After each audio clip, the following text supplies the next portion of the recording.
All right, what's up, boys and girls? Good morning, good morning. A little bit late this morning getting things going, but that's okay. Had a pretty good morning already. Started out of the gates with a huge jump for some of these AMC, Koss, Express, GameStop, all up. Tesla down right now. One of the big ones I'm seeing coming out of the gate so far is actually Genius Brands. Just busted out of the gate from 218 all the way up to 245. Has tapered off a little bit since, but it's trying to make a little bit of a run again. You see, I have a sell order in there, and this volume is just kind of going bananas. So I'm not exactly sure what's going on with Genius, except for them, unless they maybe posted something this morning that I don't know about. But it doesn't look like it, so I don't see anything new happening with them. But who knows? I mean, it's just one of those days. One of those days. So it's up 8% now. It was up much more earlier, like 11, 12%. So that's interesting. But AMC really is probably going to be the golden child today. It's been just probably the golden child for the past couple of weeks, with the exception maybe that one day AMC had, or at GameStop had. AMC's really been the runner. So let's GME here, and let's see what Naked Brand is doing.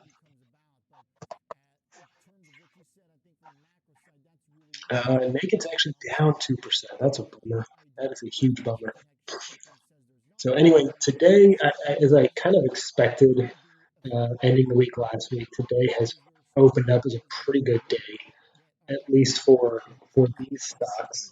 It's down a little bit in the Nasdaq opening, but not much. And the Dow and the S&P are up. Looking at some of the other indexes, Bitcoin, if you guys weren't paying attention over the weekend, Bitcoin hit $61,000 over the weekend. But then since then, this morning, has dropped down, even down to 55. Right now it's at 57, but it went 61 down to 55, 54, I think, at one point. So it's interesting. Last time that hit a huge peak. Last time when it hit, what did it hit? It hit 40. Yeah, so in early January, when it hit 40, which is kind of that first big thing. It then dropped way down to 30. And then a month later, it hit 50, but it didn't hit 50. It actually rolled all the way to 57. But after it hit 50 for the first time, it went all the way back from 57 down to 45. Now we're seeing it at 60 for the first time. So if that pattern continues, it might drop down to 50 or less if we're looking at percentages. So be on the lookout. If you're looking to try to get Bitcoin at a discount, there's a decent chance over the next couple of days it's going to continue to go down closer to 50. I'm not saying it will, but there's a chance if that pattern continues. So it might be a good opportunity to put in like some Bitcoin. Not cheap, obviously, not down to 20,000 or less like it was just 3 months ago, but getting at 50 rather than 60 might be a good move in the long run. Let's see what else is going on. Oils was up again also over the weekend and is down this morning. It's 67 at one point, and it's down to only 64 now, but it's just incredible. 67. I mean, that's more than it was since back in 2019. So screw the pandemic. It's way higher than that. I knew that would eventually happen. It would bounce back after the pandemic because of supply shortage and now a little bit of more demand, but I didn't think it would go up that fast. So I think it's because of the supply constraints out of the Middle East as well that are causing that spike. It's a little artificial because there's not like all of a sudden more oil drilling happening in the United States right now. So that's part's a bummer. I kind of wish if the price went up in oil, it would then benefit the oil producers in the United States. It hasn't quite translated right yet. It's helped, not as much. One that we're looking at here this morning also is Roblox. It's down about 2.5% so far. It's been going down ever since it peaked at 77 at the end of day one, or actually the beginning of day two of its trade last week. It's been just kind of trailing down and down, which is not abnormal for IPOs. I have a buy order at 60 if that takes and that takes. I'm not going to chase it up. Riot Blockchain's up. MicroStrategy barely up right now. All the other meme stocks, though, Cost, Express, Nokia, AMC, Bed Bath & Beyond, BlackBerry, GameStop, all up. Bumble's up. Uh, Lucid Churchill's up to 28. I don't know if I'm ever going to get to buy over 20 to take. Bummer. I was probably off by 50 cents on that buy. I had 20, and I think it got down to $20.60. So S&P's taking a slight turn red, but the Nasdaq's taking a slight turn green. So everything's just hovering around the line right now. Again, AMC is our real darling right here. Look at that. I told you it was going to make a run today. Look at that. Up to 1329, up 19%, and it is on a roll. Let's see what happens with this run. We might be onto something here great with AMC. Let's see where it goes. Let's see. Let me dive in here to AMC a little bit. We're going to look at the news. AMC. Top trending stocks on Wall Street. That's so insane. Isn't that bananas to me that the news, the stock news, which this is linked to probably the same stock news as the Bloomberg terminals, and that they're tracking uh, they're tracking Wall Street bets. Yeah, it's kind of nullifying the entire legitimacy of the Wall Street bets community. Unfortunately, when you have the mainstream news following it and posting, they're following the threads and then posting what's happening on it. It's kind of defeats the whole purpose of it. It's funny. They're talking about AMC. Well, there you go. So it's nothing here, but they do have some actual news. Um, because not just is it the darling of Wall Street bets, but they're actually reopening some theaters. So some good actual business news. I think AMC has the ability to crawl out of this mess. They're not. No, are they worth $13 a share? No. Could they raise some capital off that? Maybe.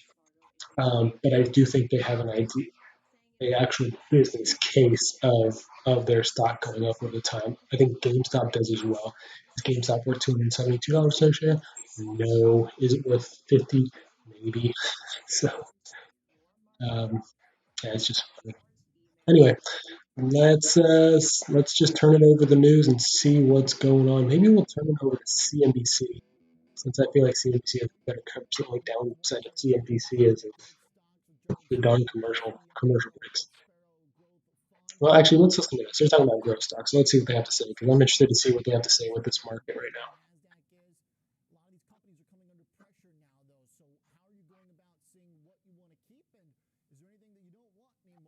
What's happening? Hold on, guys. Trade-off. So every time that the company reports on the quarter, we're going to compare their results with the availability of other growth stocks in the market.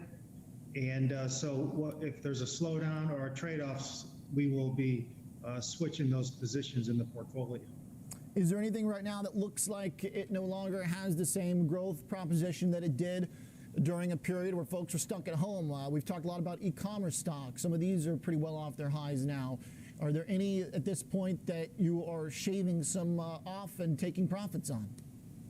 Not really. The first quarter earnings are looking pretty strong for the stay-at-home stocks, and they're also potentially have a boost if there's the stay-at-home. People go out to eat at restaurants, etc. They'll be buying more cars and shopping more, so it may benefit our companies that are growing quickly in the marketplace. Okay, I'm looking at some of the top holdings right now. A few we want to highlight today. Let's start with Carvana. Go there. The stock seems to be one of the most resilient ones, just looking kind of within the top 5 off the highs. Carvana just barely below the 323 we were trading at a couple weeks back, and keeps going higher highs, higher lows. Nothing really to dislike here technically on the charts. But if people bought the cars that they need when they got to the burbs, what's the thesis going forward here, Gerald? Yeah, we think that Carvana's market share will continue to increase. because they are now moving into the used car market. They are purchasing uh, used cars from individuals and then restocking. So that growth was over 100% last quarter. So as people want more information and to be more certain on their car purchases, Carvana puts that information in the consumer's hands, and they're able to shop right from their homes on their computers. So this has been one of the top car companies during this period. I mean, obviously the kind of direct-to-consumer nature of it. We've had a few competitors on here. There are companies that are helping local car dealers compete by building their e-commerce presence. Is the cat out of the bag for the value proposition in any way, or is it too late for the traditional car dealing market? What we see is the potential to gain more market share. And typically when companies are gaining market share relative to their competitors, that's could produce a better return for that company's investment. So we don't see a shift back to a brick and mortar. We see a continued migration to internet purchases of cars. Is there any threat from Cars.com as they try and help these dealers get more of a direct-to-consumer approach? They have pitched pretty hard about their online presence. Stock is at the highs right now of the past year. We think there's a lot of competition, but the management team at Carvana and the technology that they have at their fingertips to correctly price these used cars gives them a large advantage against the competition. Okay. Hey, stick with us, Gerald, because you got another pick I want to get to, but we're going to trade Carvana here with our guy in studio. We got Tom White. Hey, Tom, come on in here. Let's look at how to trade this right now that it's off the highs. What do you do with Carvana? What's the best way to use options right now? Yeah, I mean, if you're buying the stock, it's 28 grand in capital that you got to put out here for 100 shares. So how do you take advantage of this using the option market where there's still a lot of option premium in here? So I looked at a call diagonal or a stock replacement strategy, Oliver, for this one because of the high price, trading around 280 bucks.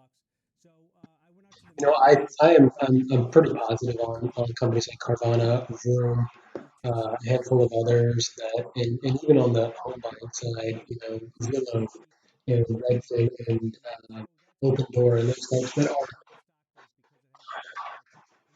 I don't want to say they're democratizing their markets, because I think they have a long way to go to call it that. And they're, they are causing disruption. They're not disrupting really and creating something that's a better sales product. Like they're not changing the product, they're changing the process, and they're creating an ease of process, and they're disrupting in that sense two of the most annoying and archaic and manually old processes that are out there in this world. I mean, selling a house sucks. Selling a car sucks. Buying a car sucks. These are two of the largest purchases in your life, and the industries behind them have have created an atmosphere where you you don't necessarily always enjoy it.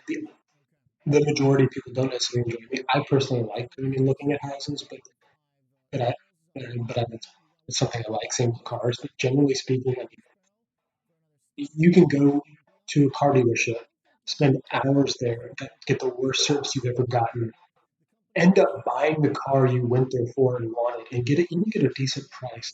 But when you leave the car dealership, you hated the entire experience. And that is not how buying something should happen. It's not how something fun, exciting, and especially at price point should happen. And so I absolutely welcome these companies that are making that process better.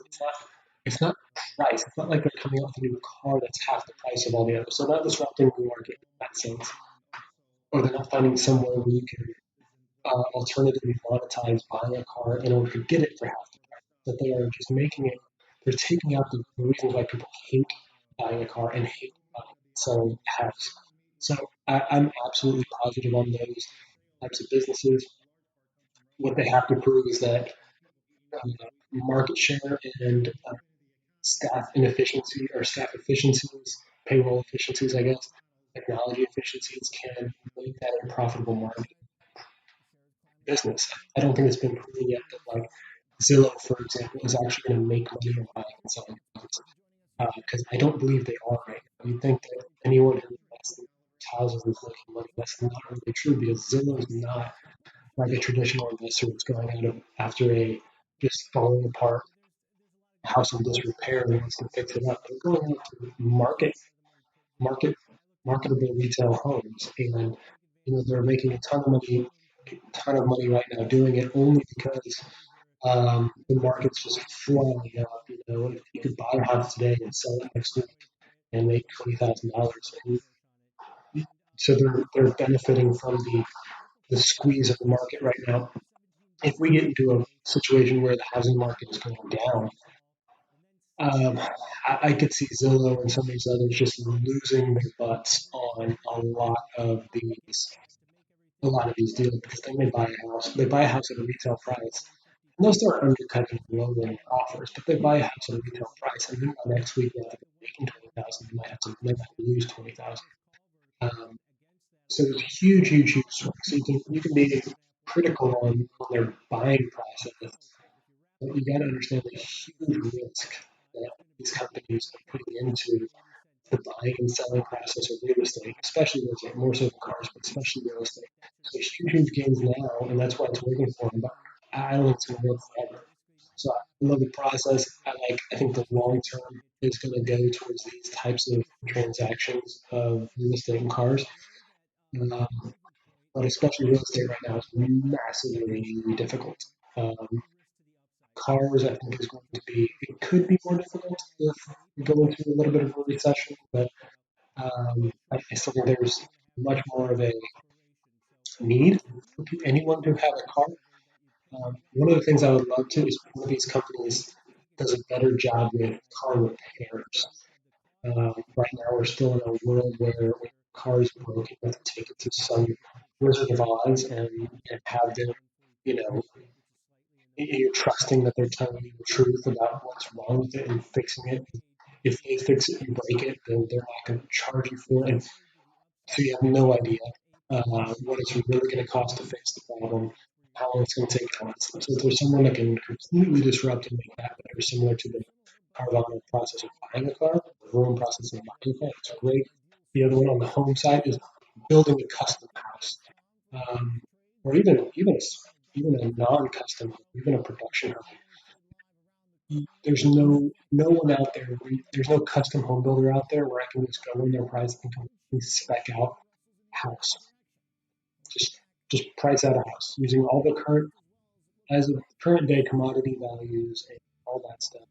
There's no one out there I can just spec out a house with. And I think that's kind of crazy that of the tens of thousands of custom builders, no one's created something. So if we can create a way where that is now different, I think that would be amazing.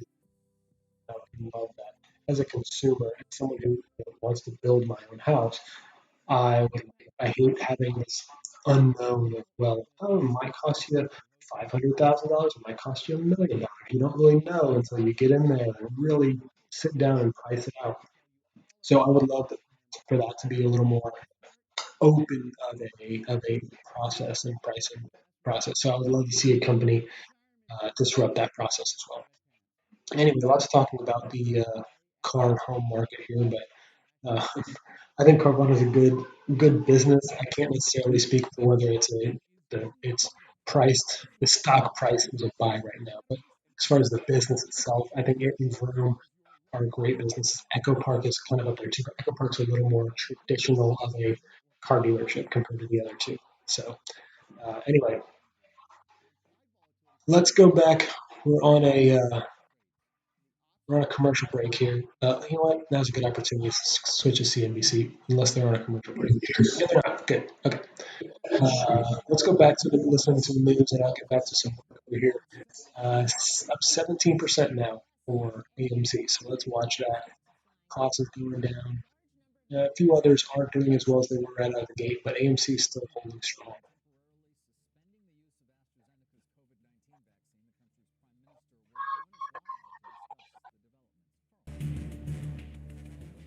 All right, guys, we'll start with the markets this morning. Margie Patel is with us, a senior portfolio manager over at Wells Fargo Asset Management, and Ernesto Ramos, the U.S. Chief Investment Officer at BMO Global Asset Management. Happy Monday to both of you. Thanks for the time. Happy to be here. Margie, let me begin with you. They usually say there's sometimes an opportunity to sell on the news. Was the passage of the stimulus package news? And to what degree does the street sort of see that in the rearview mirror and hit the sell button? Well, I think it's too early to sell. I think the street is more concerned about this move up we've had in interest rates. The 10 years moved up to the top end of its trading range. But underneath that, you have such a strong economy. We've seen companies report fabulous earnings, provide good outlook. So it's pretty hard to short in the face of so much good fundamental news. The passing of the stimulus bill is a little icing on the cake for the market, I think. Right. And the rotation that we've seen as a result of that move in yields, does that have farther to go? There's some arguing this morning that maybe it's gone too far and that the market can well withstand yields of even above, say, 175. Yes, I think the market could have yields above this where it is right now, about 1.6. And I think that the move we've had in the very sensitive cyclicals like travel and that we've had in some of the smaller caps, I think still has a little bit more to go. But they've done so much catch up over their underperformance from gross and large cap last year. I think they're probably converging. And I think that we won't see so much outperformance. I'm not looking for a big correction in those sectors simply because the fundamentals are great across the board, large cap, small cap. Ernesto, I'm curious. I mean, the Nasdaq's up fractionally right now, but overall, do you think the shakeout we've seen in growth and tech has farther to go? I think so, because the outperformance of growth has gone on for almost 10 years, and there's so much catching up left to do for value stocks, and in particular the cyclicals, and the rise in yields is presaging very strong growth and very strong earnings growth, as a matter of fact, because the economy is going to grow so strongly in 2021. The reopening is real. It's happening, and it's happening much faster and much stronger than most people expected to. I think that's yet a lot of it's priced in, but I think there's more left to go. And remember, tech stocks and the growth stocks were seen as the safe play in the light of a very strong economic contraction. And as we get out of that, I think cyclicals have room left to go. So cyclicals, Ernesto, but I'm also curious what you think about small caps, especially on a day where Bank of America came out and downgraded small caps and basically said it's the most vulnerable. This is the group that's most vulnerable to cost pressures as the economy does reopen, and also given the valuation we've seen in Russell 2000. Is there still opportunity to invest within some of those smaller names? Absolutely. I think a lot of the high valuation in the small caps is because there's a lot of non-earners, and that's going to start to correct itself as companies start making money again, given the fact that they're going to have a very strong revenue growth, top line growth. So that'll flow down to the bottom line, and that valuation, that high valuation will disappear because of the fact that earnings are now coming positive in a lot of the small cap stocks. So I think it's a bit of a mirage, the fact that they're so expensive just because they don't have earnings right now, but that will correct itself as the top line starts to grow and it flows down to the bottom line. I am curious about that too, Margie. Whether it was wholesale inflation data last week, today it's the Empire survey. I mean, prices paid is clearly running hot repeatedly in the eco data that we've gotten. What do you think the impact is on margins, and does it show that the companies that raised a bunch of cash when the window was open were going to be seen as smart to do so? When rates are as low as they were, the door was open for everybody. And I do think that we may see the dark side of this little blip we've had in inflation, not from the Fed acting, but rather companies reporting a little disappointing margins because of the squeeze of cost moving up and also some glitches in their supply line. So I think the market, once we get past this huge bounce up we've had in cyclical small caps, we'll be looking ahead, looking out to 2022 and saying, where is the growth going to come from? And I think you may see the growth stocks then get another leg when the market starts focusing on that rather than the short term. Is there inflation? What will the Fed do? And what about this relative performance of small versus large? Right. Speaking, Ernesto, finally of what the Fed will do, there's some who are sort of betting that maybe we get a clearer sense of their timing on tapering and rate hikes at the decision this week. Maybe something incremental than what Powell has given us in a few appearances on the Hill and in media. You think that's likely? I don't think they're going to change their message this week. I think they'll have to wait for the data. They've been very focused on the data, and I think the data will in fact show inflationary pressures, but down the road, maybe in the second half of this year, and then it's probably when they're going to start to change their tune. I think we will get some rate hikes ahead of 2023, probably in 2022, because the inflationary pressures will start to show up earlier because of the very strong growth. So all of this is going to lead. The good story today is going to lead eventually to Fed hikes, but I think it's too early to start positioning for that. You have to wait till the data and Powell starts signaling that they're willing to change their tune from no rate hikes. Right. And we'll see what happens on Wednesday. It's a great discussion to start the 10 a.m. Thanks so much, Margie, Ernesto. See you next time. Thank you. Millions of Americans are now waiting for their stimulus checks, but when can they expect to receive what could be at least $1,400 payments? Elon Moy has the latest for us. Elon.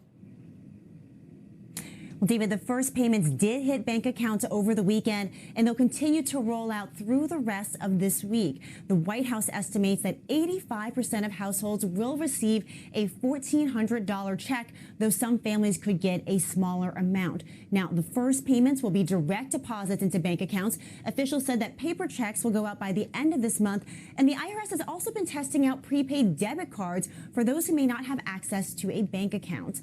Now, according to an analysis by the Brookings Institution, it took almost 4 months to distribute 90% of the first round of stimulus checks that were approved a year ago. It took less than 3 weeks for the IRS to hit that milestone for the second round of $600 checks that passed back in December. Now, Treasury officials would not project how many payments would go out this week or how long it might take them to finish the job, but Secretary Janet Yellen said only that she's committed to getting the money out as quickly as possible. In a letter to staff obtained by CNBC, she called the effort a huge responsibility, because if we do our jobs right, then we accelerate this recovery. It's also not just about these checks. Treasury is also dealing with the expanded child tax credit, tax-free unemployment insurance, and ensuring that student loan relief isn't taxed. And guys, don't forget, we're also in the middle of the regular tax filing season. So Treasury is urging people to get their returns in early and to do it online to help speed up the process. Back to you all. Yeah, Elon, we're very focused, obviously, on those $1,400 checks, but you mentioned the child tax credit. I mean, that is pointed, many point to that as even more significant in some ways for the longer term.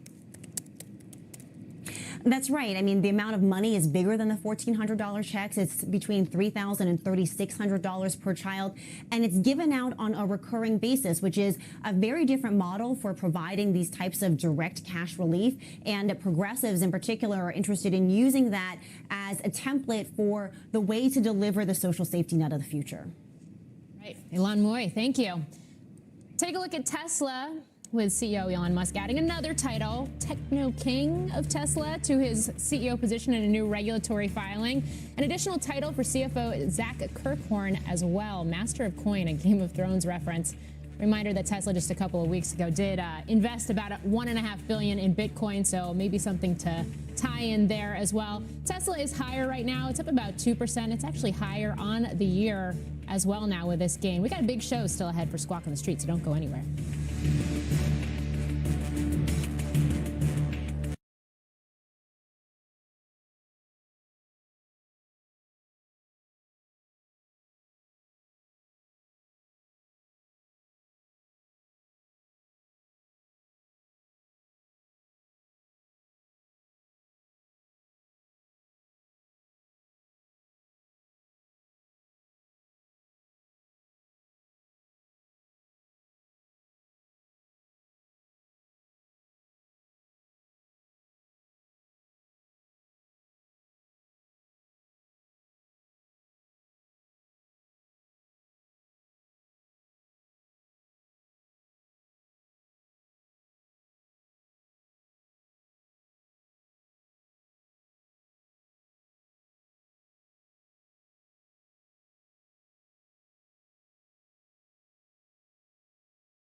There are a lot of travel-related headlines today on airline bookings, cruise lines, casinos. Our Phil LeBeau is going to start us off on that. Hey, Phil. Hey, Carl, the airlines and a lot of the CEOs and CFOs, they're presenting today at a JP Morgan conference. So that's why we're getting these updates in terms of what they're seeing. And you can see all of the airline stocks having a nice day today as they all talk about the fact that travel is improving. Specifically, they're noticing an increase in bookings and the number of people flying in March going into April and May. Take a look at the latest TSA numbers. To put this into some perspective, and I know you might look at this and say, well, look, how much better is it? It is trending up. For the last 4 days, more than 1 million people have been screened by the TSA. 4 straight days.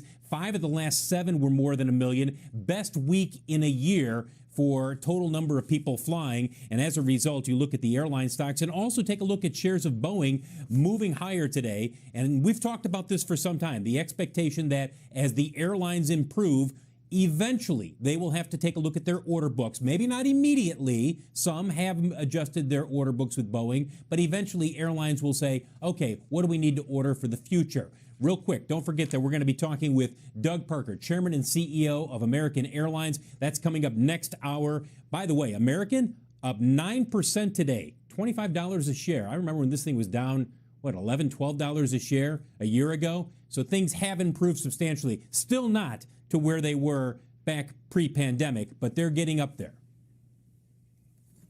Yeah, meantime, Phil, also on your beat, I mean, GM did tell us that this chip shortage would have ramifications on the line, but we're getting a sense of just what kind of implications today. Right, and remember, with the chip shortage, it's all about saying, okay, what can we conserve or modify within our manufacturing while still generating as much supply as possible because the demand is so great out there. So GM is saying with certain full-size pickups, it is going to be making a modification where they will not have active fuel management, dynamic fuel management modules in some of those pickups. Might have an impact of maybe 1 mile per gallon for those pickups. They're not saying how many are impacted, but we're going to see this with other automakers as well. They're all trying to make sure they can build as many as possible while they do have to make some modifications. Phil, thank you. Phil LeBeau. Let's stick with travel now. Our Seema Modi is taking a look at the outlook for the cruise and hotel industries. Seema. Hey, David, with all the optimism surrounding a travel rebound, Carnival CEO Arnold Donald says the cruise industry is unlikely to return to pre-pandemic levels until at least 2023. In conversation with the Financial Times, Donald said the industry will have to work harder to attract customers who have never been on a cruise. But the biggest hurdle in his eyes is getting nearly 90,000 staff and crew to its ships from all over the world, a process that could take up to 45 days due to international travel restrictions that are still in place. No decision on whether Carnival will require its passengers to be vaccinated once they do get back to sea. That doesn't seem to be a big concern for the market right now, with shares higher today and now up about 35% in 2021. We do, though, want to turn to hotels. Blackstone and Starwood Capital acquiring Extended Stay America for $6 billion. This is, guys, one of the few hotel brands that did thrive during the pandemic, offering furnished rooms and a kitchenette at a lower price. It did see strong demand last year from construction and healthcare workers, an average occupancy, get this, of 74% compared to the industry average of 44% last year. But there are other players in this extended stay market. There's Choice Hotels, Marriott's Residence Inn, Hilton's Home Suites. So it's certainly a more crowded space than you would think. Morgan? Yeah, Seema, just to dig into that a little bit, I realize you just kind of broke it down that you could say this deal and extended stay in general, this area of the market, it was kind of an outlier in the midst of the pandemic. But does it speak to more generally the fact that you are starting to see the hotel industry come back? I mean, last week you spoke to Kayak CEO about their new first hotel in Miami Beach as well. Yeah, and interesting enough, Morgan, if you look at the hotel occupancy data just over the last 5 weeks, it has been increasing every week. It's now at 49%. That is the average hotel occupancy rate across the nation. That is a 20-week high. So you're certainly starting to see certain brands do well. Interestingly enough, Morgan, there is a geographical disparity as to where you're seeing that demand. It's really concentrated to leisure markets, Hawaii, Texas, as it reopens, and Florida. So it's not in the urban cities yet. Yeah, I think about that Southwest filing this morning too, Right. talking about beaches and nature being those big destination areas. Seema Modi, thank you. It is time now for our ETF Spotlight, taking a look at the dynamic leisure and entertainment ETF, sticking with the theme here. Ticker PEJ. It's in the green again this morning. It's up almost 100% over the last year of trading. It's up almost 2% this morning. Group betting big, boasts from its top holdings, Discovery and Viacom CBS, both off to an incredible run to start 2021. Another name to watch is Penn National Gaming, joining the S&P 500. That stock is up, get this, 800% over the last 12 months. We'll be back after this break.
Well, after record highs at the open for the industrials, the transports, and the Russell, market bounce fading a little bit here in the first hour of trade as financials and energy lead us a bit lower here. Ireland is becoming the latest country to suspend the use of AstraZeneca's COVID vaccine. The country's prime minister is going to join us in just a bit. We're back in 2.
Is there a risk of inflation? I think there's a small risk, and I think it's manageable.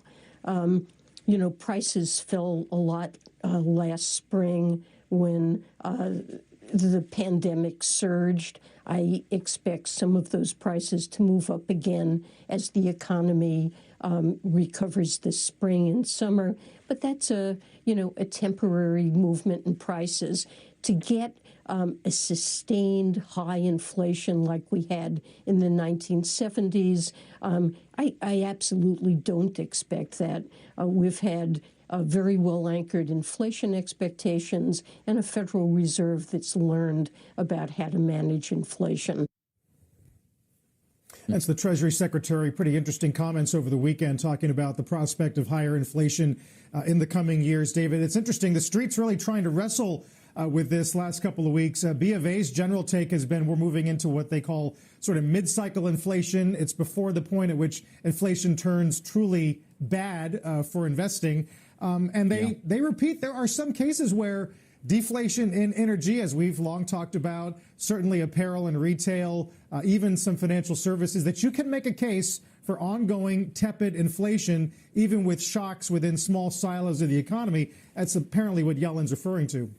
And I mean, listen, when you listen to Yellen, of course, you're listening to a former Fed chair as well. So when she speaks about inflation, it's always interesting, not just as in her current position as Treasury Secretary. But Carl, doesn't that, it undergirds so much of the policy going on right now? I mean, we've issued, I think, $5.5 trillion is what we're talking about in terms of additional debt this year, let's call it, Morgan.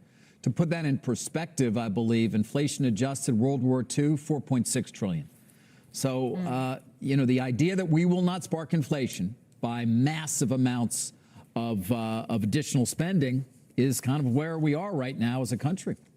I would just note that we went from inflation is dead to inflation is temporary.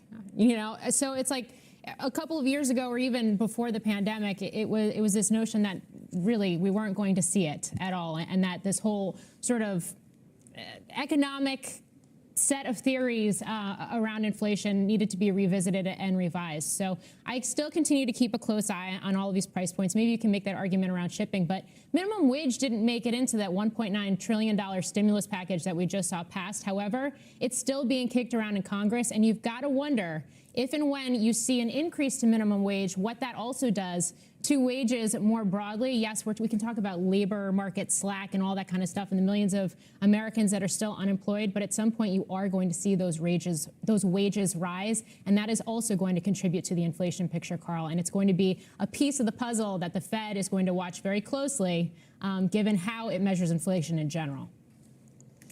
Yeah, that's true. A couple notes last week talking about maybe not 15 on the federal level, maybe 11 would get past Manchin. That's going to be quite the debate. Guys, let's get a COVID news update this morning with our Rahel Solomon. Hi, Rahel.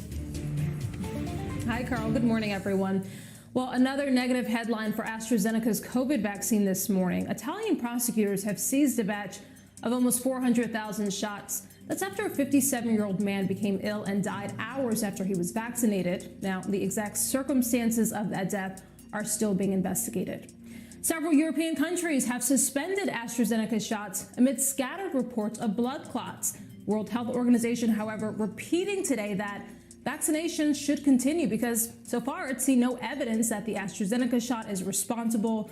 A spokesman tells Reuters that as soon as it has a full understanding of the events, quote, the findings and any unlikely changes to current recommendations will be immediately communicated to the public.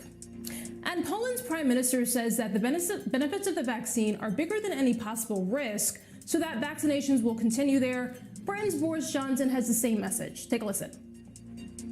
We have one of the toughest and most experienced regulators in the world.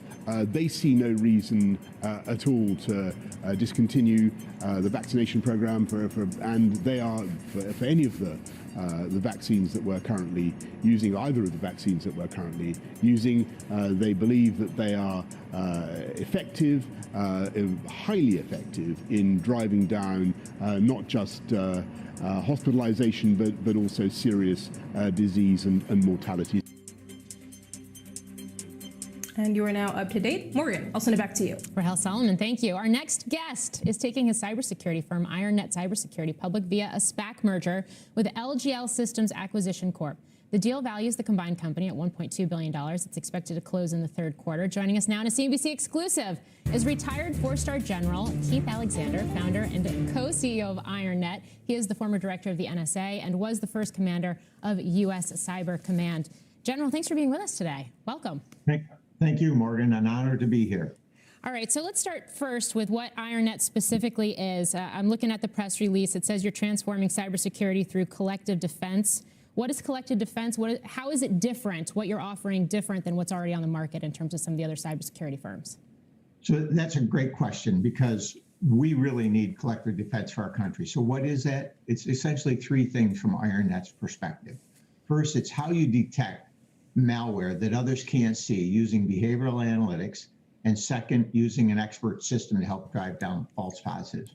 But the third part is because we can anonymize that data, we can share it amongst companies, we can share it with the federal government, and create, if you will, a radar picture for cybersecurity, a way to protect companies, sectors, states, and nations with this real-time picture. That's the future of cybersecurity. Think about it. Right now, every company is defending itself. They're sitting in isolation. They share what they know, but they can't share what they don't see. We bring that to life. That's the future, we believe, of cybersecurity. So then would your products and what you have, the services you have out there in the marketplace right now, would that be able to counter something like the SolarWinds hack we've seen or this most recent one that seems to be linked to China? Yes, exactly. That's why we started this company, was to go after exactly that. We were lucky enough, we were able to detect the first parts of the SolarWinds, but we didn't know it was from Russia. And we didn't have enough companies to see it actually get the second stage. None of our companies got that. Now imagine if you take the SolarWinds with our capability, had we seen it both in the private sector and the public sector, I believe we could have stopped this in June. Imagine that. Shut that down right away. The Microsoft one is a bit different, but I think we could do the same thing there. We've got to come up with a new way of protecting companies in cyber. It's out of control. Look at the ransomware attacks on the healthcare and education systems.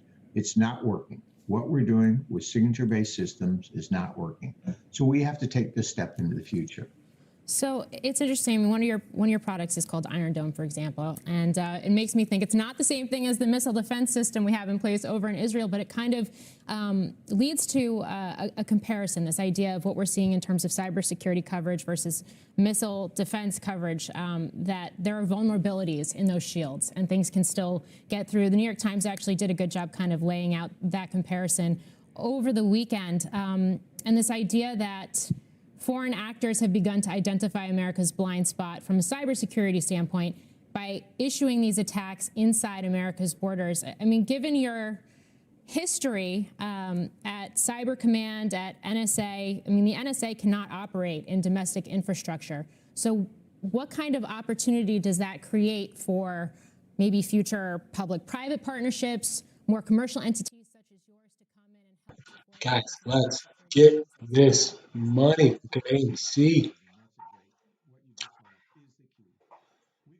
1350 now, making a run. Peak to 1362. Still running up though. Express running up 4%. Cost up 6.5. GameStop only up 3. Naked Brands turning green. This is good. Good volume here, but AMC still our golden child here. Still going to stay on the big screen here. Just making a key run. Reminder, I have a small sell order in at $14.99 and then I have two that are much higher as well because hopefully it'll moonshot a little bit. So $14.99 is just to make a little bit of profit and get my cost basis straightened out. So we will see if that works. But right now, I am not buying any of these. Reminder, I don't actually own any GameStop now. I sold some last week, right at the beginning of its huge growth curve. I did not wait to peak and sell at 3 something, but I do have a buy limit to buy back in if it dips. I don't expect it to dip today, but I also don't expect it to sustain. 273 or 300 plus for very long. So it will dip at some point. AMC will dip back down at some point too. I'd like to get um, some of my overbought shares sold, and so I can buy back in at the next dip. General, it's David Faber.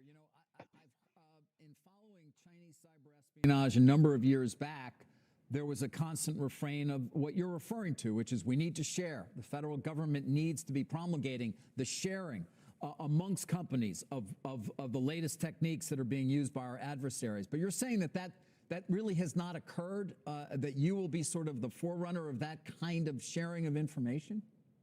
Yeah, so it's two things, David. If you think about it, it's first, what do we share? If we're sharing signatures, everybody knows those signatures, so there's nothing really to share. The federal government can share the fact of vulnerabilities, which they do, and then a signature is created and then that's shared out. What we don't share is what we don't know. And when you think about it, you say, well, we can't. Well, actually, you can. Imagine if you could create the ability to see anomalies in your network and understand those anomalies, share that amongst companies and see where those attacks are coming in, like SolarWinds.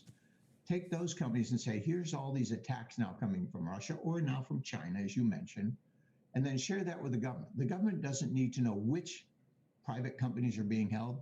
They need to know that we're being attacked so that they can do their job. That's what we have to do that's different. It won't work with signature-based. We need signature-based to weed out all the stuff that we know. We need behavioral-based to identify those things we don't know and then share that picture. That's the radar picture that I refer to. So I'm curious, you're also on the board of Amazon. Amazon's been getting attention, among other things, for that Jedi protest, which speaks to not only the conversion of the cloud by federal government, but also the role that tech companies and software increasingly playing in national security and in our defenses. You take that, you couple it with the conversation we're having right now about state-sponsored hacks and the role of your company as it now goes public.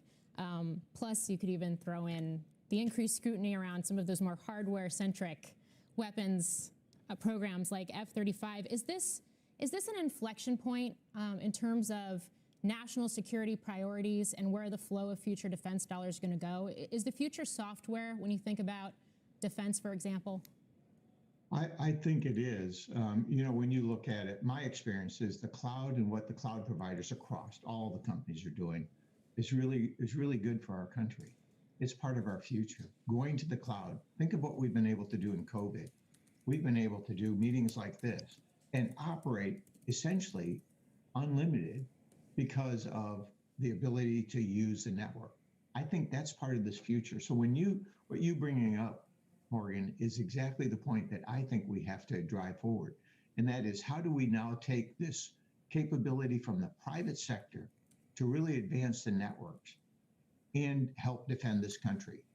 As you know, and as you've stated, it's changed from the physical state of attacks to now the virtual attacks that we're seeing on the internet. Why would they do that? That's where our wealth is. That's our economy. That's our future. And they're going after that. They're stealing our intellectual property. They're stealing our money. They're stealing our future. We've got to protect it. And I agree with the way you said that. It has to be a public-private partnership. Okay. And this is where we can all help the federal government. They cannot do it all. In fact, more technologies out there that can help the government do this. So I do believe that will be a change in resources as well.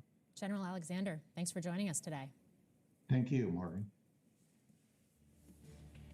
As we go to break, keep your eye on Bitcoin today, retreating after the weekend where it topped $61,780, coming back a bit today, just over 5% loss. Still up triple digits for the year already. We're back in a moment.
Is big tech peaking out or breaking out? One top strategist gives his take on tradingnation.cnbc.com. More Squawk on the Street ahead.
Ireland suspending the use of AstraZeneca's COVID-19 drug over fears of blood clots. Our Eamon Javers joins us now.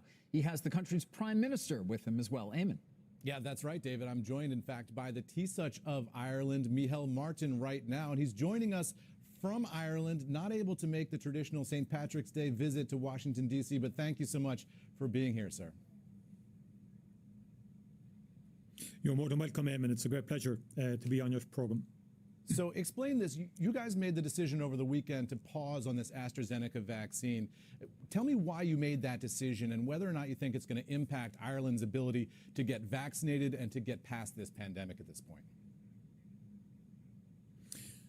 Well, essentially, our clinical advisors, the clinical advisors to government, which is made up of a National Immunisation Advisory Committee, took this decision on foot of a notice from the Norwegian authorities in respect of a cluster of cases that occurred in Norway in terms of blood clotting. Now, there is no causal effect established or anything like that yet, but as a precautionary move, in line with the precautionary principle and an abundance of caution, our clinical advice was to pause the programme whilst the EMA, the European Medicines Authority, does a review of this. We hope this is temporary. We anticipate that it will be temporary and that we can catch up fairly quickly in terms of the pause of the administration of the AstraZeneca vaccines. Bear in mind, of course, that we are continuing to administer to our over 70 population the Pfizer-BioNTech vaccines and the Moderna vaccine. All of the vaccines have proven to be very effective. We have concentrated on our older age cohort group, the residents of nursing homes, long-term care facilities, our frontline healthcare workers, and our over 70s. And so far, the impact of the vaccination program has been quite dramatic in terms of the reduction of severe illness and death, and indeed incidents amongst the cohort groups that have been vaccinated. So we will continue to press ahead. This is an unwelcome pause, but nonetheless, I think it's important that we take heed of the advice we have received and adopt a precautionary principle. Now, talk to me a little bit about these variants, because you guys might be a couple of weeks ahead of us in terms of the impact of the variants. Are you seeing an impact there in terms of the vaccination process?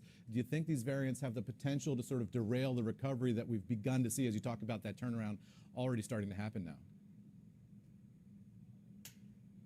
Well, the one significant variant we have experienced is the UK, as it's called, the B117 variant, which we essentially experienced at the beginning of the year and caught us, to be frank, in terms of, along with other issues, with a third wave that was very, very difficult for us through the Christmas period in January. But we have managed a very dramatic reduction in cases and hospitalizations and in severe illness through the remarkable response of the Irish people in adhering to severe restrictions on movement and in a whole range of categories, so much so that we're down now one of the lowest rate of incidence again across Europe, not with a number of other states. So the impact of the variants can be quite dramatic. It's a twin track approach from here on. One has to have severe restrictions for the time being, but obviously the rollout of the vaccination program has proved to be effective. And so our experience so far is that the vaccines in play are offering a significant degree of protection, certainly against the B117 variant. And that is also the experience in the United Kingdom as well, that the evidence is that it is proving very effective against the B117. We haven't really had any significant experience of the Brazilian variant or indeed the South African variant to test that. But again, our sense is that the vaccines will provide a significant general protection against variants. That said, the European Union is not wasting time in terms of preempting potential new variants into the future and has pulled together a group, the HERA group, which will involve biotech companies with research investment from the European Union, with researchers to develop modifications to existing mRNA vaccines that would be stronger against any potential variants. I'd love to turn to trade here because your foreign minister said recently that Britain is exemplifying a perverse nationalism here and trying to get to a trade deal with the United States before we see other entities in your area of the world get to that trade deal. What's your take on that? Does he have the right approach there in saying that this is perverse nationalism? No, I think in terms of our relationship with the United Kingdom and so on, could I just say that the Brexit deal, after quite a number of years, has resulted in a no tariff, no quota deal. So we welcome the trade and cooperation agreement arrived at between the European Union and the United Kingdom, which for Ireland secured the twin objectives of no tariff, no quota trade deal, as well as peace in Ireland and the support of the Good Friday Agreement. And basically, obviously the United Kingdom now will pursue a trade deal with the United States, is entitled to do that. But obviously we want the United Kingdom to work with the European Union to safeguard and to underpin the withdrawal agreement and the Brexit trade agreement that has been arrived at with the European Union, and particularly in terms of its application to the island of Ireland and to Northern Ireland as well, which has created some challenges. But nonetheless, I think these are challenges that we can actually deal with if we use the mechanisms that are within the agreement between Europe and the United Kingdom. Well, Tisach Michal Martin, thank you so much for joining us today. So sorry you couldn't be here in Washington, D.C. for the annual St. Patrick's Day visit, but a happy St. Patrick's Day to you. And thank you for being here. And Carl, I'll turn it back to you. And great stuff, Vayman. Thank you, Ari and Javers. We got some sectors moving around today. Let's get to Dominic Chu for a sector sort. Hey, Dom. All right, so Carl, stocks are off to a mixed start for the week here with the utility sector leading the S&P 500. The energy sector is the big laggard so far this morning, but it's a relatively small pullback given its run-up so far this year. Now, in fact, despite today's move with just about a couple weeks left in the first quarter, the energy sector is currently on pace for its best quarterly performance ever. Yes, ever. And on an individual stock basis, many of the outperformers on a year-to-date basis are those that are leading us lower today. Look at names like Occidental Petroleum, ConocoPhillips, and ExxonMobil as well. Keep an eye on theirs. There's more Squawk on the Street coming up. Stick with us right here.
We have the spirit, we have the talent. What we're working on are the logistics. We need to have enough protective equipment so that when this escalates, our team members are going to be protected. We have to get this testing back, and I hate to keep banging on that, but that is such an important piece because we got to know what we're dealing with. That was Atlantic Health System CEO Brian Gagnolotti about a year ago on Squawk Alley, by the way, our last guest on set, of course, talking about the importance of testing and PPE. Brian joins us once again. You've joined us a few times since then, but man, when you look back at that, I'm just curious to get your reflections, Brian, on terms of what you saw for the year that was coming at you and where you think we are right now. Well, it's been a heck of a year, and I remember that interview, and we've gone through a lot. We've taken care of over 30,000 patients with COVID in that period of time here at the Atlantic Health System. We've worked through so many different challenges, but one thing that held true and reminded me when you were playing that back, we stayed focused on two things. One is making sure that we had access for our patients and we never had to close our doors. And the second was that we kept our team members safe. And those were our two priorities. But now that we are at this vaccination phase, we're putting equal emphasis on that, and we're pretty excited with some of the results that we're seeing there. Yeah, well, you were concerned a year ago, of course, about our lack of testing and how slow it was. Is there anything right now that gives you concern? Perhaps that too many people are not taking the vaccine or are not interested in taking the vaccine, or the variants a concern? Sort of where is your head at? Sure. I can't resist talking about testing for 1 second. It's still a problem, just in a different way now. We've got to really work hard on making sure we understand the variants that are out there, and that's important. Regarding vaccines, we've been able to vaccinate about 64% of our workforce. In total, we vaccinated over 200,000 people at 11 centers that we have, including a mega center in partnership with Morris County and the state. And the issue right now is supply of vaccine.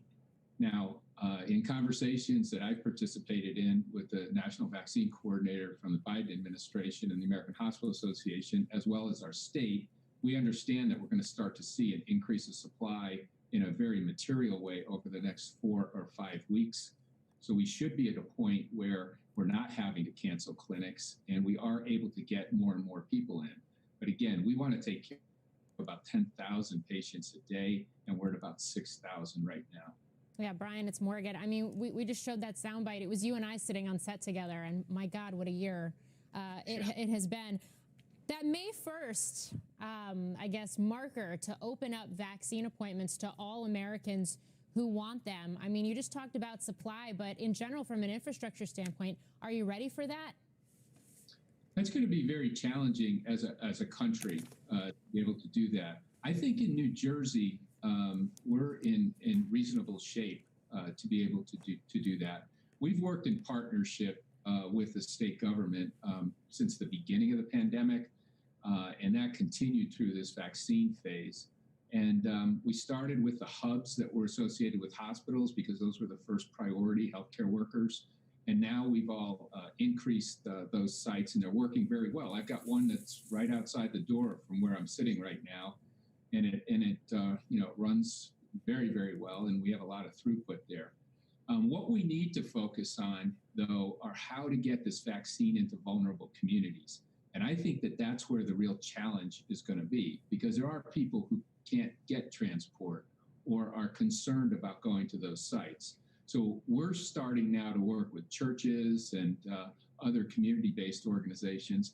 And we even have an ice cream truck that we're rolling out starting tomorrow, Tuesday, again, to go into communities and work with community partners to be able to get that vaccine. So I think that May 1st is a reasonable time to think that we could open up the queuing for the test. Right. Obviously, it's going to take a while to distribute that because our site alone, we have 800,000 people on our waiting list. Wow. Brian, we're out of time right now. We certainly appreciate your joining us, and hopefully we'll check in with you again with some more good news in the coming weeks. Brian Gragnolati. Carl?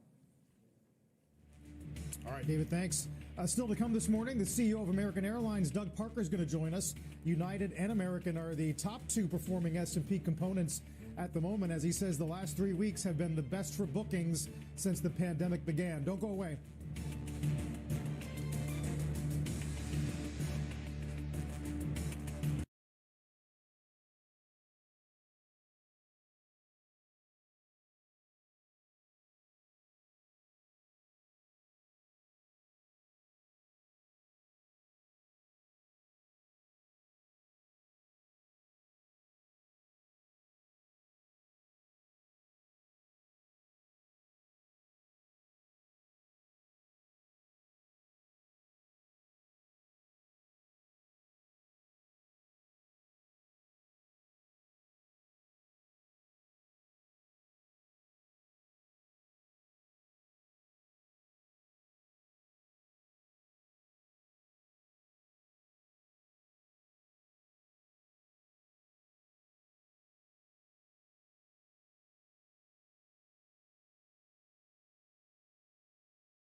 Good morning. It is 8 a.m. at Tesla headquarters in Palo Alto, California. It's 11 a.m. on Wall Street, and Squawk Alley is live.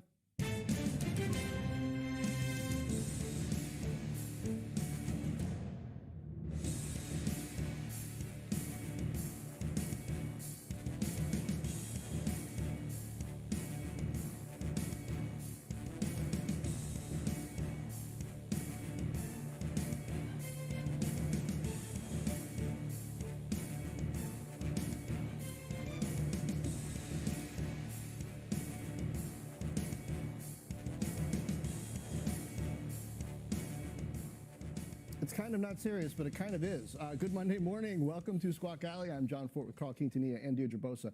Ahead this hour, a $95 billion valuation for Stripe, an exclusive with the CEO of American Airlines, two former Apple engineers and their plan for autonomous cars, and of course, a new kind of monarchy at Tesla. But we're going to start with tech stocks, specifically cloud, which after a record-breaking run during the pandemic, officially have sidelined the FANG basket, at least according to our next guest. Fresh off of his State of the Cloud report and creator of Mount SaaS, Byron Dieter of Bessemer Partners joins us now.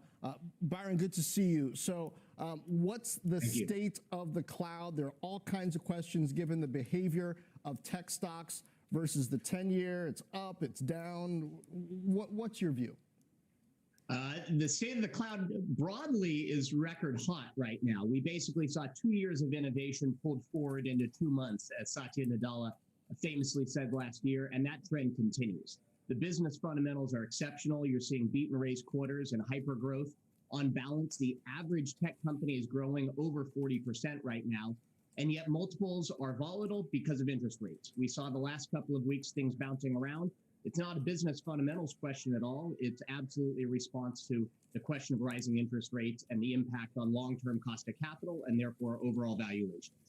But I'm seeing big differences between some companies like, say, Snowflake, MongoDB. I'll think of some in your wheelhouse. Shopify. The growth rates that certain types of companies are seeing that have a kind of read on the cloud. Who do we just have? Qualtrics versus some others who have talked cloud and have tried to kind of assemble their numbers to show a big cloud business that aren't showing that same type of momentum. Has the difference between those two types of companies opened up even more during this period?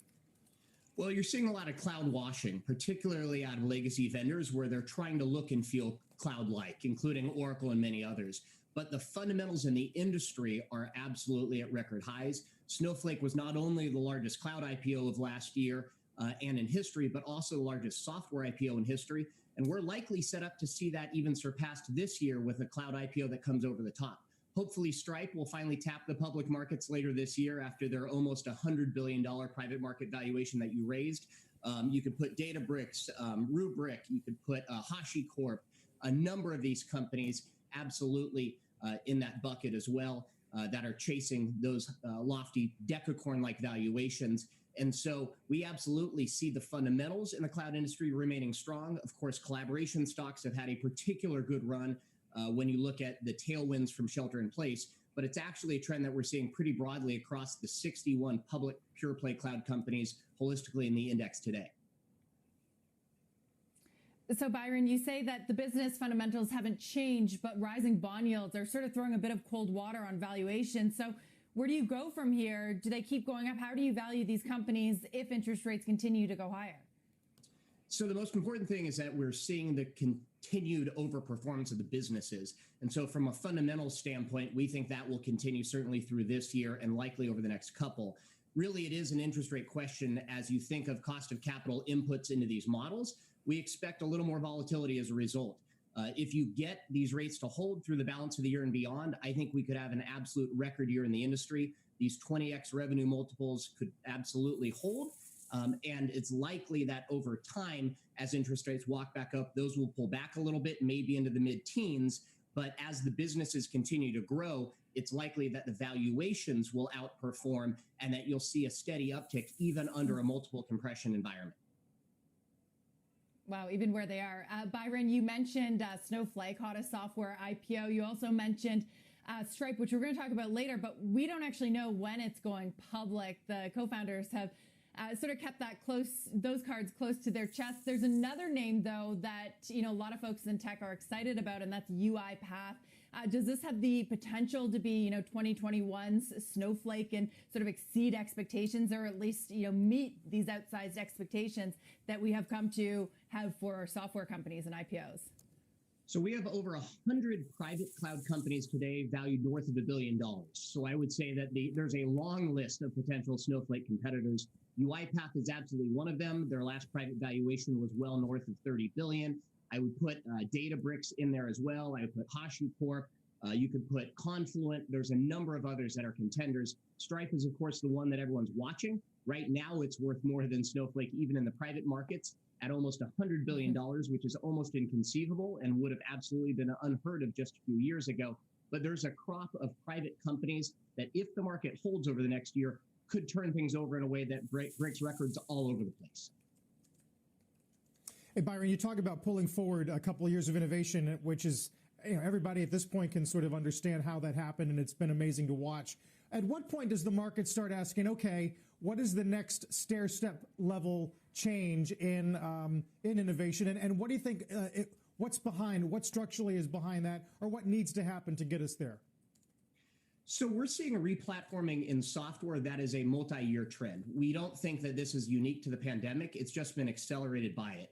But we see the next decade being ripe for cloud computing, and absolutely a long-term trend that will persist even when people go back in their offices. They're not going to go back to on-prem software. They've seen that there's a better way. That will definitely continue. However, more broadly, we're seeing massive innovation across a number of sectors in tech, and we do think that it's a great time in frontier tech. We're seeing a lot of fundamental research in biotech that could have game-changing implications, and we're also seeing fintech come to the consumer markets and the enterprise markets in fascinating ways, where technology is becoming intertwined with payments across all numbers of sectors. And for those people who are like paying close attention to the return to the office dynamic, we're beginning to see a lot of companies reduce their corporate footprint. Clearly, there'll be a lot more shared spaces. Is there a way to look at cloud through that lens, through this idea of I might be going back to the office some of the time, and when I'm there, I won't necessarily have a devoted space of my own?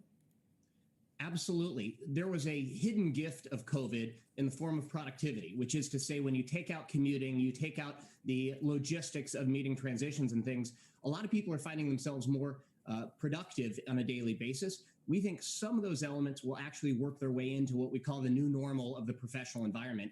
And that is cloud enabled. It's collaborative software, it's communication software, it's functional apps for these businesses. And you're going to see that licenses for these products are going to go much broader than just a field sales team, or much broader than just the executive suite.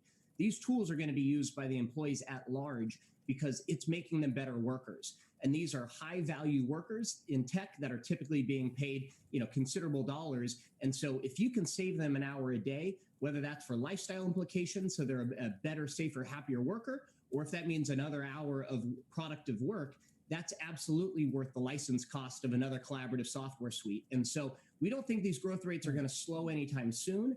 And in fact, you're going to see these products being rolled out to other departments when they go back to the office and their IT teams have times to dig out and to think strategically ahead. Byron, we talked a lot about cloud. I want to key off of something else that you mentioned, which is fintech. I've been thinking lately about Robinhood, Square, and Chime, all of which have different approaches to fintech for the consumer. Robinhood, in my view, a little bit more toward risk and gamification. Chime very much in a different place. What do you think are the most important risks that they're taking and metrics to watch to gauge how big and sustainable these companies are? Right. And you also mentioned Shopify before, a former Bessemer company that certainly a large portion of the market cap is payments based, Toast in the private sector as well.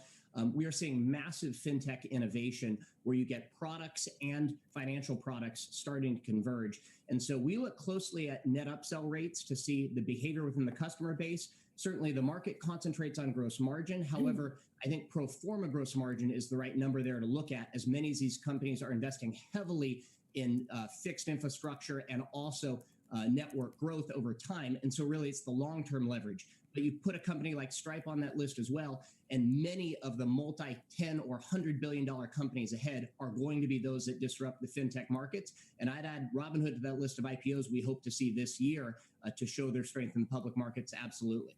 All right. Net upsell and pro forma gross margin. I will keep an eye out. Byron Dieter, Bessemer Venture Partners. Thank you. Thank you. And speaking of fintech, John, we did just touch on Stripe a few moments ago.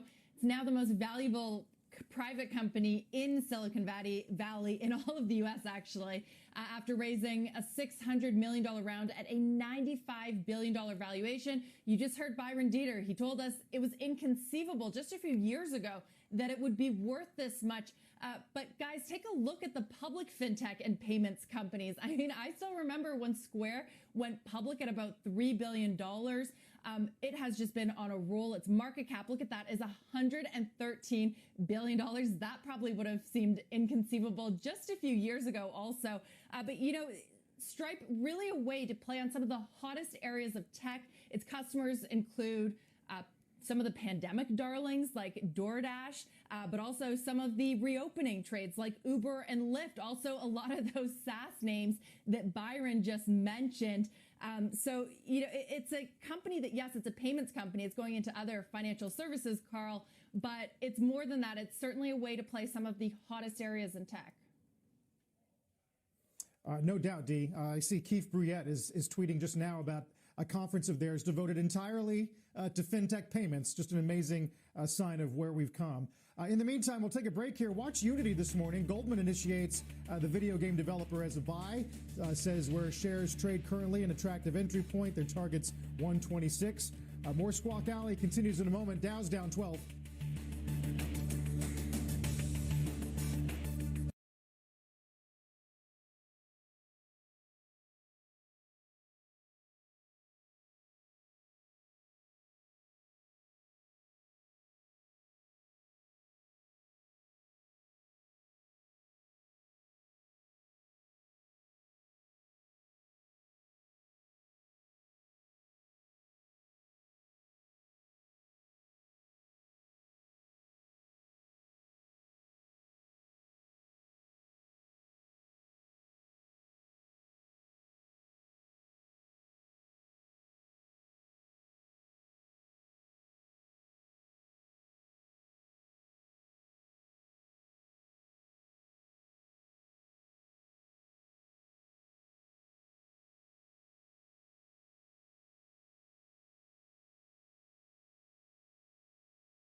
LiDAR company Eva, founded by two former Apple engineers, is going public via SPAC this morning. With us now is Eva co-founder and CEO Soroush Salehian. Soroush, good morning. Thanks for being with us today. Now, yours is just the latest in a wave of LiDAR SPAC. So how do you differentiate yourself from, I count at least 6 since last summer?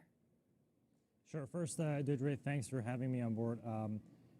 Ava is a perception systems company. We're designing and developing what we believe to be the next wave of perception technology for different kinds of devices, across devices. Automotive is first market segment, and then going to consumer and others. But what we really differentiate is our development of what we call a 4D, a four-dimensional LiDAR technology.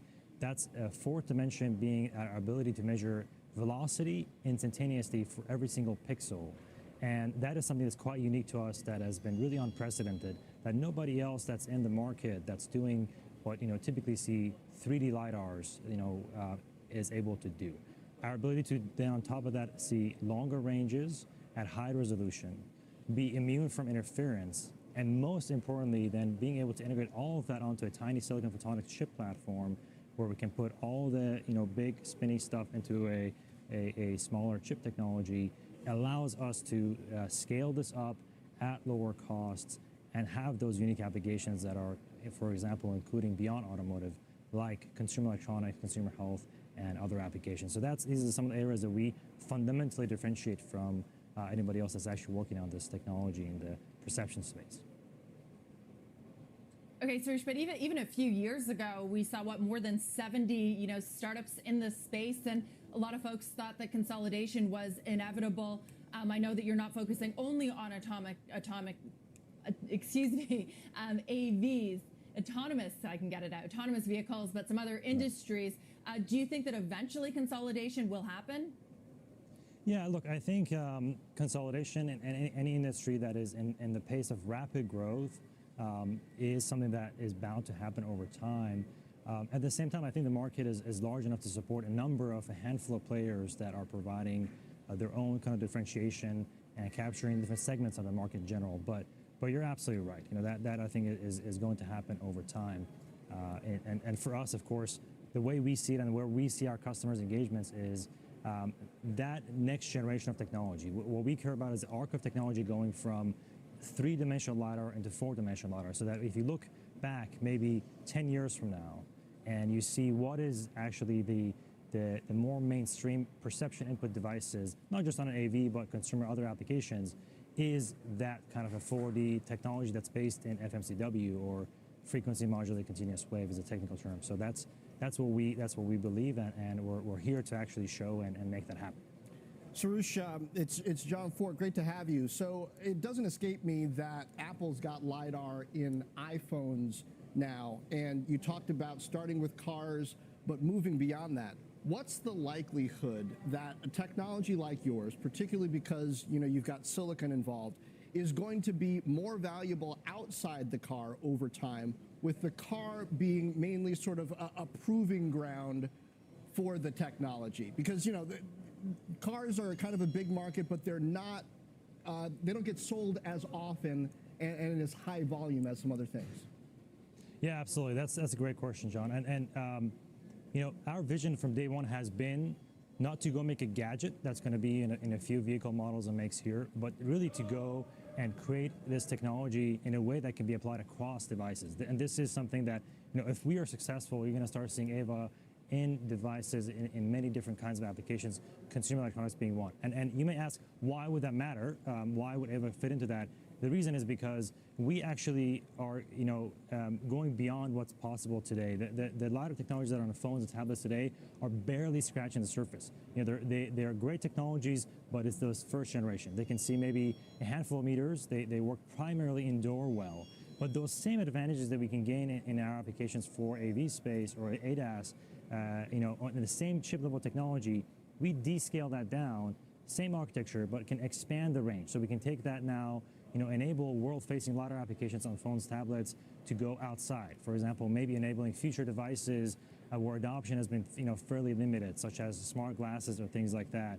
And that's only possible because we can integrate all that into the silicon photonics form factor. That's extremely potentially valuable. And so I want to understand that a bit better, because when you're talking about especially consumer devices, companies like Apple like to shrink things down, and if you can integrate things onto a chip, that's so important.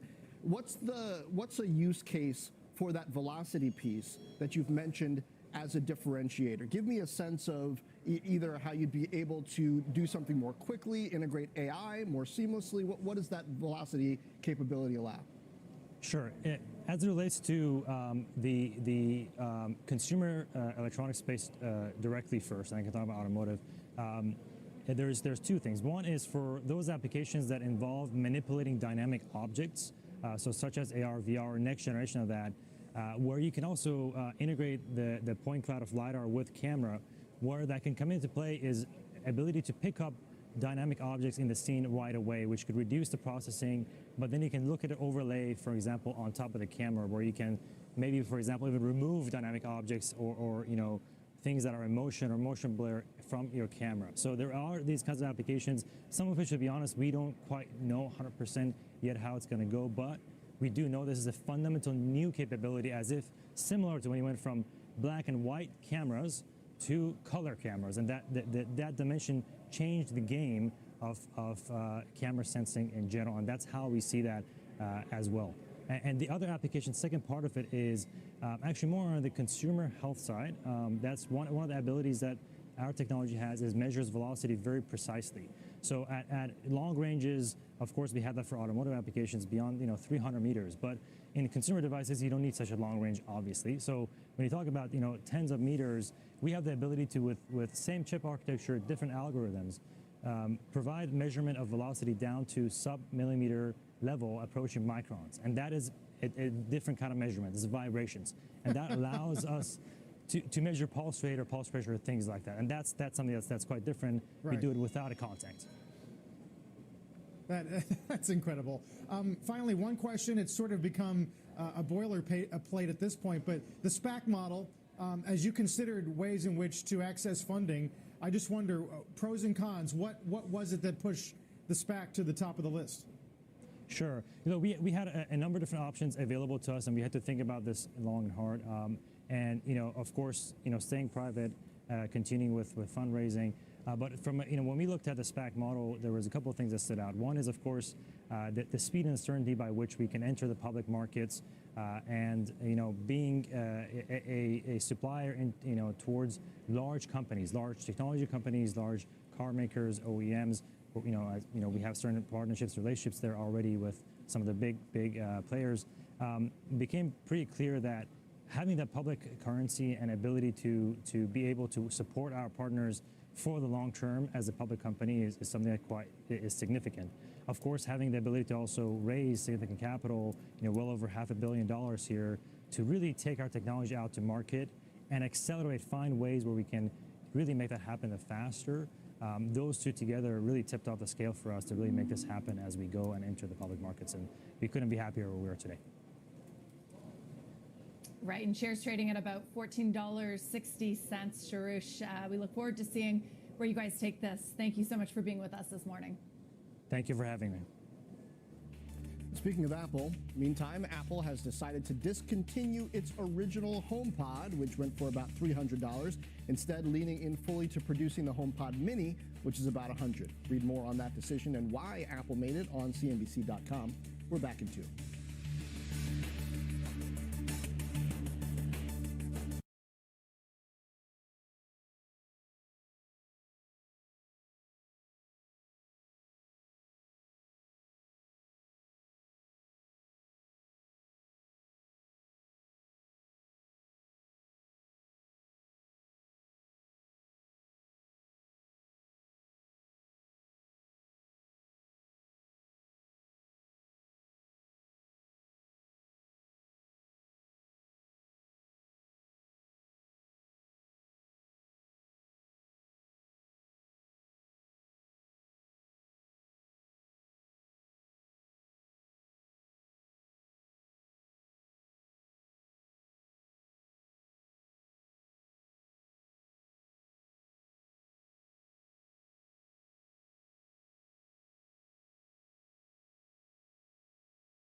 That was an interesting one, that interview with the guy from Ava.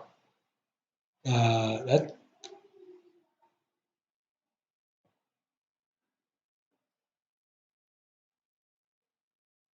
could be a very interesting stock to watch. So put it on there and see, just coming on MSNBC. Look at that. 13 to 16. Look at all that volume. That is crazy.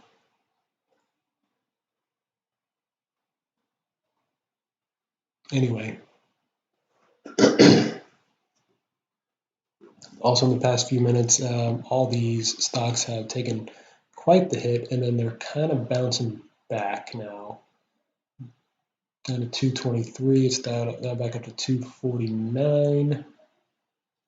And AMC, so I put in a buy order right here at 13 for Ava. So we'll see if it comes down off this high after the MSNBC rally or CNBC rally. But AMC went up and was holding much longer than these guys, but then dipped down, and it's back, going back to 1374. So let's see if it makes the second run after that big dip, along with all these others. I'm going to replace these two. And AEVA, there we go.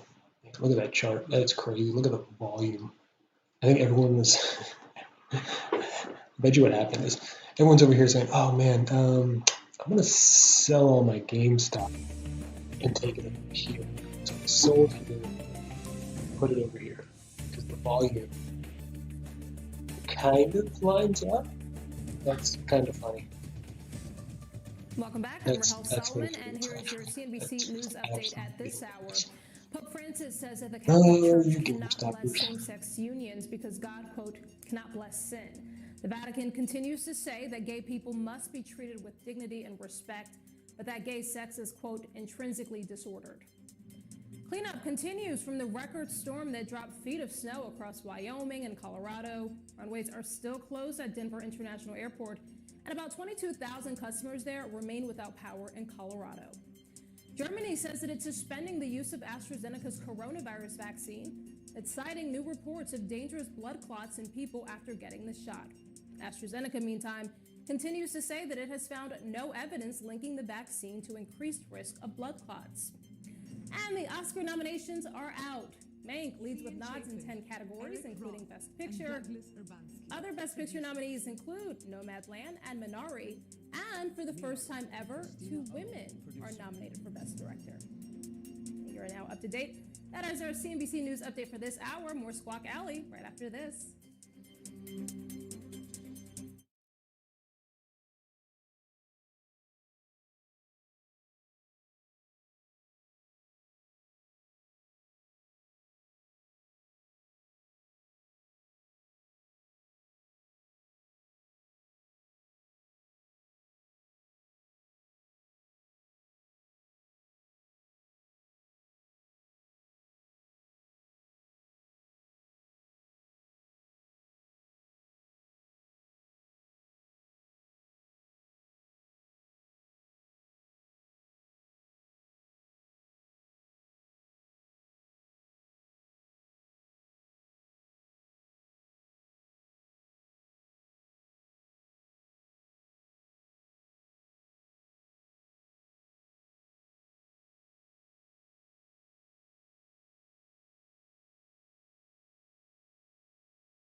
I've been just hearing about this crypto money for a couple months now. It was kind of a no-brainer for me to get involved as quickly as possible. This day and age, you want to stay on the forefront of creativity and finding ways to be the first to do things. Good news is I smashed it yesterday. We made $70 million. The bad news is we broke the hype button.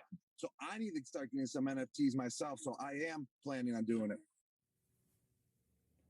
Little highlight reel of our interviews last week regarding NFTs with Beeple, Rob Gronkowski, the Kings of Leon, and the Nifty Twins. Robert Frank joins us this morning. Talk about what is behind the surge in popularity here. Hey, Robert.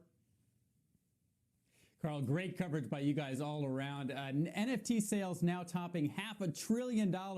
At the same time, the market cap of Bitcoin reaching a record $1 trillion this week, and for Ether, over $220 billion. It's all connected because crypto wealth is the big driver of prices and the popularity of NFTs right now. In February alone, NFT sales hitting $340 million in February. That's up from $12 million in December. The biggest collectors of NFTs are some of the earliest investors in cryptocurrencies. There are about a dozen new crypto billionaires, an estimated 100,000 crypto millionaires. All that digital wealth right now looking for some place to put it. NFTs are some of the only assets that these guys can buy with those gains that offer a liquid and active market. For instance, the buyer of that $69 million Beeple that sold at Christie's, he goes by the name of Metakoven. He describes himself as a crypto native who started buying Bitcoin back in 2013. Another big NFT collector is Tim Kang. He's a music and crypto entrepreneur. He bought Ether back in 2016, now paying hundreds of thousands of dollars for Beeple NFTs. The underbidder for the Christie's Beeple was crypto entrepreneur Justin Sun. I did a little math here, some crypto math. If Metakoven bought $200,000 worth of Ether back in 2016, that $200,000 investment would be enough to have purchased that $69 million Beeple NFT, Carl. I love it when a plan comes together, Robert. That's fascinating. Thank you, Robert Frank, setting us off here on NFTs. We'll start there with our next guest, Kara Swisher, of course, New York Times columnist and CNBC contributor. Kara, you said you were going to dig into this, and I wonder if you can tell us at this point whether this is real innovation or simply money carving out excuses to spend it. Well, there's a lot of money, right? Like there's going to be a huge boom because so much investment is sort of wandering around and washing around. And obviously it's the same issue around Bitcoin and other cryptocurrencies. And so there needs to be somewhere where it needs to be spent. At the same time, things that are of value, just because it's digital doesn't mean it's not of value. I think people get, I was arguing with someone, they were like, well, I can get any copy of it. And I said, well, you can have copies of the Mona Lisa, but it's worth something. And so you don't have to owning it and having the right to it and having a very clear, verifiable right to something is worth something in terms of collectibles. And so it makes sense that there'd be digital collectibles here. It's not the biggest leap. I'm not sure why people have a hard time understanding that. I think the more difficult one, of course, is Bitcoin and what it's worth and what it can buy. And here's something it can buy, actually. Here's something it can afford and is worth something to somebody. Yeah. Beeple's point to us last week after the auction had closed was that, these may be mispriced and there's going to be pain. He used the analog of the dot-com boom where people lost a lot of money, but the internet remained. Do you think that's legit? That's right. Yeah, I do. I think look, there's a possibility of a lot of fraud here and a lot of silly stuff. There's a lot of paintings you wouldn't pay for all over the place. And then there's paintings that you would pay for. And that's the way the art market works. If you wanted to look at any market like this, you could make fun of a lot of it. And some of it is worthwhile. Baseball cards, all kinds of things. There's dozens of collectibles of all kinds of stuff that people do. And so you're going to see declines in prices here, just like you do in all these other collectible markets. But it is being spurred by the value of Bitcoin at this point.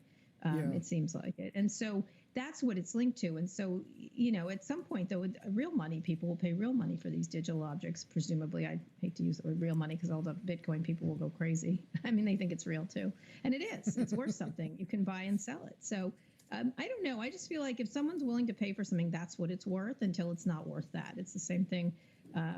You feel like there should have some underlying value. I think that's what people are talking about. But there is underlying value to owning the tweet that Jack Dorsey started Twitter with. To actually own that tweet it has value if he sells it to you and it's his property. So anyway. Yeah, Kara, I think that if that can be framed in some way, also if Jack Dorsey signs it, then it also has a different sort of value. I also spent some time thinking about this last week, and one of the things that I came to is that looking at this Beeple sale, there's a whole class of crypto capitalists now, different from venture capitalists, who are interested in establishing blockchain as being relevant beyond just Bitcoin and cryptocurrencies. And this was a deliberate move on their part, this NFT move, and specifically Beeple, to bid this thing up to show that this technology is worth more than people think. And I think they succeeded in that in a way that Sand Hill Road has not, right? Well, if you think about it, a lot of people were not doing Bitcoin, and then suddenly companies like, other companies buy it as an asset. That's how it works, right? As people start to jump into it. And you'll see more and more companies, take Bitcoin as a hedge, for example. So yeah, why wouldn't they? Why wouldn't they? They believe in this area. To say it's like this one big Ponzi scheme, I think is a little short-sighted. I think it's an interesting, if we can find ways for blockchain to work around the world, it does sort of disrupt currency and disrupt transactions in a way. And so they're going to start to find ways where it works. And I think calling it like the early internet is a really good way to put it. If you recall at the time, I think you were around, John, I don't remember, but I was. And I remember everybody said, this is a scam. This is a Ponzi scheme. These are, you know what I mean? And then some things were very valuable. I mean, everyone's like, what is the internet? What is on it? If you remember that, I totally do. And I was like, everything is on it, like everything. Like can't even explain what's in the library, books, things, knowledge. So I don't know. I'm good with this. I think it's fascinating. Kara, yeah, so do I. I guess my question is, do they become more than collectibles? Are they already there? Is this sort of a new and alternative investment class for investors that are coming to the markets that want to hold more than the S&P 500 or mutual funds? Is this sort of enter the league of Bitcoin? Are we already seeing that happen when you have such a variety of things from Beeple's, digital artwork to Taco Bell NFTs? Sure. I think it's difficult to do, actually. Like a lot of things, like the early internet was difficult to do at the time that it started. You had to have a certain amount of, you would have to have the browser, and then you have the computer and the link and stuff like that. And so this is what's difficult is to buy these things. And so that's one thing that's sort of a gating function here. And so this is why it's the cryptocurrency. It looks like they're buying and selling the same things to each other, and I understand why people feel that way. But I think once there is a smoother system for buying and selling, yes, certainly everyone, just the way there was a smoother system to publishing on the internet, people will start to participate in it, I do think. Kara, we want to get your thoughts on some reporting from our Julia Borston regarding VC funding of female-led startups. Quick listen to what Julia has to say. Hey, Julia. Well, Carl, there's no doubt that women have been hit hard by the pandemic, and that does include women who lead startups. Startups with all-female founding teams drew 3.4% of all venture capital dollars back in 2019 in the U.S. That declined to 2.4% in 2020, according to Crunchbase, and that percent stayed consistent through the first 2 months of the year, according to Crunchbase. Now, companies with co-ed founding teams similarly saw their share of venture dollars decrease from 11.6% in 2019 to 10.8% in 2020, and that percent declined again early this year. Now, in contrast, male-only teams' share of VC dollars grew from 85% in 2019 to nearly 87% last year, and that percent has grown again early this year. Now, there are a couple of explanations given for this persistent gender gap. One is that men are securing bigger checks. PitchBook reports that the average VC deal size for all female teams was $6.8 million in 2020 compared to all male teams' average of $18.7 million. Another factor at play, only 12% of decision makers at VC funds are women, according to AllRaise. And investors may have been more inclined to stick with their existing networks during the pandemic when it was harder for them to meet new entrepreneurs, certainly harder to meet in person. Now, still, there are hints of potential for change. All female founded teams exit, sell, or go public about a year faster than all male teams in less than 7 years on average, and also at higher valuations. That's according to PitchBook. And Carl, we are seeing a number of new female-led funds, which could promise change in the years ahead. Guys? All fascinating, Julia. Thank you for that. Kara, is it a matter of progress not always being linear? Is there reason for worry? No, there's no progress, Carl. I mean, come on, like look at those numbers. I mean, 3.4 is pathetic and 2.4 is appalling. I mean, I think this is something that's been happening and continued to persist happening, of women not being on these cap tables of these companies. And that's where it all starts, right? Getting them on cap tables and including them and being part of the process. What's really interesting, there have been a lot more women run venture firms started recently in the last couple of years. And certain women investors like Melinda Gates has been very critical, and Lorraine Powell Jobs, and also Mackenzie Bezos, I think, has been putting some money into various things. I'm sorry, Mackenzie Scott. And so you can see it depends on where the funding is going to come from, but I suspect everyone ran to safety, and that's what they think of as safe, even though that's not necessarily the case. And it's going to be a problem that's going to persist going forward, I think, forever. I don't quite know what's going to change it, except for more successes by women-run companies, startups. Yeah, it kind of reminds me of last week. You know, for a few months there, Kara, the S&P didn't have a single company with an all-male board, but there's another one as they've rotated some companies in. So yeah, progress is painfully slow. It's good to see you. Thanks, Kara. Thanks a lot. Still ahead this hour, American Airlines CEO Doug Parker. Don't go anywhere. We're back in just a few minutes.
Just for fun, let's get a check on the meme stocks at this hour. AMC, the big outperformer, as it gears up to reopen its Los Angeles era theaters. Others like BlackBerry and Nokia are slightly higher as well. GameStop trading a bit lower in a volatile session. More Squawk Alleys ahead. Stay with us.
Let's get over now to Phil LeBeau, who joins us exclusively with the CEO of American Airlines. Phil, over to you. Thank you, Deirdre. Let's bring in Doug Parker, Chairman and CEO of American Airlines, joining us from the company's headquarters in Fort Worth, Texas. Doug, let's start first off with the main question. Everybody wants to know what the state is of demand right now. How much has it rebounded within the last couple of weeks? Hey, Phil, thanks for having me. Yeah, look, it's coming. We are certainly seeing improvements in demand as vaccinations are increasing. Our last 3 weeks at American have been the 3 strongest weeks for bookings since the pandemic hit, and each week has been stronger than the last. So real momentum. It's largely leisure-based, but you can see it in the TSA traffic data, but we can really see it in our bookings. People are beginning to. There's a huge pent-up demand for travel, and people are starting to book travel for the future. It's nice to see. Doug, paint a picture of the bookings that you're seeing. When you say close in, are we talking about people who have decided, look, I want to fly within the next month? Or are we talking about people who have said, look, I feel comfortable enough to book a trip for June and July? And are they picking certain parts of the country, say the Southwest or the Southeast, more than other parts of the country right now? Yeah, there's some of it's close in, some of it's further out, Phil. But it's definitely largely leisure based, as I said. It's not business travel just yet. That seems to be booking. That obviously books closer in, but it's leisure based. It has been primarily to beach locations, mountain locations. That's starting to change again as people get vaccinated and they're going to visit family and others. And as cities open up, we'll see more and more travel to other places. But it definitely domestic U.S. Leisure-based travel. But the bookings are really quite strong. They're getting even close to 2019 levels at this point. So there's obviously demand for travel. What we need to work on now is getting yields up higher as it becomes less leisure-based and more business-based. But that's still to come. And what about that business traveler? When do you expect that companies will legitimately start saying, okay, it's time to start getting more people out on the road? Yeah, look, I don't know that we know, to tell you the truth. It's up to those companies themselves. We're certainly seeing some green shoots. There is a small increase in what we call managed accounts travel, business travel, but it's small. We really need what you said. We need companies to eliminate their restrictions on travel. We need people to return to work, at least some more than it is today. But look, that's going to happen. Just as we're seeing on the leisure side, there's huge pent-up demand for business travel. And when it happens, we're going to be ready. I mean, that's what I'm most excited about. The team at American's done a really nice job of getting ourselves prepared. Our people out there taking care of customers every day. And as more and more people return to travel, we're ready to take care of them. Doug, we're showing a chart of your stock right now over the last year. It's at a 52-week high, albeit it's nowhere close to its all-time high. But certainly it has had a nice move within the last 9 to 12 months. But investors are wondering, when do you hit break even? Because we've seen a year now of negative cash flow, and the question is, do you get there in the second quarter, or is it further out? Yeah, again, Phil, another question I'm not entirely certain of. It's dependent upon those first answers, when business travel returns. We've seen market improvement over the last 10 to 12 months and at an increasing rate here in the last month. So I expect it sometime in the back half of 2021. I don't know when exactly in the back half. But it's so much dependent upon demand at this point. We've done what we can to get the airline ready for people to return. We just need people to return. We've done a nice job of reducing our costs through this. We've done a nice job of improving our network with strategic alliances with carriers like JetBlue and Alaska. So we are ready as that returns. But when it does, that'll be what pushes us over. I also note we had a pretty good week last week in terms of raising capital. We did a $10 billion financing of our Advantage program. We had an extension of the payroll support program out of the American Rescue Plan, which allows us to keep our people on board. That has us well positioned to withstand whatever may continue to happen. But it feels very, very, very much like demand is returning as vaccinations take hold, and as that happens, we'll see business demand improve as well, and that's going to push our industry back to profitability. Doug, well, you've made a lot of moves to not only make it through this pandemic, but also position yourself to potentially start growing again.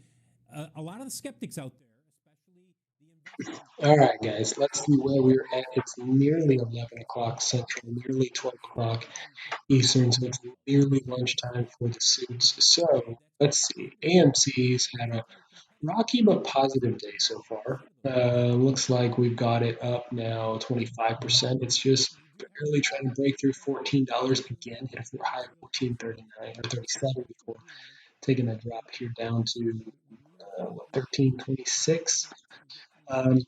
It took a drop a few minutes after all these did too. GameStop, Koss, and Express all took a huge drop right there, as you can see. But all of them happened at right about the same time.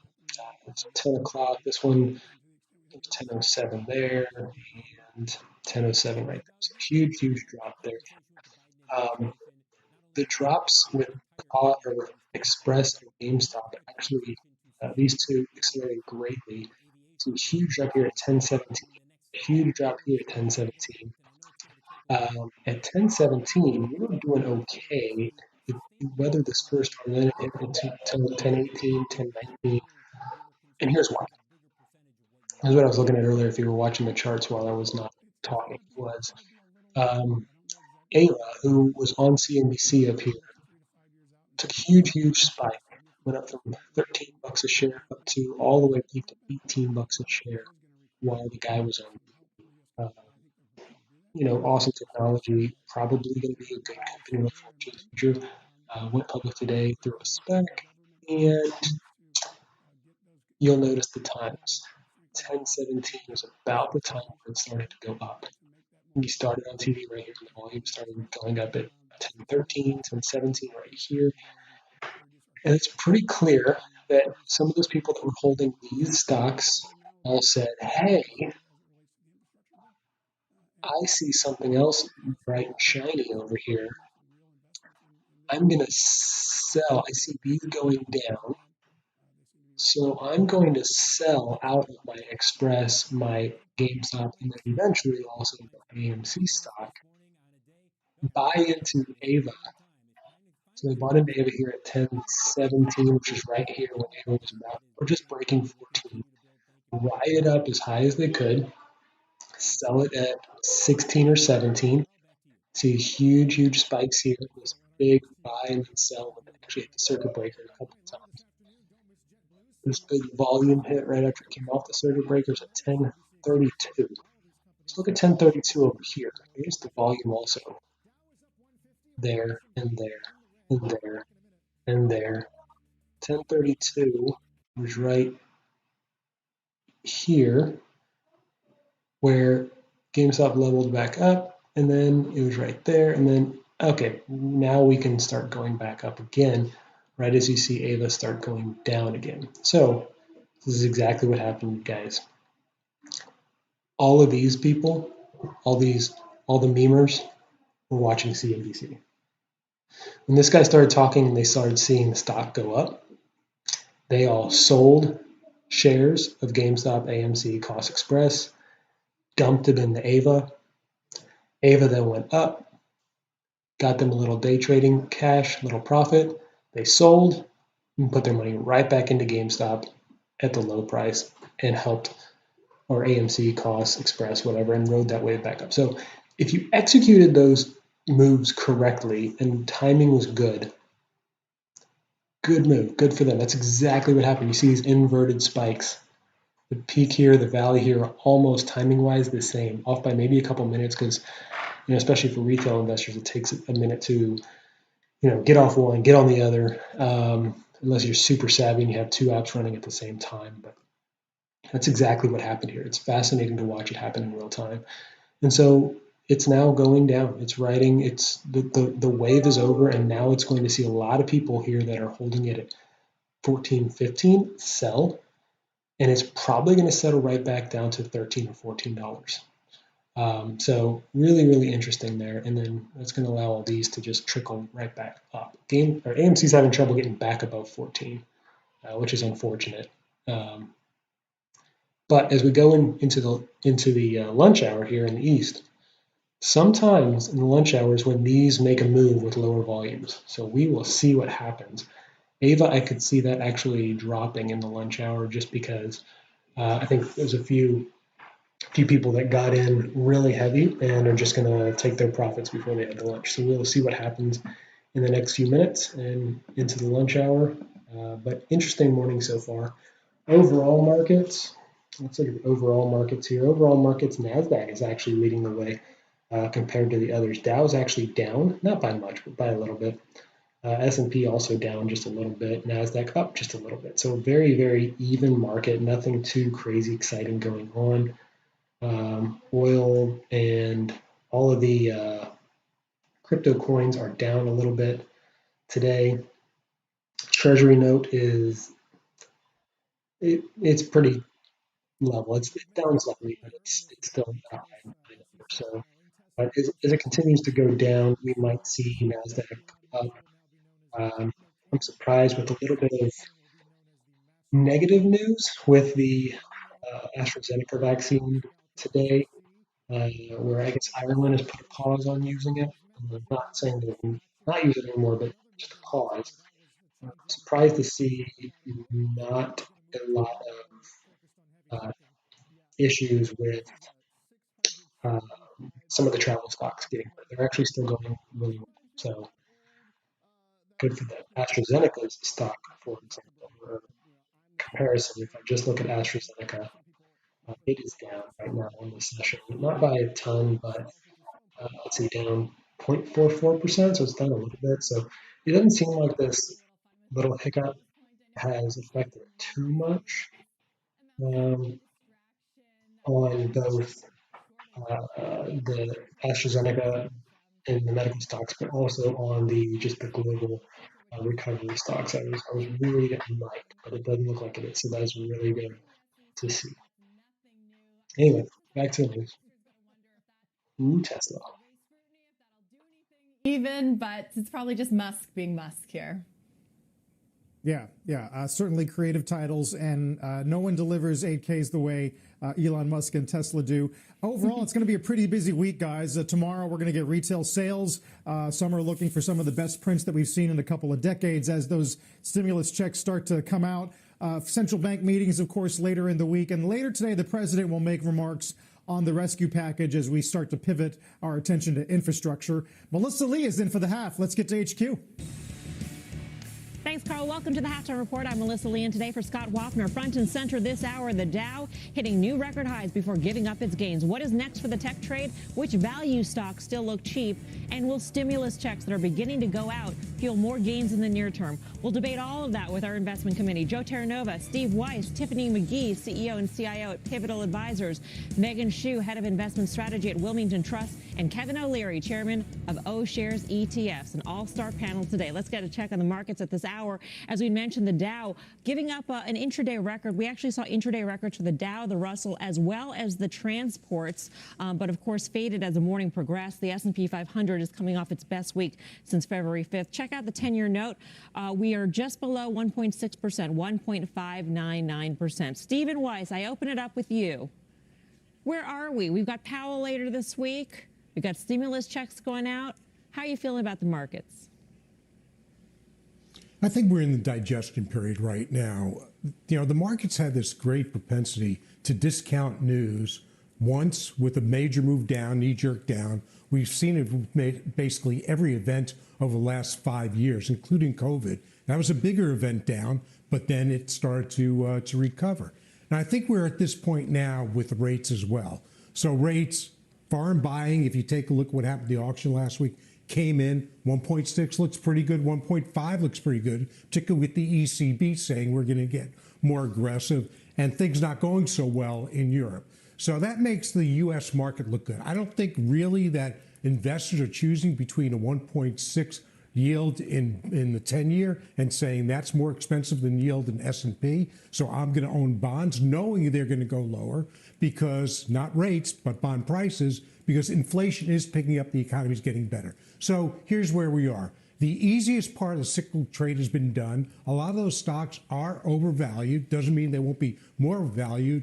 And technology, the value part of technology, not the Zooms of the world, not the Teledocs, but the value part has reset a little too low. So we're going to go do a little bit of reversion to where we were before. So bottom line, I think you want to take off a little bit of equity exposure. I think you want to replace it. We've said it so many times in the past 5 years, but this will be a stock picker's market going forward. So I'm positively disposed to equities. Long answer to a short question.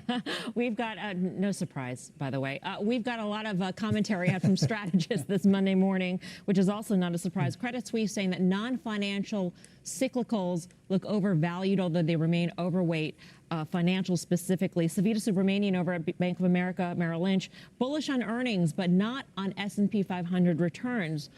Joe, where are you in relationship to Steve on the markets, and have we priced in a lot of the anticipation of this hot recovery that we're looking at? Well, first of all, let me comment on the cyclical aspect. I do agree that financials would be the cyclical sector that I would remain committed to in terms of my allocations. I would begin to pare back on some of the other cyclicals, specifically energy. If we move into a period where you begin to see the market kind of searching for a catalyst, and you've got a 10-year treasury yield, which gets very comfortable, which the appearance is that it is, with a level above 1.5%. That being said, I do believe the equities market still has a solid foundation to move towards 4,000 in the S&P. Clearly, the blend of having exposure to some of the cyclically exposed industries, as well as a lot of the established growth industries, I think that's the right playbook as we move forward here. And we're only a couple of weeks away from digesting earnings once again. So in the interim, you're going to search for a catalyst. Market's going to trade intraday off some headlines, which obviously it's done today as it relates to the AstraZeneca suspension of the vaccine in Europe with Italy and Germany and France. You're witnessing that. And then this morning, the introduction of a higher tax structure from President Biden's administration. I think that kind of would slow any appreciation for risk assets overall. So we might just be in a little bit of a waiting period, but ultimately we're going to make that charge towards 4,000. It is interesting that, the tax policy or potential tax policy that the Biden administration could pursue is looked at as a damper. When you take a look at the congressional makeup, Tiffany, it looks kind of unlikely that much will pass. But still, with that said, let's say taxes for the wealthy, taxes for corporations specifically, go higher. That has been the fuel for the markets when it was initially passed, when the Trump tax policy was initially passed in 2017. Would that offset what it pays for, which is infrastructure and other programs, which would require spending and companies would actually benefit from? Yeah, so that is a really good question, right? So possibly, and I think if I'm an investor right now, and I am, I'm looking at all of these headlines. I'm looking at what Congress is doing. I'm looking at the news of vaccines and also people actually taking them. I'm looking at even cases, and I'm trying to figure out how do I position my portfolio going forward. And I think that the main ingredient here, right, the main thing investors should be focused on is asset allocation. We kind of really got caught up in 2020 with all these high growth stocks and these really exciting stories, and including an election, and including legislation. But asset allocation can really be accounts for the majority of the return of the portfolio. I don't want people to forget that. So the majority of your attention should be placed on asset allocation going forward. So it's not a growth versus values conversation. It's not a headline conversation. It is how do I position my portfolio to weather all of these headlines? And I would say that you need both growth and value because they do different things, and you need to be diversified across all asset classes. And by the way, Kevin O'Leary, you can find value in growth. And I think that's what a lot of people are arguing at this point when you see the rotation out of the higher multiple sectors within technology, such as software. I don't know if you checked out the IGV lately, the software ETF. That's gotten hammered with this whole rotation, Kevin. So in terms of interpreting value and where you can find it, you can have overvalued cyclicals, you can have overvalued value, and you can have undervalued tech. So where do you go? Well, let's talk about one factor as an investor you have to consider. We've never taken $1.9 trillion, put it in a helicopter, and just flown all over the land, sprinkling it out. That's basically what we're doing. I actually read the bill. There's a lot of waste in there. I mean, it's really boring as hell, but you can find huge pockets of waste. And so as an investor, you have to try and figure out, okay, we're going to try and prop up a lot of dead businesses in this, and that's very ineffective and unproductive.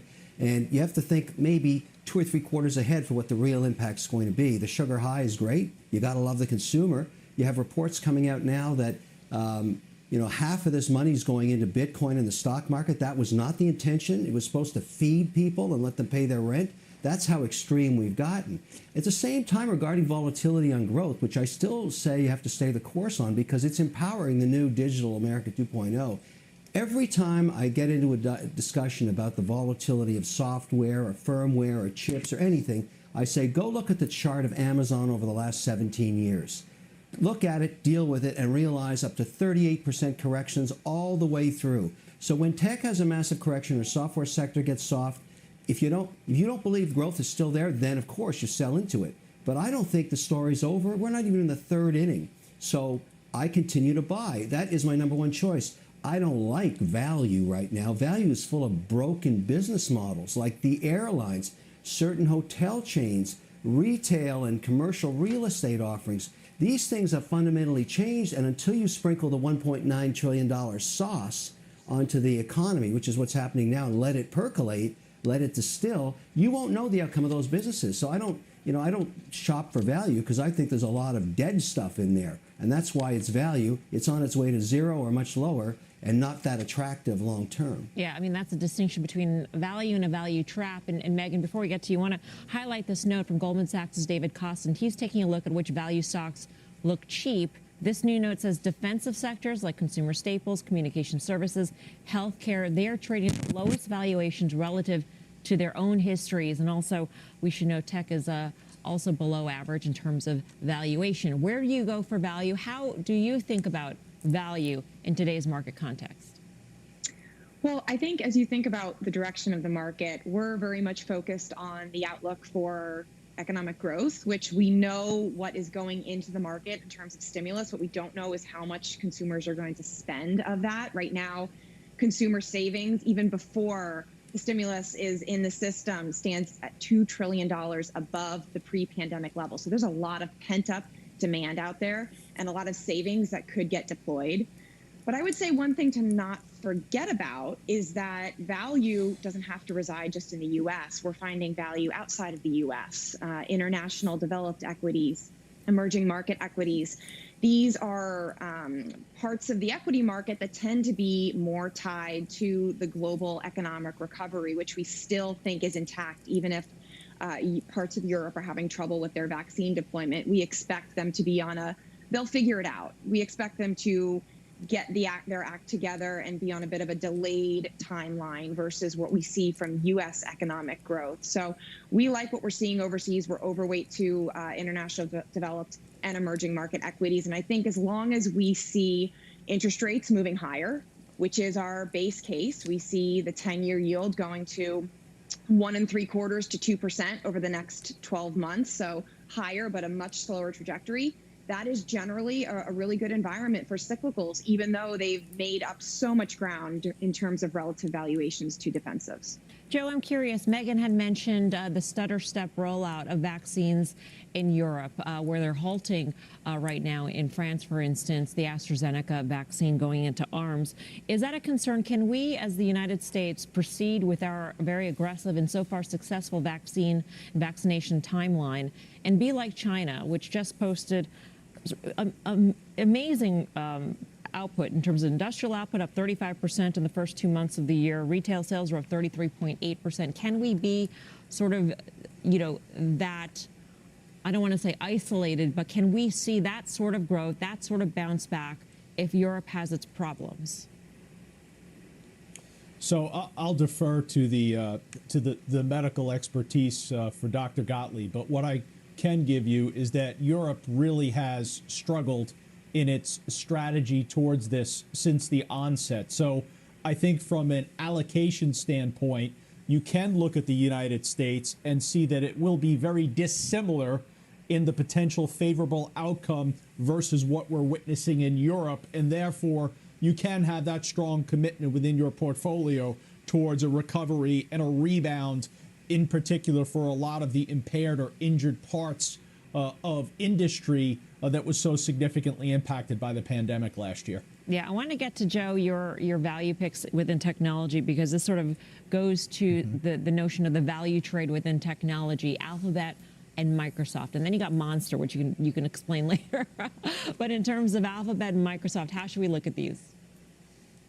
Well, that's your established growth, and we speak about that, and Stephen really explained it well at the top of the show. You're thinking about Alphabet, they're expanding the capital allocation strategy. That obviously worked well for Apple in prior years, and Alphabet saw that, and now they're beginning to incorporate that. In addition to that, you've got the ever-expanding Eco Cloud system for Alphabet. So on the recent pullback, I was able to go in and take a position in Alphabet. Some could be critical and say, well, you're buying it up here. Yes, I am.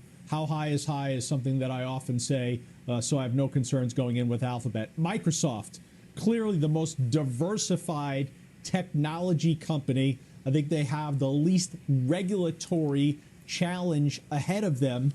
And if you think about the potential enterprise spend that's going to be coming in a return to normalcy, I think it directly benefits Microsoft. Now, lastly, let's touch upon Monster Beverage, because guess what, Melissa? Monster Beverage is a consumer staple name. And if I mine for consumer staple companies within the S&P 500 that can show me revenue growth of nearly 10% over the last 3 years, well, maybe you've got Church & Dwight with about 8.5%, you've got Costco with 8%, and then you have Monster Beverage above 10%. So that's the perfect opportunity to look for in what's viewed as a value-oriented sector, a company that's actually exhibiting strong growth. They've got over 40% of the market share in the energy drinks. They're incorporating flavor innovation, which has allowed them in 2020 to endure the pandemic environment and continue to grow. And looking forward, they'll probably introduce a hard seltzer at some point in late 2021 or 2022. Yeah. Tiffany, where do you go here for value?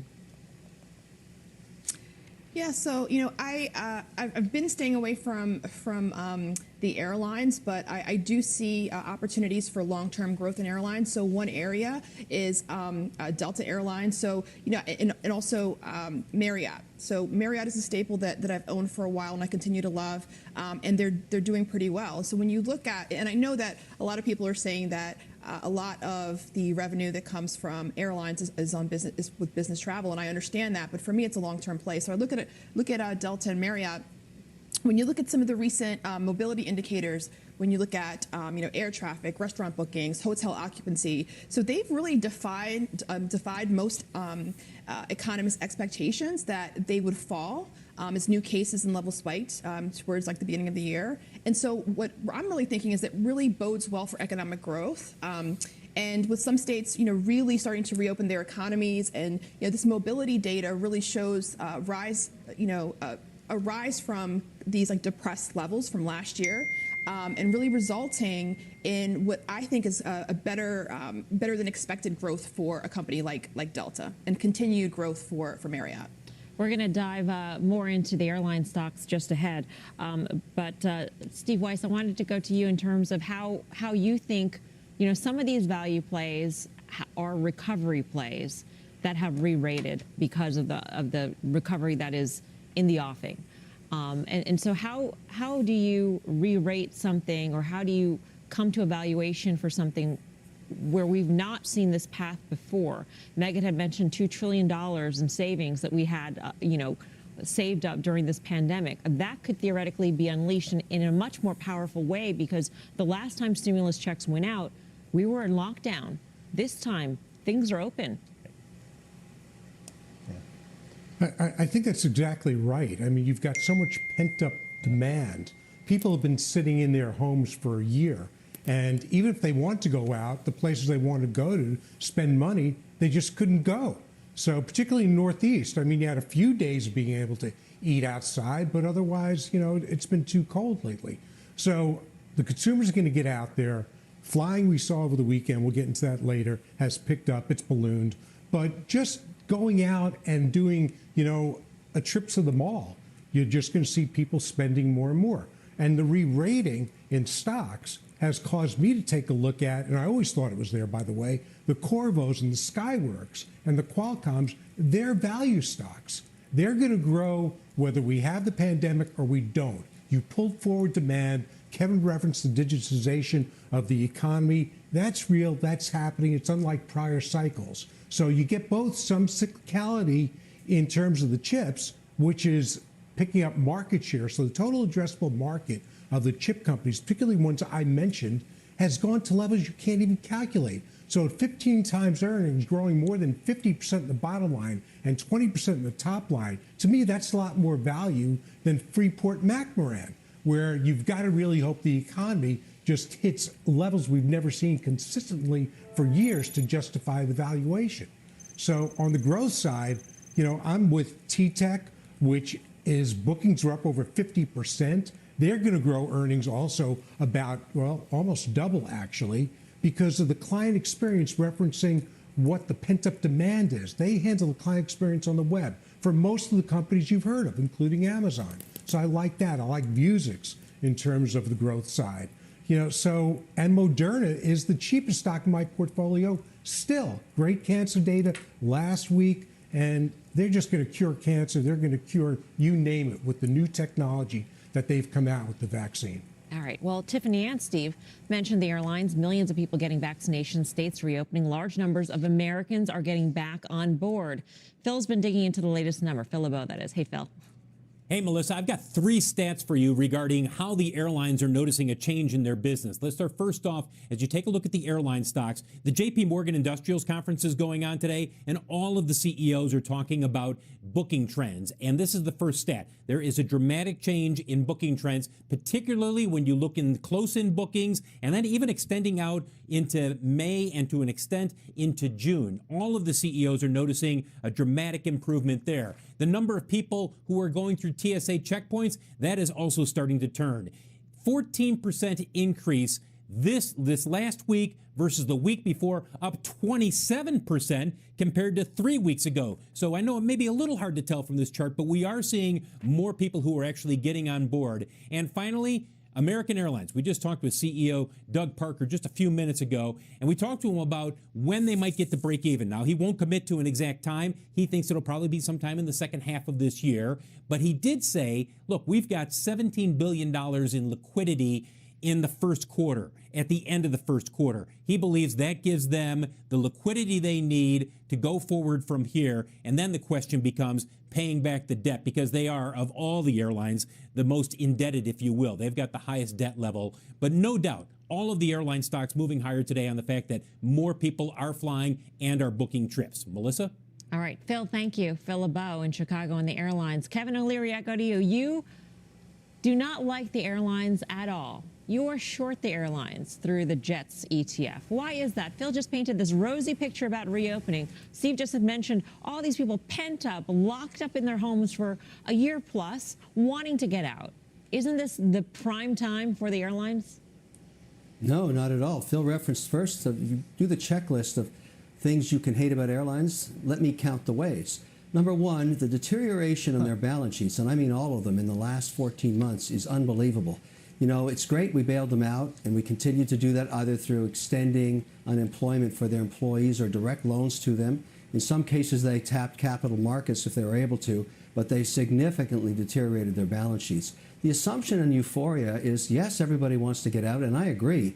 Everybody wants to go on a vacation. That's the $89 seat to Disneyland or the islands or, somewhere else. That is not the high-margin, profitable business travel that goes domestic or international. In fact, what I see, and this is what I don't know yet and why I'm short, is by Q4 and definitely by Q1 of next year, we will find out what the permanent impairment is to the model where you used to fly your executives all over the place to do business. The empowerment of digital technology to avoid those trips could be a 10% factor, could be 15, could be 20. I'm aggressively slashing business entertainment and business travel in all my private portfolios, and I'm proud to say in some cases we've been able to get away with 50% reductions. The last thing I want someone to do now is get on a tube and fly somewhere and spend money when I know with certainty they don't have to. The technology that allows you to have a direct relationship with a client, a customer, a buyer, or anybody else around the world is clear. Those were trips we used to make all the way over to Dubai or Germany or Geneva. We haven't done one of those, and we're doing just as much business as we ever have. So I'm getting out the machete, and I'm chopping, and I'm hacking, and I'm making it very difficult for any employee to book business travel without going through a mountain of paperwork to understand why they're doing it. I am not the only person doing that. I am making the assumption that this damage will show up sometime in Q4 or Q1 and be a permanent impairment to the business model of airlines, and you're going to have to see some consolidation, because I'm betting now no one's going to bail these guys out anymore from government money. They've got all they possibly could. Let a couple of them go bankrupt, consolidate capacity. They're very, very good at bankruptcy. They do it every 10 years. It's wonderful for the airline industry. It reduces the unnecessary older aircraft, and it allows some reduction of capacity. But I think making money at 89 bucks a seat is going to be a brutal business. They're going to have to sell you peanuts for $2 a bag. You missed Phil's report, I think, last week or 2 weeks ago, saying that airline prices, ticket prices, are going to go up every month on average by 6%. I mean, we're not talking $89 seats to Orlando forever at this point. But I agree with you in terms of the concern about the business travel, Megan. Some would argue that if you have an existing customer, an existing client, it's okay to do it by Zoom. If you want to get that new account, that new deal, you might have to take a plane. Yeah, but I think Kevin really nailed it. So I don't think business travel is going away completely, but maybe instead of going to see that existing client every month or every 2 months, you really prioritize those new relationships where an in-person interaction is really beneficial. I think at the very least, business travel is going to take longer to recover. And it is. It's a game of scale. So if business travel is only 10% of your seats, but 75% of your revenue to make up for that, just a few lost business travelers, you've got to scale up your leisure travelers by that much more. So I do think it would have been great to be in airlines off the market bounce. For now, we do think it's going to be a challenging road ahead. Weiss, it's Monday morning. I'm in a good mood. I'm going to let you do something you would probably enjoy doing at this point. Tell O'Leary why he is wrong. You are long the Jets ETF. I'm long Jets, I'm long United, I'm long Boeing. You know, let's put in perspective. Kevin doesn't believe you should buy a cup of coffee outside your house. So he's just cheap. I don't blame him. He's done well being cheap. But let's talk about the airlines specifically. I also agree with Kevin in terms of they're not the companies they were. Their balance sheets are upside down at this point, but they do have liquidity. They don't need to be bailed out again. This is a momentum trade, not just a stock price momentum trade, but a fundamental momentum trade. So as the stocks traded up today on increased traffic over the weekend, they'll continue to trade up. You'll see business travel come back big time initially. Then I agree, it'll be less frequent. But I'm not going to be there a year and a half down the road. I'm not going to be there maybe even a year down the road. But I think over the next 6 months, as you continue to see TSA numbers come out with increasing traffic, they're going to do very well. I've flown back and forth to California, and I can tell you the front of the plane was full in both cases. And I can tell you I'm booking trips to the UK, or my daughter's in London, going out a little bit. Those tickets are not cheap. So look, so I think pricing does come back. You'll have limited capacity, so they can price more aggressively, and they have to price at this point. They have no choice. So I think over the next 6 months or so, maybe 9 months, the airline's going to be great plays. I'll let Kevin respond to the accusation that Steve made that he is cheap. I am cheap, thank you. I take that as a compliment. I definitely want value for my dollar, but you know, the question for Steve on this airline trade is timing. When the market smells a fact that maybe business travel is impaired 15%, it will be very swift in punishing these stocks, because then you have to start figuring out who survives and who doesn't in the post-pandemic world. And I don't know when that's going to be. That's the challenge of being short, particularly an index like this. You never know, but you get rewarded a whole lot in a really short period of time. And I don't know when that day, the tipping point happens, but right now I'm just going with my own anecdotal information, just started doing Q4 budgeting on business travel, And I've got the machete out, and I'm just licking my chops as I hack and slash costs like I've never done before, and I'm thrilled, giddy about it. This is fantastic. All right, cheap is in the eye of the beholder, I guess. Can I add something? Yes, go ahead quickly. So really quickly, I think Kevin's thinking about business travel from a transactional standpoint. And while that might mellow out, business is about relationships. And so it's really hard to have a dinner and eat a meal and build a relationship over Zoom. Yep. Well spoken. All right, coming up, new straight high call for one big bank stock. It's already rallied over 20% this year. We'll debate it in our call of the day. And a reminder, you can always watch or listen to us live on the go on the CNBC app. Halftime, be back right after this.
The investment committee is making some moves. Tiffany, you are buying more Bumble. Why? I did. Well, the story's great. I think that, definitely from a girl power standpoint, we love what the CEO has been able to do. She's one of the first women who's been able to IPO a tech company. But when you look at who she's up against, right, she's basically up against one company, Match. And Match owns everybody else, right? So Tinder, everybody else, all these other dating apps that you could possibly imagine. Tinder's number one, she's number two.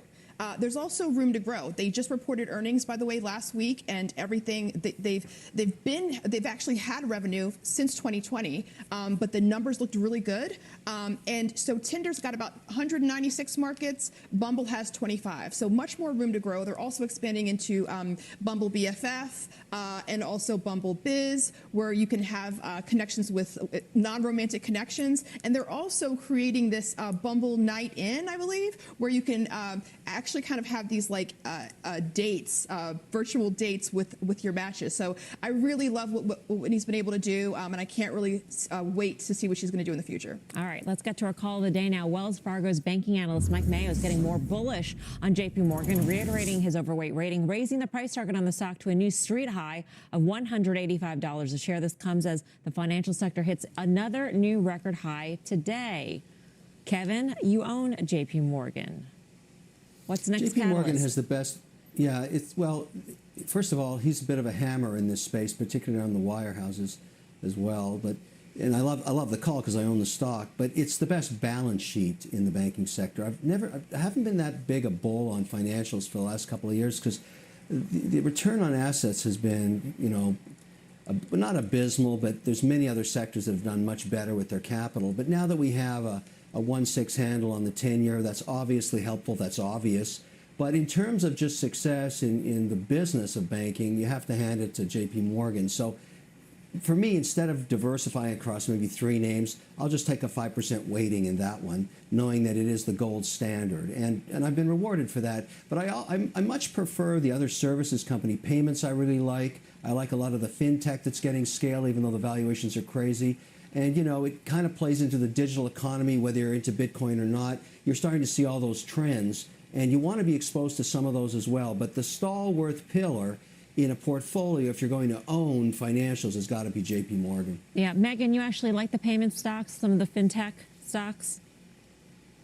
Yeah, we do. So we do like banks very much. It's one of our highest conviction calls. But within IT services, payment processors are very much related, a lot of the same themes. You get some growth drivers and some really positive, strong earnings growth, but also a lot of exposure to the reopening and the fact that consumers do have a lot to spend. We do expect to see new business growth. So we do like the payment processors and also banks. And I would say banks, the higher yield curve is important. The steeper yield curve is also incredibly important. And if you want to be more geared to that, we do expect the yield curve to steepen further. Regional banks would be another way to do that as well. All right, let's get to Rahel Solomon now with some other street calls you need to know about. Hey, Rahel. Hi, Melissa. Yeah, let's start with the Viacom CBS getting downgraded to underperform at BMO, although they are raising the price target from $60 to $70. So the stock has had an impressive run. It's up about 160% year to date.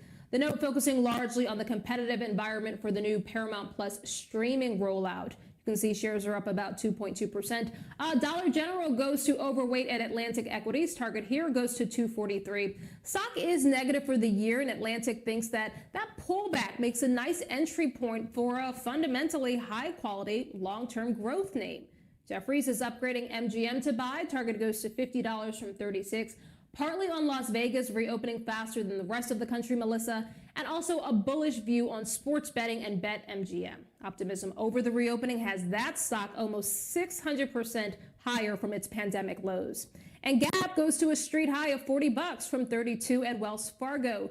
Note points out that Old Navy and Athleta, they're both poised to gain market share. Analysts also like the cost cutting and the real estate right sizing, like the shifting to off-mall locations. We've heard other retailers say that.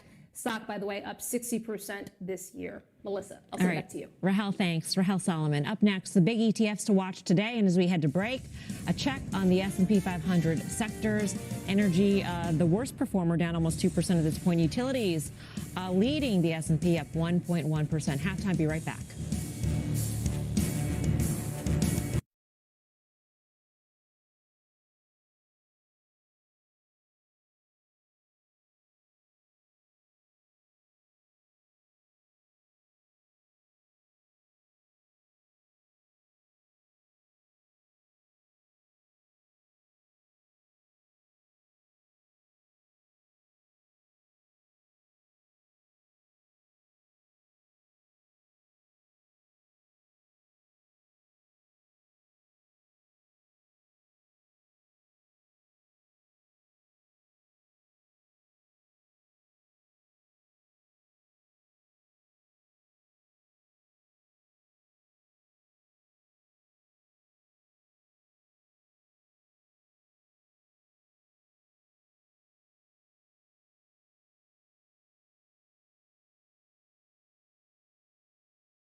Welcome back. I'm Rahel Solomon, and here is your CNBC News update at this hour.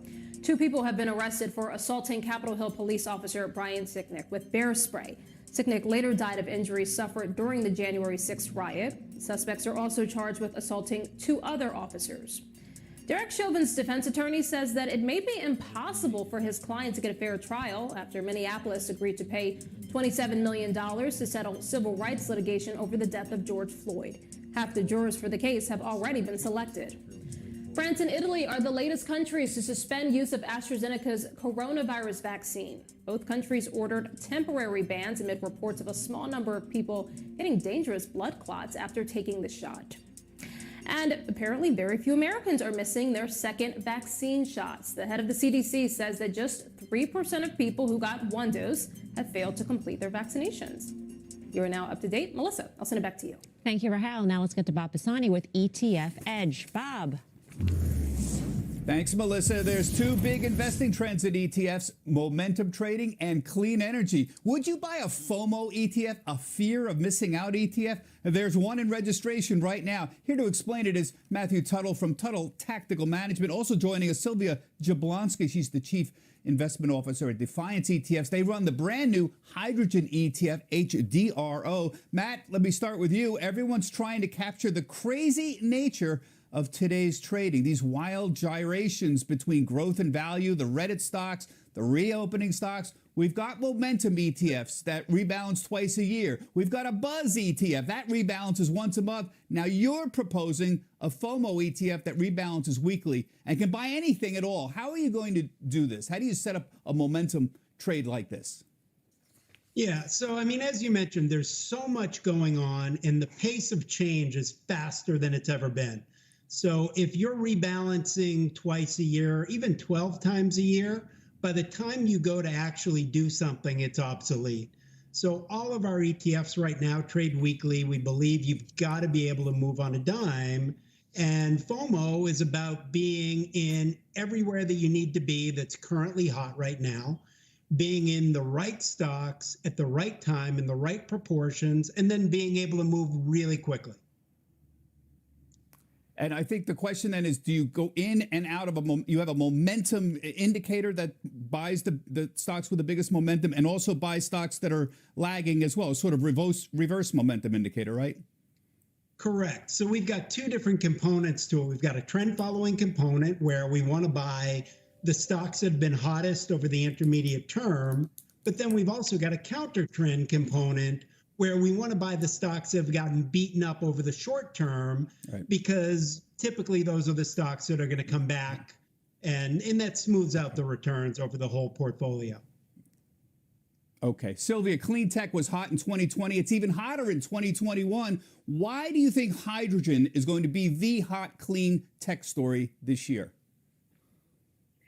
Well, 90% of the world's energy consumption comes from fossil fuels, which are bad for the environment. Hydrogen is a good alternative energy source, and it can provide up to 25% of our energy needs in coming years. So right now, there's about $150 billion investment in the hydrogen space. That is thought to be growing to 11 trillion in the next 2 to 3 decades. So you can see that's, a massive reason to look at this space and invest and get there early. But basically, hydrogen will be able to fuel our vehicles. It'll be able to power forklifts and do all sorts of things that support corporations and the way we live. But the biggest thing is that it's getting cheaper to do it. Their technology exists and it's getting better and more efficient. So it's more, there's more ease in creating hydrogen as an energy source. And finally, there's this massive political environment which really supports the hydrogen trends. So the EU, the US are all saying that they're going to be carbon neutral by 2050. So the amount of investment and effort that has to go into that is huge. And hydrogen is really on the cusp of that revolution. Okay, tune in at 1 p.m. Eastern Time. We're going to be on ETF Edge. We're going to go much deeper into how ETFs are trying to capture all this frenetic trading activity with Matt and Sylvia.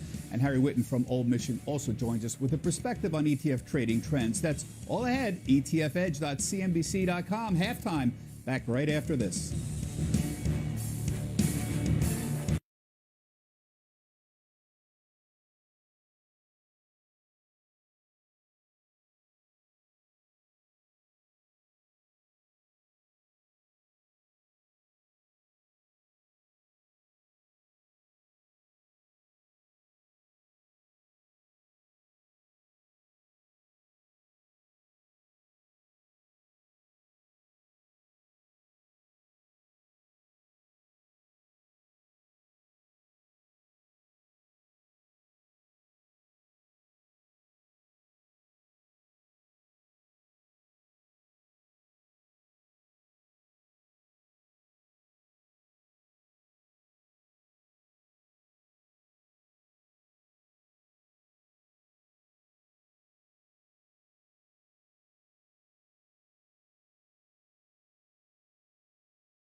Welcome back to the Halftime Report. I'm Rahel Solomon. We have a market flash right now on pot stocks, which are jumping to their session highs here in the last few minutes. This is as New York Governor Andrew Cuomo says at a news conference that the state is getting close on marijuana legislation. Those comments were, we've tried to do that for the past 3 years. We have to do that this year. We're very close on marijuana.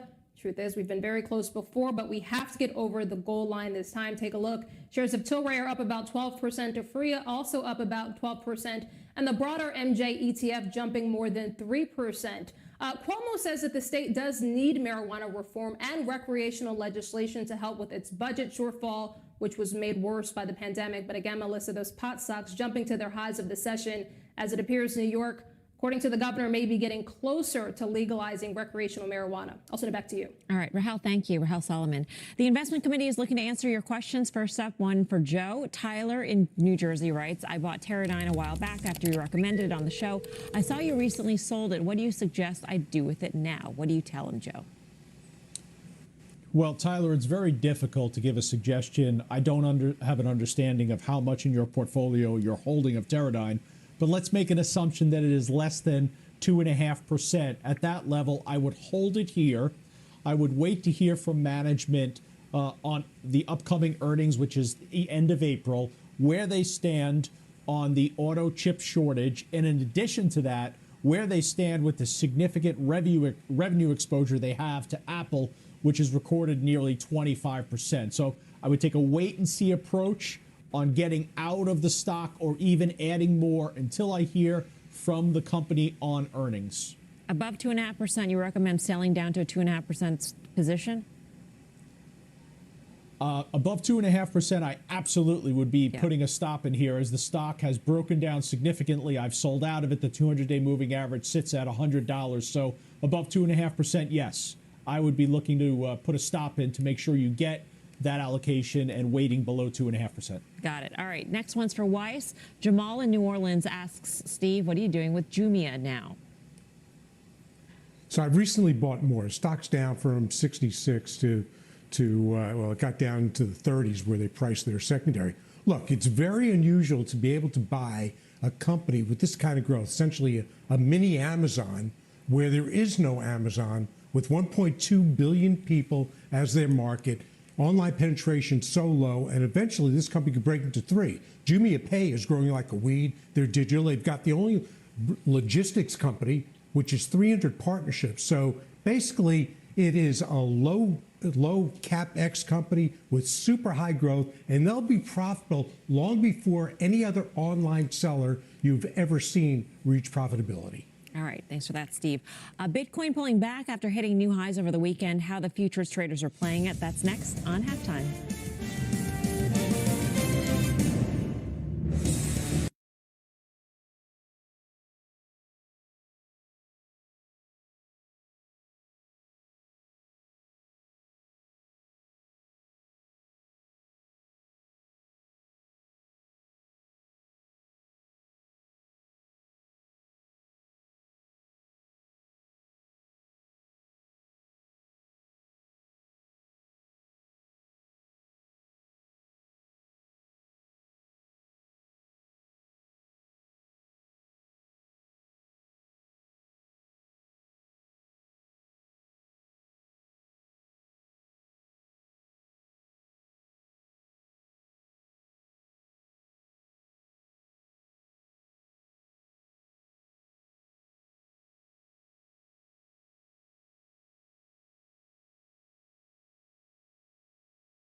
time for futures outlook, and we are watching Bitcoin after its weekend surge above 61,000. Let's bring in Brian Sutton for the trade. Hey, Brian.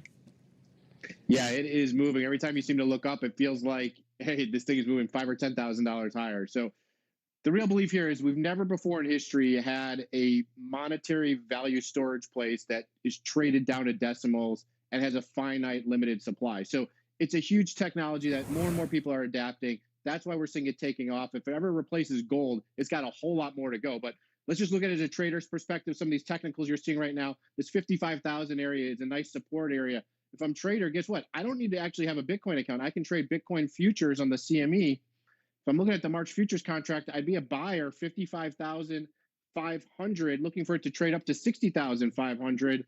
The stop at 51,000. You saw some of those technical levels. The 50-day moving average is significantly lower. We failed to ever get anywhere close to that. So I think there's some room to go to the upside still.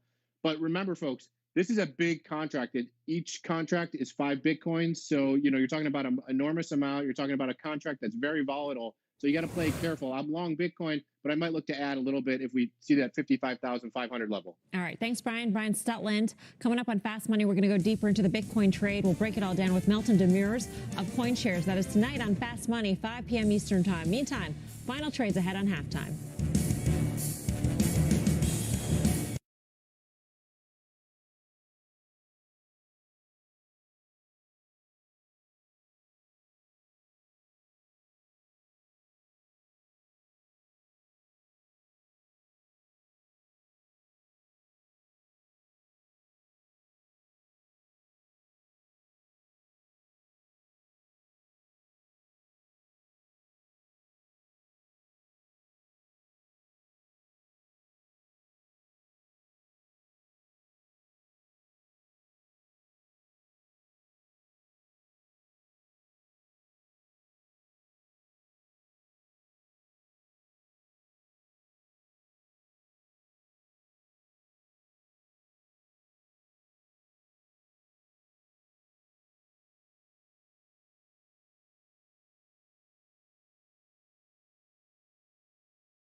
All right, guys, let's see where we're at here in the coming up on the end of the noon hour. So we've taken our Eastern time zone lunch break here in the last hour, and everyone's probably getting back to clocking in and hitting their computers and their trading floors again. So let's see what we find out here that's going on. Let me turn this volume. That just came. 1 second. All right, there we go. Let's see. GameStop, or sorry, AMC up here on the top, just being pretty even. Not a whole lot happening here in the last hour. Not since it hit this high and then valley down here in the 10 o'clock hour. It's just been slowly going up ever since.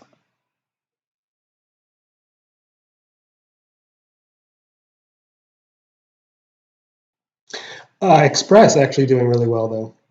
Express over here actually I should say it's doing really well, but after this huge dip in the 10 o'clock hour as well, pretty much all of these went down in the 10 o'clock hour right over here when Ava was on TV. And like, I don't know if everyone's quite realizing that this stock and them being on CNBC greatly affected the short term and probably the rest of the day's trajectory for these meme stocks. So it's very, very interesting. So if you wonder why this big dip happened at 10 o'clock, it's because this big peak happened at 10 o'clock for Ava, because Ava was on CNBC. We went public today with a SPAC. That is really exactly what happened, and it's continuing to affect the trajectory of the rest of these stocks for the day. Hopefully, they'll all still be trending up to the end of the day. I'm excited about Express. It took a huge run here right before that 10 o'clock hour, and then it took a huge, just a dump here from 493 down to 4.4, which was, 11, 12% swing. And then now it's ticking back up to 479. So this one's looking really good into the rest of the day. Again, I've been saying it for a few days all last week. I still think this has the room to get up to $5, $6, $7 here in the short term. So before this rally of all of these stocks goes away, I really hope that it gets up even higher. I hope there's like a quick surge and a run up to $8 or $9. That would be amazing. That's what happened here, a couple months back. We'll see if that happens again. AMC, I still think also has a good run. AMC's been having a really great run over the past few days. We can expand this out. Let's go to 10 and 30 days. You can see it hit a low right down here a few days ago. What was it? Not last Thursday, but Thursday before that. It was 7.5, and then it went all the way up to, what is this, about 12, and then it hit a dip, and then the earnings call came out, and it's been doing well ever since. I mean, it's been really, really, really well over the past many days, about the past 2 weeks. So good for them.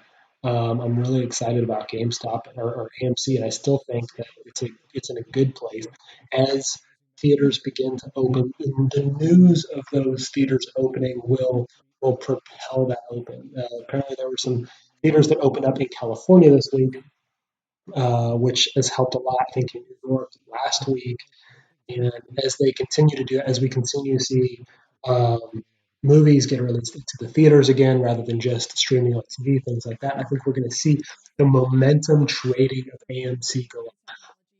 I do, again, this is my personal opinion, not financial advice of any kind. I do not believe AMC is actually worth $14 a share, right?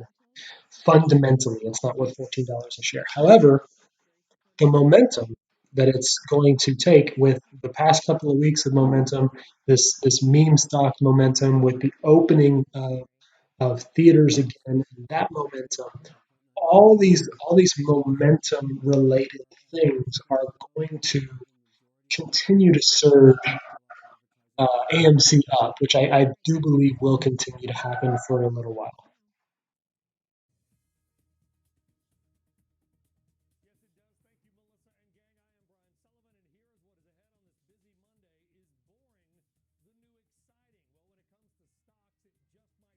Excuse me, guys. Anyway, looking at GameStop, we're gonna go over here. GameStop also got hit this morning in the 10 o'clock hour, like everything else did.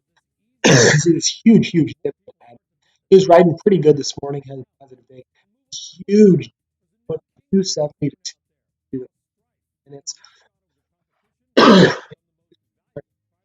um, and then it spiked right back. I mean, you can see again this correlates bottom at 10:19 p.m. 10:19 p.m. correlates to right here on the Eva trading there, and it hit Eva really hit the last up circuit breaker right there, 10:25. So 10:25 was when it was AMC was right there. So you see, everyone was then all of a sudden getting out of Ava, getting back into GameStop. It's crazy that happened that way. Absolutely crazy that one dude being on CNBC cannot just only affect his own company's stock, but the stock of all of these others, and all of these others related to the social sentiment, or however you want to call it. I think that's the nice way of saying meme stocks these days. So it's just a bizarre uh, turn of events there. It was fun to watch when it happened. Koss now up 3%. It also took a big 10 o'clock dip, just a little bit. So you can see it. It went up pretty high this morning, up to 32 right after opening, but then it dipped. Now it's slowly ticking back up. Express making another run here. It's nearing $5, nearing its high of 493. Making a really, really good afternoon run. AMC just cannot get itself back over 14. Let me go back to the 1 minute view, and we'll zoom into just pre-market and so far today.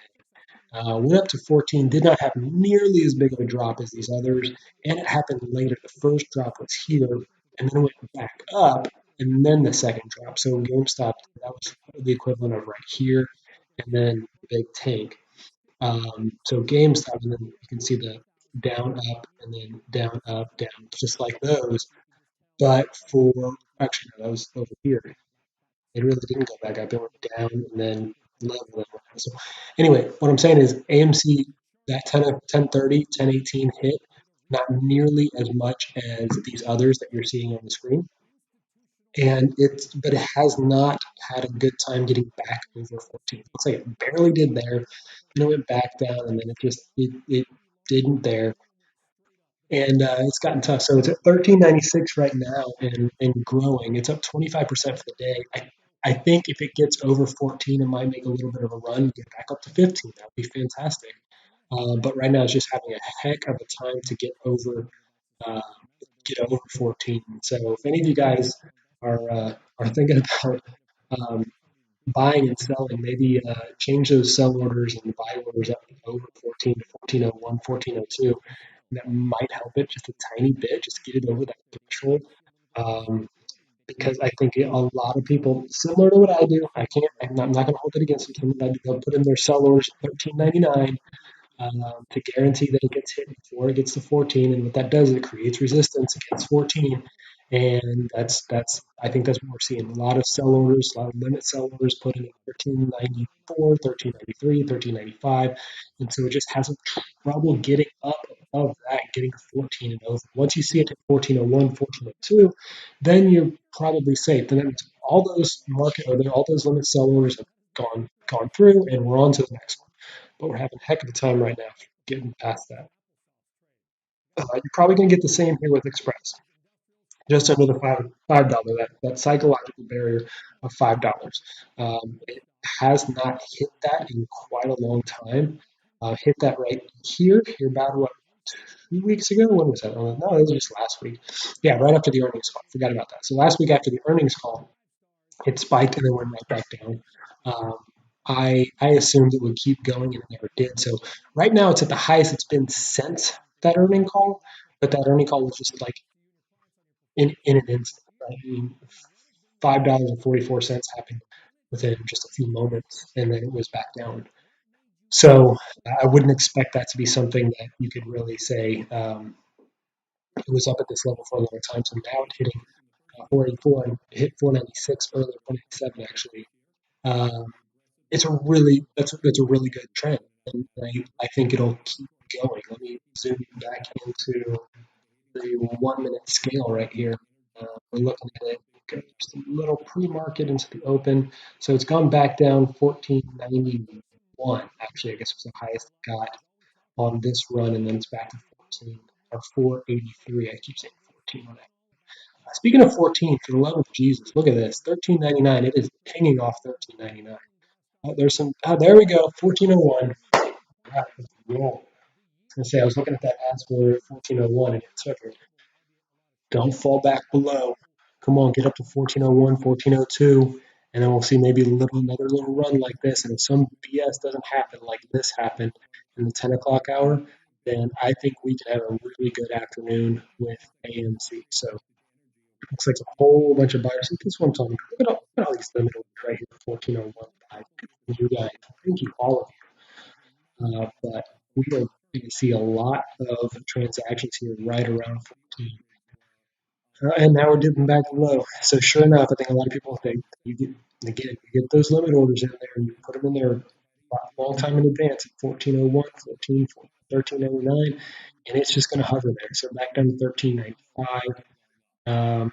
Yeah, I thought we had a chance there, but again, sometimes that resistance happens a couple cents over.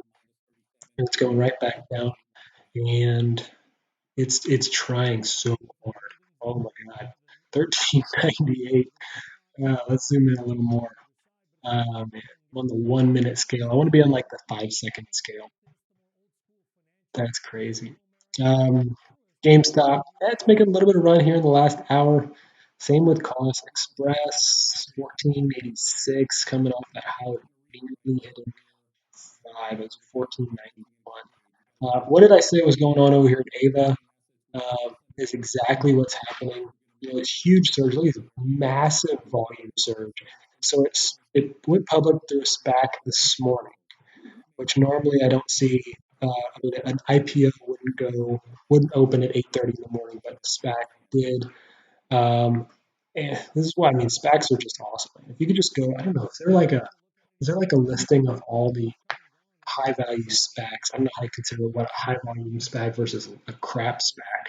There's probably a bunch of them out there that have no ties to anything, but you know, something like Lucid or now Ava, if you think there's an opportunity and buy it when it's around 10 because all the SPACs go above 10, and then see what happens. You could probably lose money on them. Of course, you absolutely go roll the dice and gambling on those, but when they take off, they take off. But anyway, long story short, just here's where we're at. I mean, it was just very low volume, under the radar trading at 13 bucks, 14 down to 13, nothing special. And then he goes on CNBC and it flies up.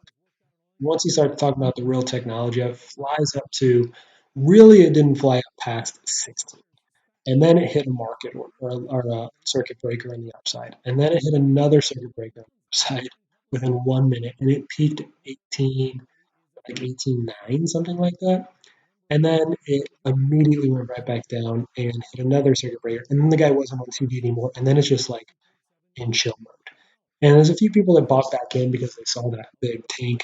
But generally, it's, you know, if you got in here when the guy first got on TV and you sold here 10 minutes later when the guy got off TV, you know, went from 13 to, let's just say you had a order that took it 17. Went from 13 to 17 in 10 minutes. Good for them. But I sure hope you didn't buy it at 17 thinking it was going to the moon just because the guy was on TV. Because it's exactly what I said was going to happen while he was on TV. It's just going to trickle back down. While he was on TV, I put a limit order in at $13. And it, sure enough, is trickling right back down there. So he created a buzz and momentum. Great. It's on the first day trading. Great. But it's not worth 17, 18 bucks. But it might have enough momentum to go through for the next few days. So I put that order in at 13. I might actually even lower that order down to 11 or 12. I need to look more into the financials of this company a little bit. And that, you know, might buy me a little bit of time to do so. It might be worth 14, 15 bucks a share, but not knowing anything about it, I'm not gonna go in there. I was hoping maybe I'll get it down at 13, and it might make a run up to 15 or 16, and then I'll trade out of it. So I just put in a basic order at 10. Of course, if I actually want to buy more, I'll buy much more than 10. AMC, man, it's still having trouble. Went over 14 just while I was talking, and then right back down below. It's 13.98. Jeez. Express making a run. Come on, Express. There it is. 14 or 495, a new high for Express. 496, a new daily high. Again, the highest it's been since the spike after the earnings report. Before that, the highest it's been since the meme stock craze at the end of January. So Express is actually doing really, really well.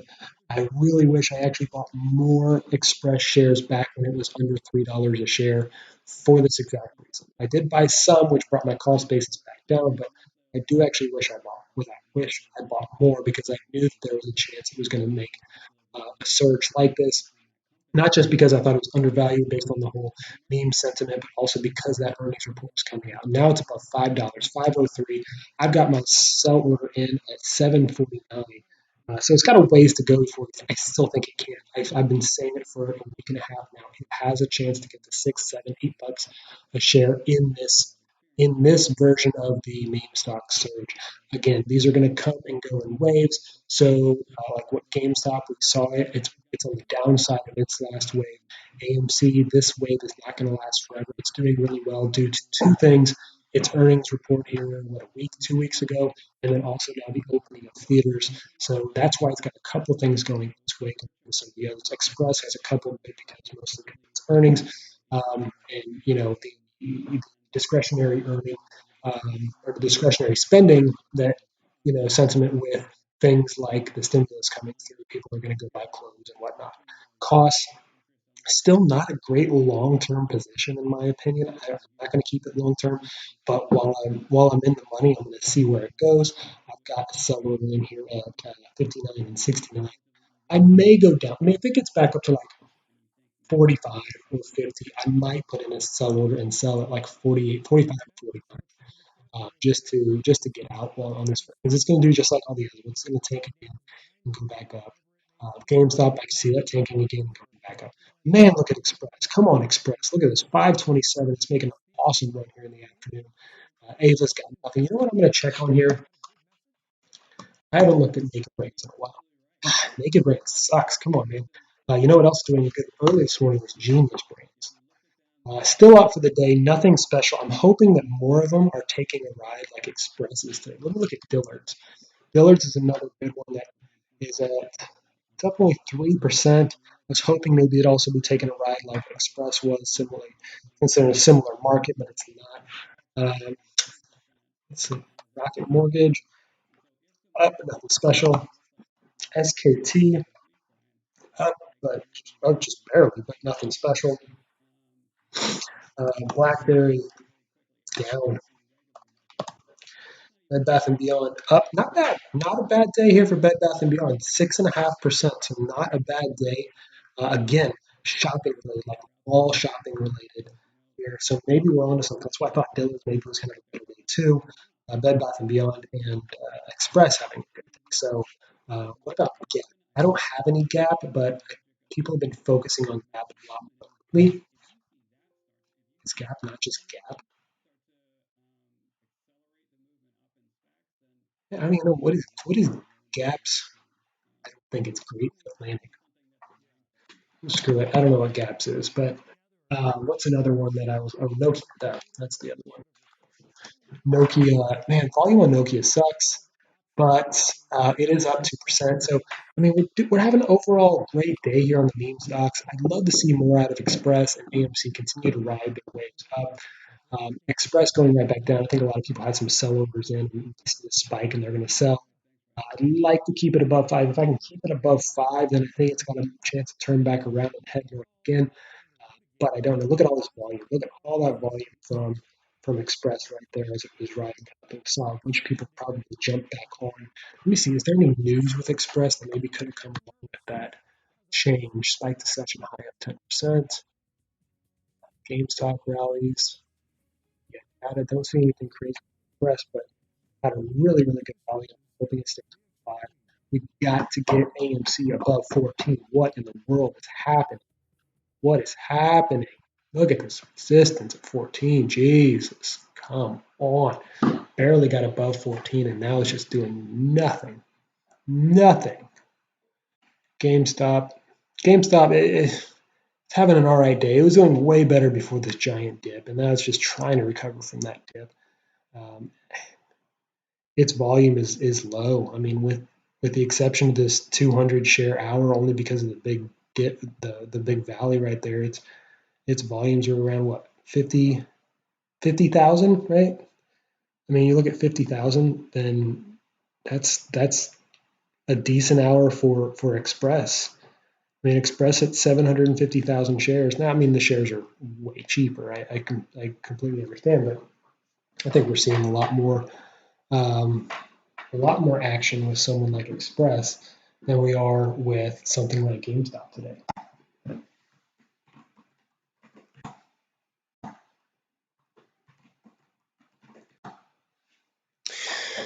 And AMC still doing amazing. Look at this, 1 million shares traded hands at 12:05 this morning in 1 minute span. So that's So definitely lots and lots of shares going on with,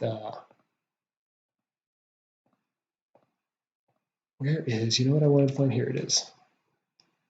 Average price. Nope. Nope. Not really. And it's like the overall.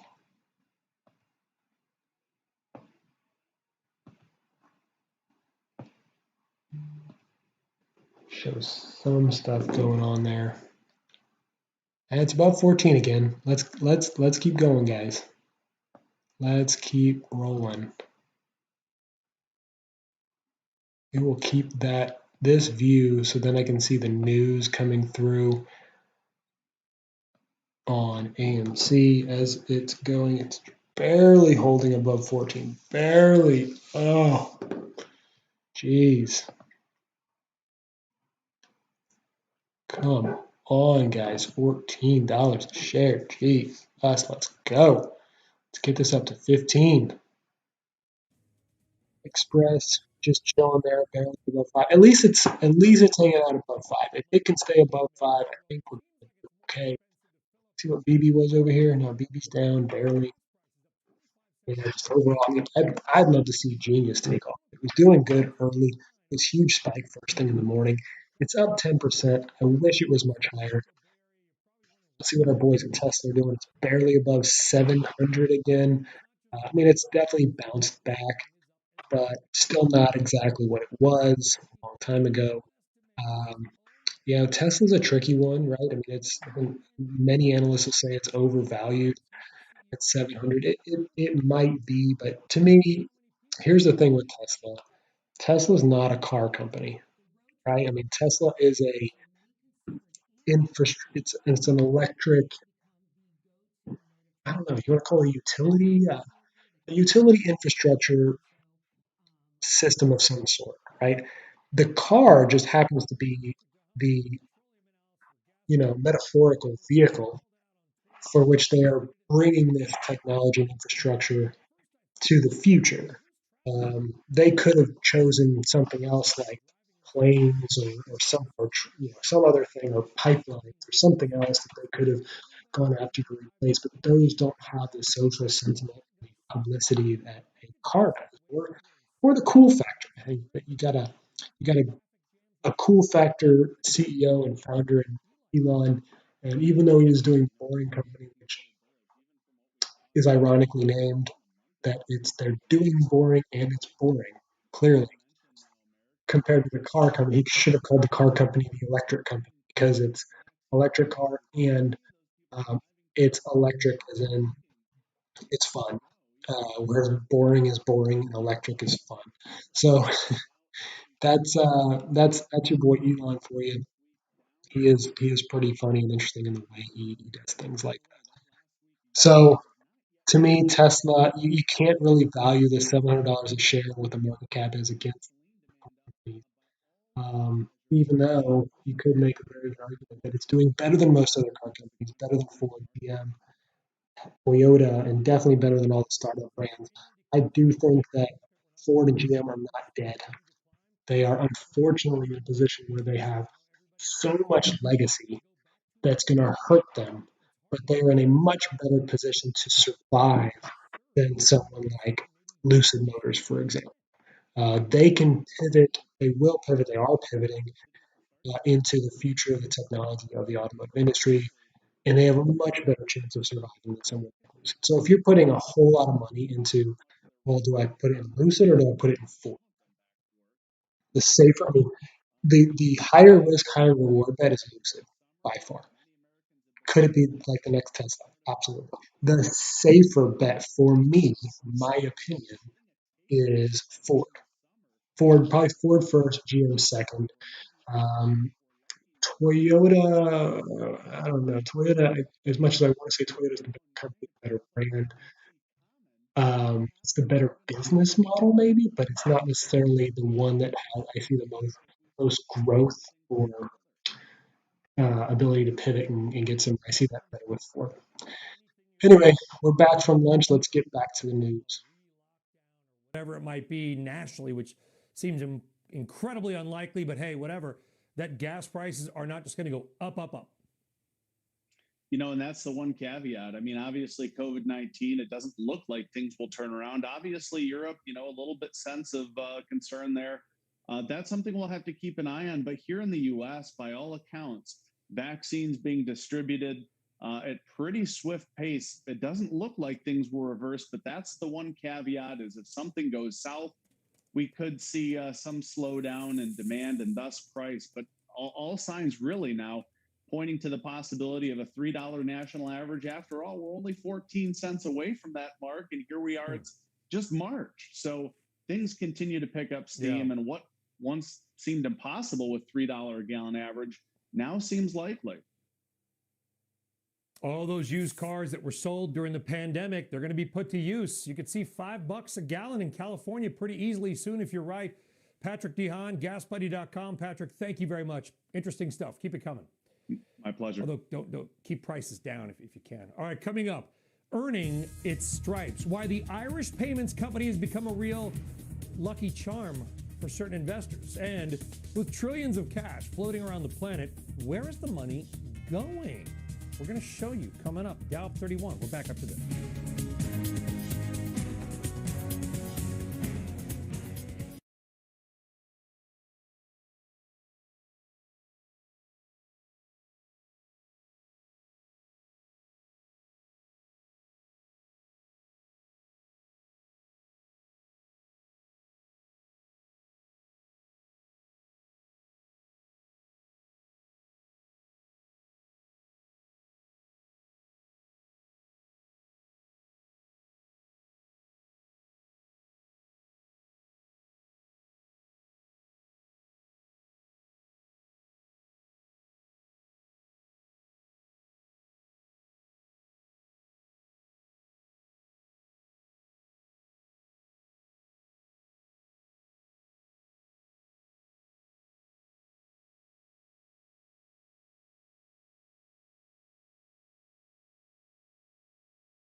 All right, welcome back. Well, overall, not too many big moves in the macro Monday market. Still, we all are higher. The Dow, in fact, did hit an intraday high at the open, up 152 points. It was down 148 at the low. Right now, we're up 39. The Nasdaq's up 0.2%. All this is the 10-year yield kind of stabilizes right around that 1.6% level. That's been what's moving the market lately, folks. When yields move, stocks move. All right, let's check the sectors, utilities, real estate, consumer discretionary, some of your leaders, energy, and some of the financials, the biggest laggards right now, kind of a reversal of what we have seen pretty much all of 2021, although the losses are not large at all.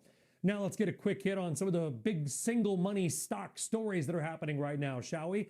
AMC, sharply higher. Look at that, 27% gain, reopening two of its flagship LA theaters today, planning to resume operations at nearly all of its 56 California theaters by the end of this week. Gains extending in extended stay. Blackstone and Starwood Capital teaming up to buy the hotel owner and operator. All-cash $6 billion deal has that stock up 13%. Extended stay vacations, by the way, the only segment that outperformed lodging during the pandemic. People kind of moved away and moved in as a surrogate house, if you will. That stock up more than 160% in the past year, so not exactly buying on the low side. And take a look at the pot stocks, the sector moving higher after New York Governor Cuomo said that passing marijuana legalization is something that should be addressed this year. All right, let's step out of the markets and get a CNBC News update with Rahel Solomon for that. Rahel. Hi, Brian. Hello, everyone. Miami is introducing its new police chief. Art Acevedo is the former head of Houston's police force. He drew national attention, calling for gun control and marching with protesters after George Floyd's death. He says that law enforcement can be combined with reform. Do not confuse kindness for weakness. We believe in social justice, we believe in social reform, but we also believe in the rule of law.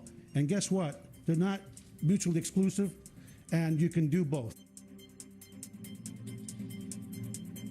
Myanmar, the military has declared martial law in parts of the country's largest cities. This comes a day after security forces killed at least 38 people during crackdowns on protests against the military coup. And in Michigan, a group of doctors is being investigated after they apparently posted operating room pictures on Instagram that showed tissue that was apparently removed from patients.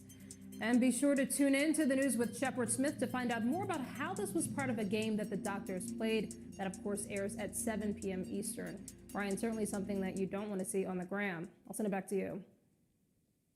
No, you do not. Rahel Solomon, thank you very much. All right, Rahel, thank you. Well, you may not know it from many of the headlines, but at least right now, the pandemic situation is getting dramatically better, literally day after day. Vaccinations soaring, cases crashing, and most importantly, hospitalizations and deaths. The bad outcomes we really care about, the metrics that matter most, they're down as much as 80% in some areas, 80% in some areas. And as the numbers improve, some states that still have many restrictions tied on are beginning slowly to open back up. LA County, an example, reopening indoor dining, gyms, and movie theaters, albeit at very limited capacity, still reopening. In Nevada, already running a lot more open than its neighbor to the west, conventions and entertainment venues can now resume at 50% capacity. Of course, none of this would be possible without the robust pace of vaccinations, the hard work of all the volunteers and first responders and healthcare workers, in some cases doing 24/7 shifts at mass vaccination sites. Thank you. Here's your numbers. More than 135 million doses have now been delivered across America. Nearly 70 million adults have now got at least one shot, which even by itself is highly efficacious. That 27%, by the way, of all Americans over the 18 with at least one dose. And with J&J's vaccine on the way, the pace should surge. Fair to say, without any hyperbole or opinion, based on numbers, April or May could be a very new beginning. Let's hope. All right, coming up, another delivery company wants to go public. Yeah, another delivery company in Vegas, baby. Vegas. Why it's rolling again? Well, at least half of it, but it's still rolling. That's ahead. And just off the passing of the big spending and stimulus bill, some now saying that big-time tax increases could be coming. Is it time to pay the piper? We'll find out. Stick around.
lots of stripes, delivery overload, and betting on Vegas. Big time. It is time now for Rapid Fire, and here are Deirdre Bosa, Contessa Brewer, and Kate Rogers. All will enter.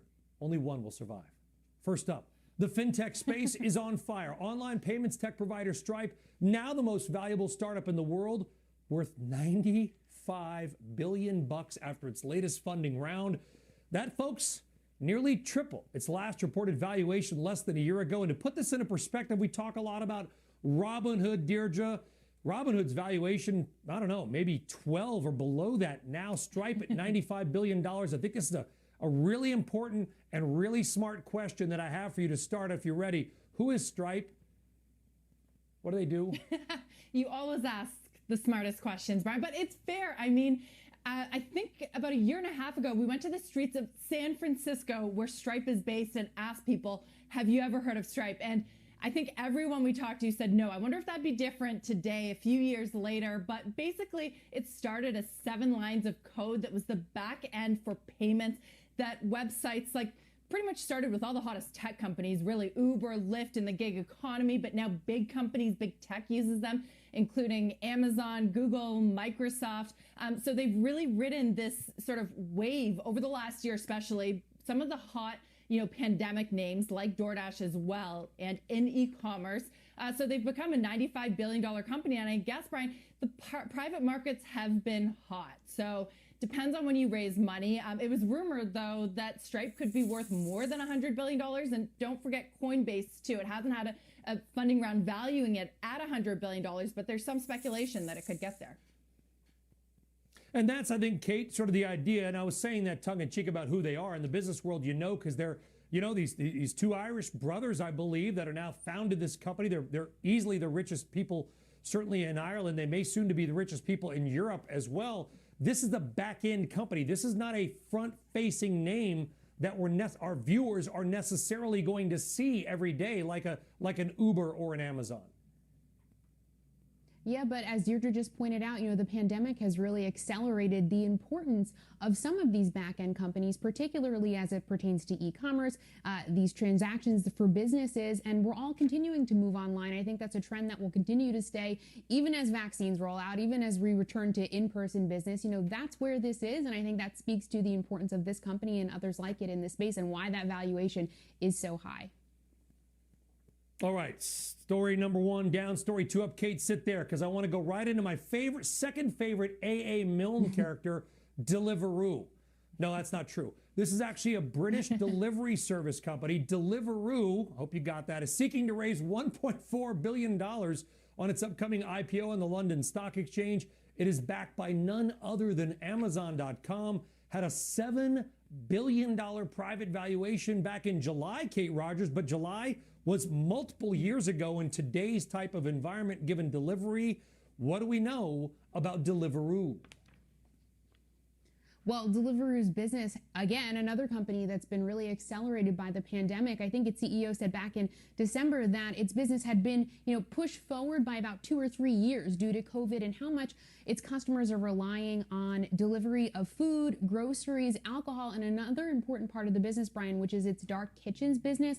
That's an opportunity that Euromonitor says could grow to $1 trillion in the food delivery space by 2030. So just another huge growth area and a company that seems to be in all the right places at the right time.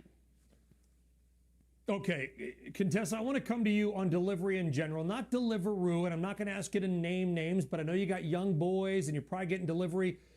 Is food delivery like a long-term thing? I'm just going to say, I haven't had the food, it comes, it's often a little lukewarm, maybe whatever. I mean, what do you think as a parent about the future of food delivery? Is it a pandemic thing? I think we're sticking to it. I think we're going to all rush out and be in dining rooms for the near future because we're so eager to experience real life. But it's so much more convenient to have it delivered.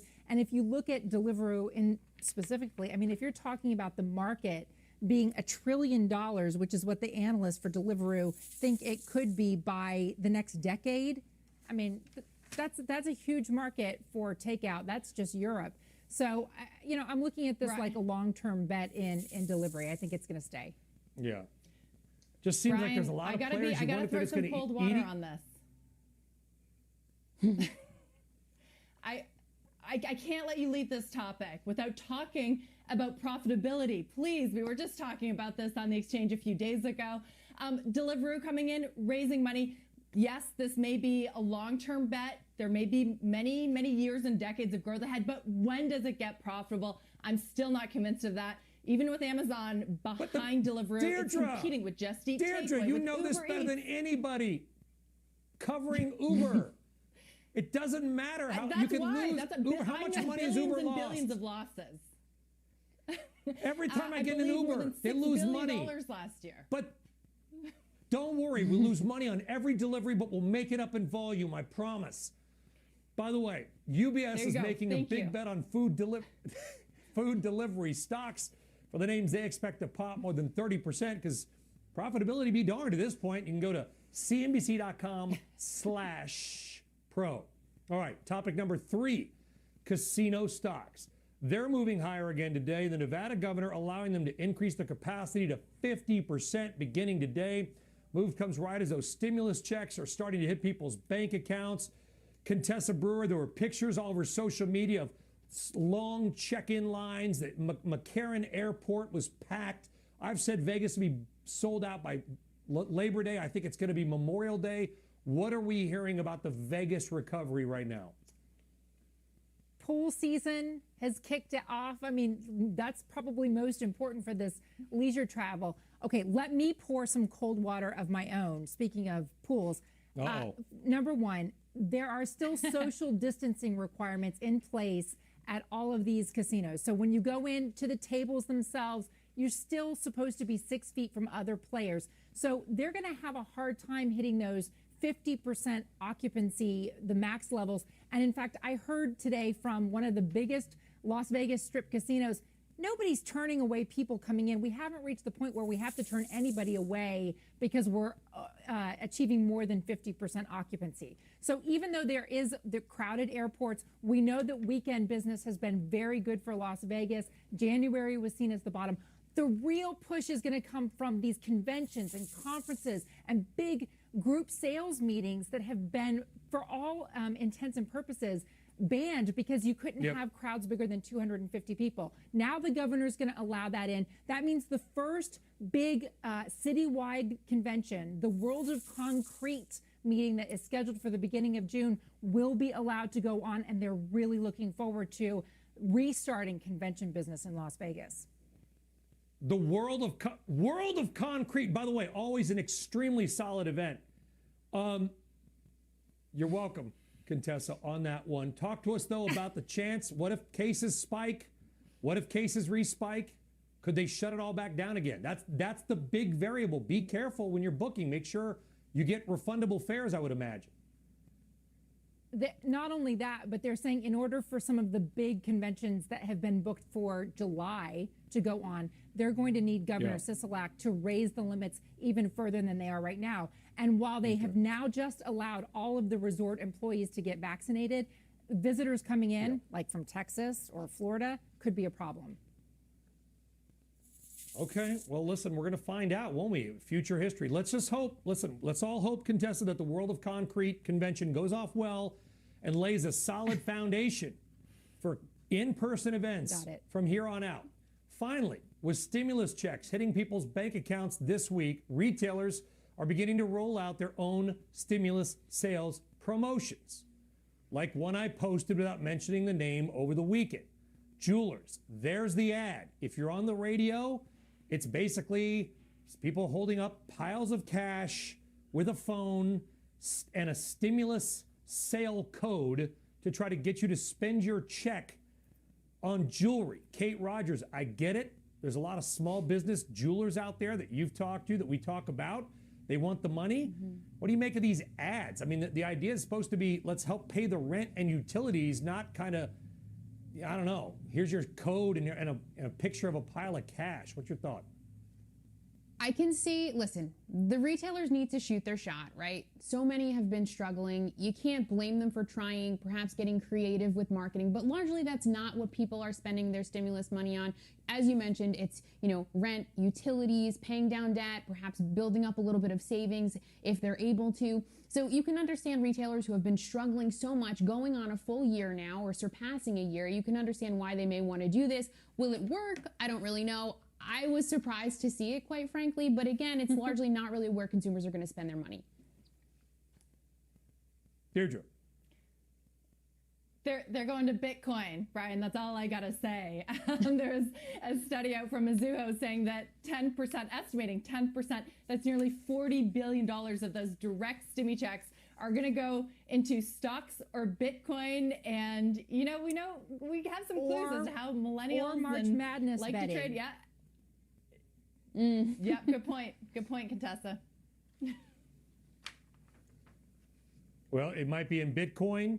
It might be at the jeweler. It might be on the blackjack table at the Cosmo in Vegas. Who knows? Hopefully a lot of it's going to be used for paying the rent and stuff like that. All right, Deirdre Bosa, Contessa Brewer, Kate Rogers, rapid fire over on a Monday. Great stuff all. Thank you. Coming up, asset manager Victory Capital hitting a 52-week high today, taking a victory lap, outperforming the broader markets this year. We're going to speak with the CEO about where investors are really putting their money right now. Here's a hint. He says 3 letters have been really popular with their clients lately. The Exchange, back after this.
Shares of asset manager Victory Capital outpacing the S&P and NASDAQ by more than 30% in the past 6 months and hitting a new 52-week high today. Look at that run of 58% in a number of months. Company saw investor inflows surge amid the pandemic, with assets under management hitting a record $150 billion last year. And the CEO says ESG is still one of the most popular investment requests from clients. Let's welcome in Dave Brown, Chairman and CEO of Victory Capital. Dave, good to have you on. Congrats on the performance. You know, ESG, we talked about it a lot last year. Oil and gas is actually kicking butt this year, but you say that the client interest around environmental, social, governance names is still really hot. Yeah, first, thank you for having me. ESG is, we hear from our clients all the time, super important. Years ago, it was talked about as a fad. It's here to stay. It's important to clients. It's actually... All right, guys, let's go. Let's see where we're at. Oh, AMC. Oh, you're killing me, Smalls. 1449. Man, such a great day for AMC, but it's not really breaking out. Where's the AMC that gets up to 16 or 17 today? That's what I want to see at AMC. Still overall a great day, not complaining. 1449 was its high, uh, and right now it's at 1424, still 27% up. Let's see. GameStop still down, still just not doing anything spectacular.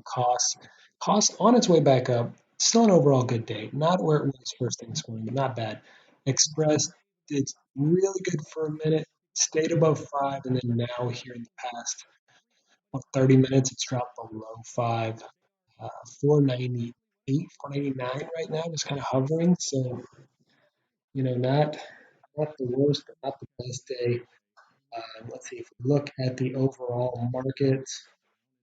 Let's see what we're looking at here.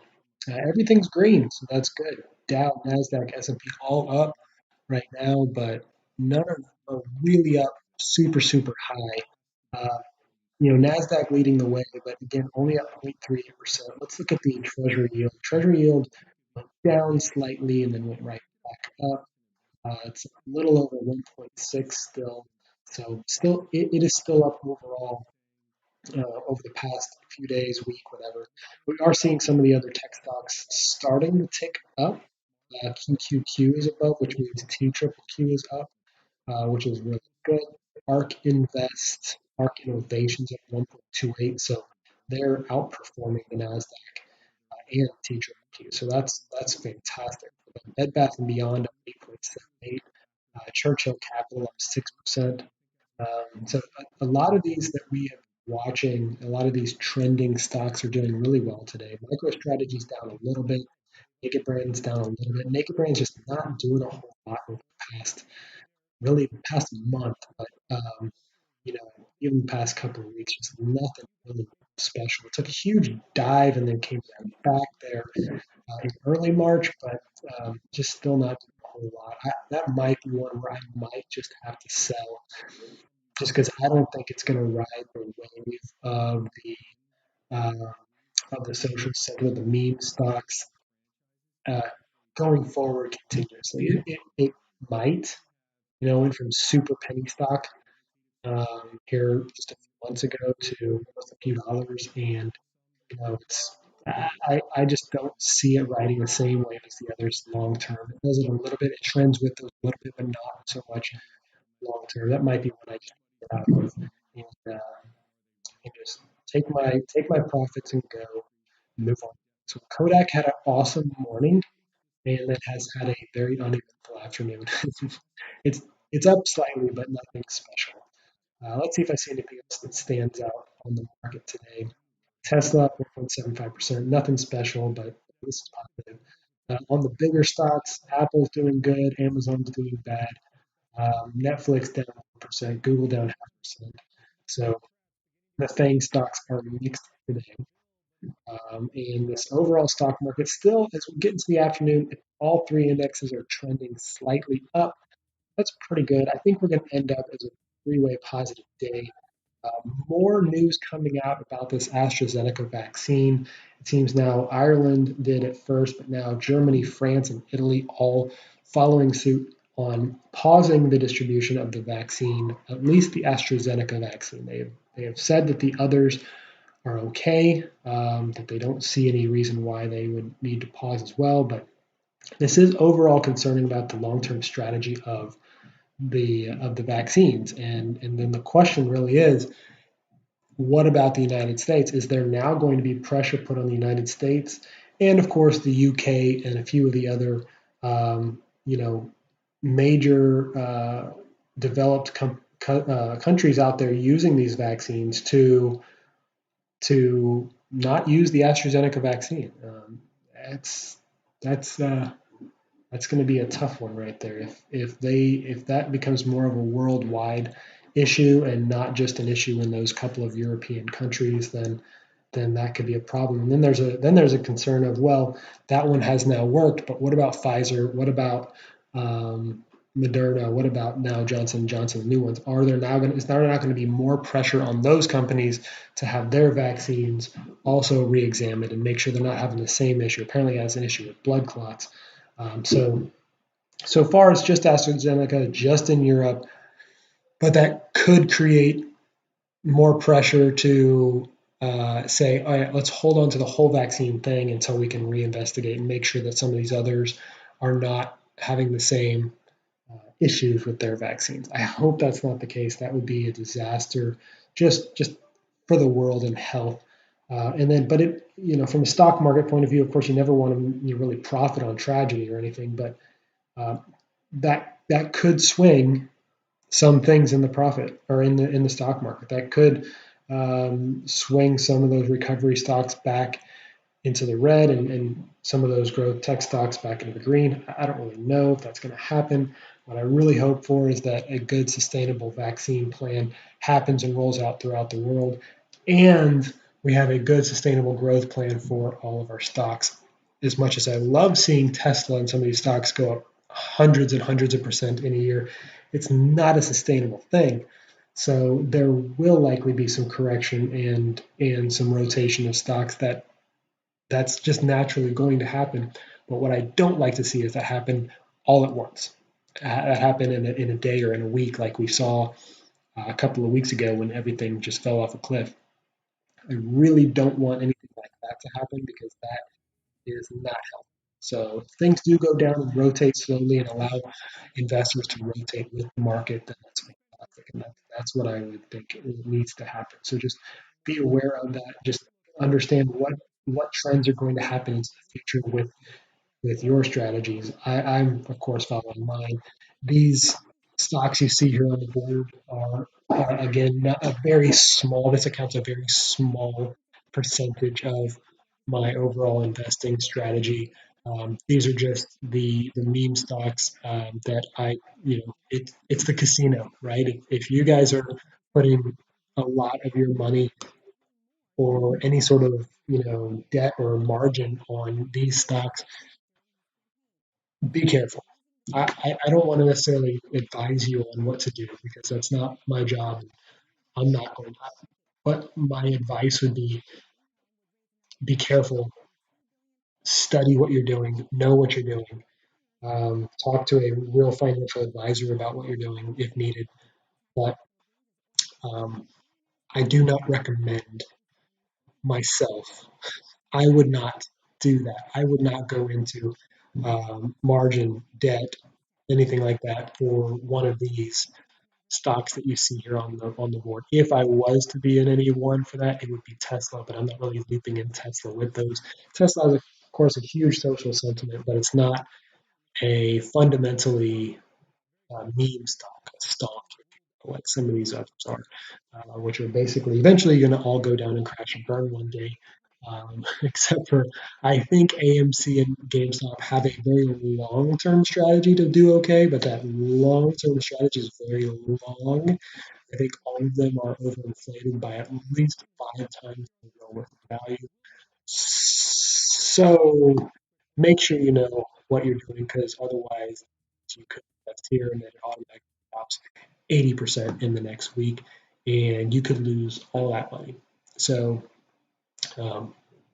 the only advice I would give you, and I think most financial advisors would say, is that never invest really in any stock, but especially these, if it's not money that you are willing to and okay with losing all of instantly. So it is literally a casino, and you treat it that way. So let's see. Let's go to TD Ameritrade TV. Let's go. There we go. So we'll do this and watch this one for a while.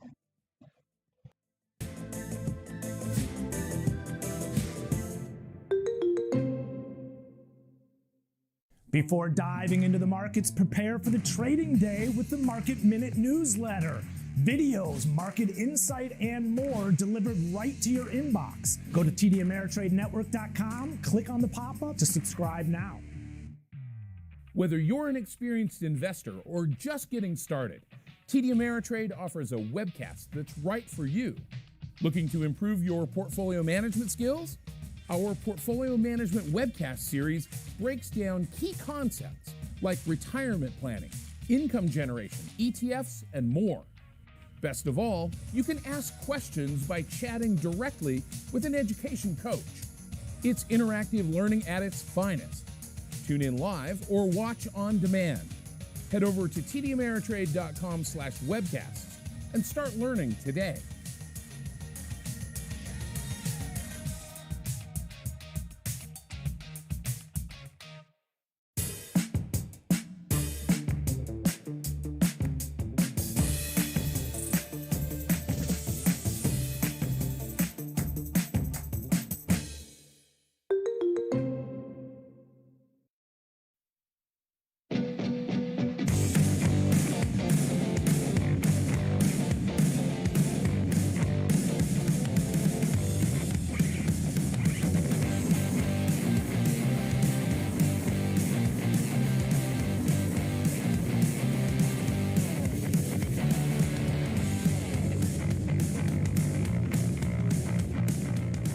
It's 1 o'clock in Chicago. Good afternoon, everyone, and welcome to Midday Trade. I'm your host, Kevin Hinks. I'll be taking you through the next half hour. We got an interesting show for you today. If you could see outside my door, what's going on right now, oh my goodness, we have an interesting show for you today. First and foremost, we're going to look at the risk-off assets. Alex Coffey will stop by, and then we're going to look at Walgreens Boots Alliance. Now, they're having a good day today as they're expected. They come out with earnings just in a couple of weeks, and they are expected to do extremely well based on the COVID-19 response. Some bullish vibes starting to hit this name, up almost 4% today. Then Jenny Horn, Ken Rose will stop by, and we'll look at our second stock of the day, and that is Spotify, the music, the online streaming music service that's not only in music, but they're in podcasts as well. We'll look at and trade Spotify in the second half of the show. All right, first, let's bring in, well, hold on. We just got we're waiting for Alex Coffey to come in. Hold on, my computer just shut down as we're here. All right, let's go to Alex Coffey while I reboot my computer. He'll take us through the risk-off assets. Alex, help me out while I reboot my computer that just turned off and take us through the risk-off assets, sir.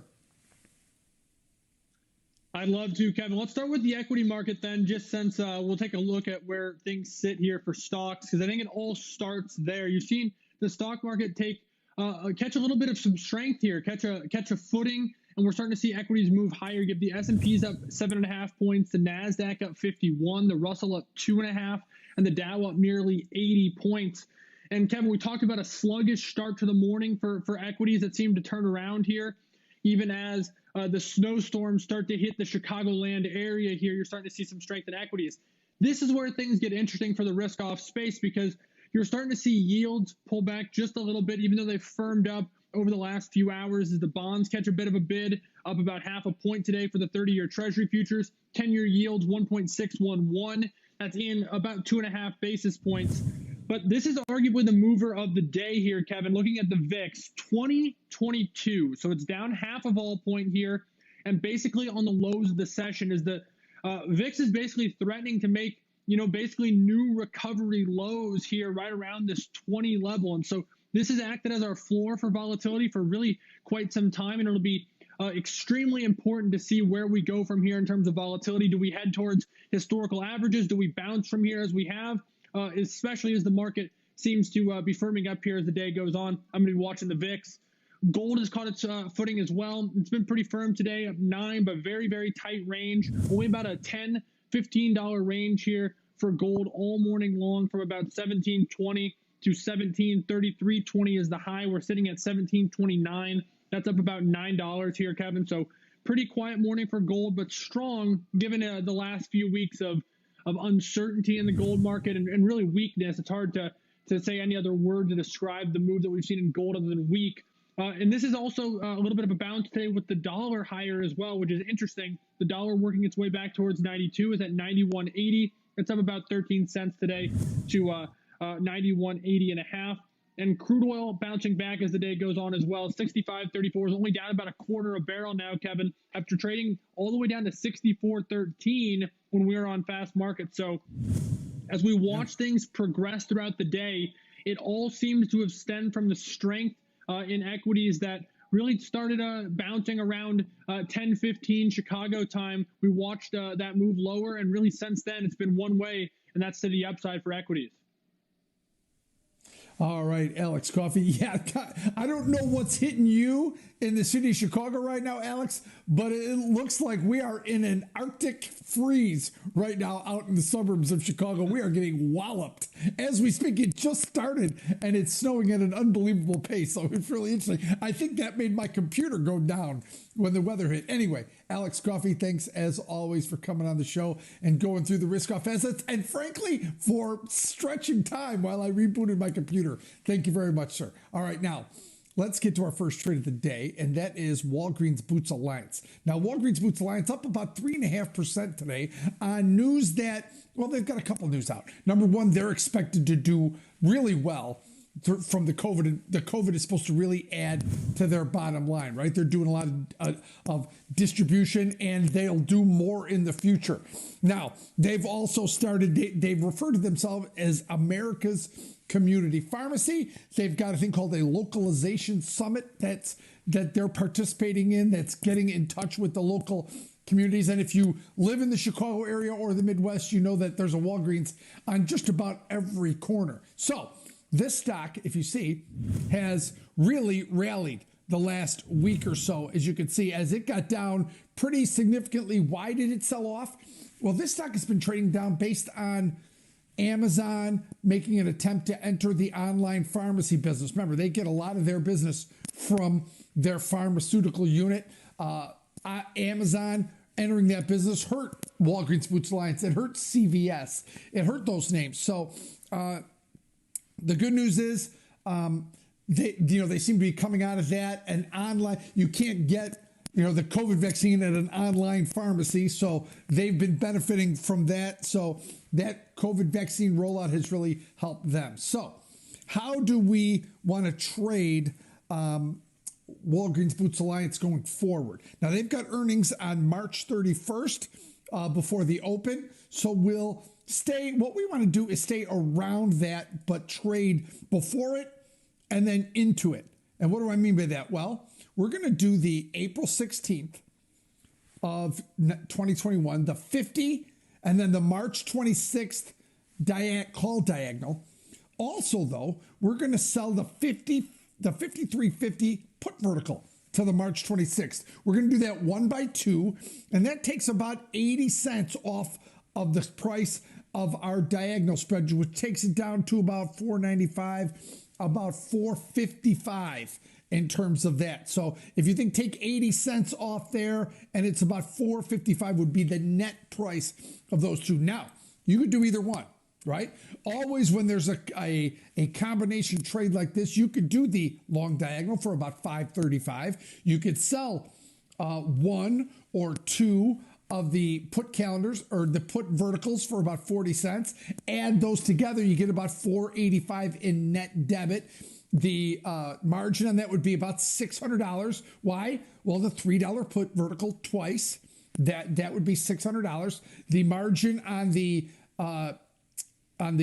diagonal is what you paid for it. So you know the risk on that. And you can see on the downside, the 1 by 2, you've got a little bit of downside exposure, but make no mistake, this is a moderately, I wouldn't call it a passive because you're long a diagonal, that's more aggressive, but I combined the more aggressive play with a passive diagonal or a passive put vertical on the upside. So combine those two together, you get a somewhat aggressive play, but a little, not quite. But you've got a nice level, about $7 in theta. And remember, one nice thing about this spread is you're going to be able to sell, the April 16th.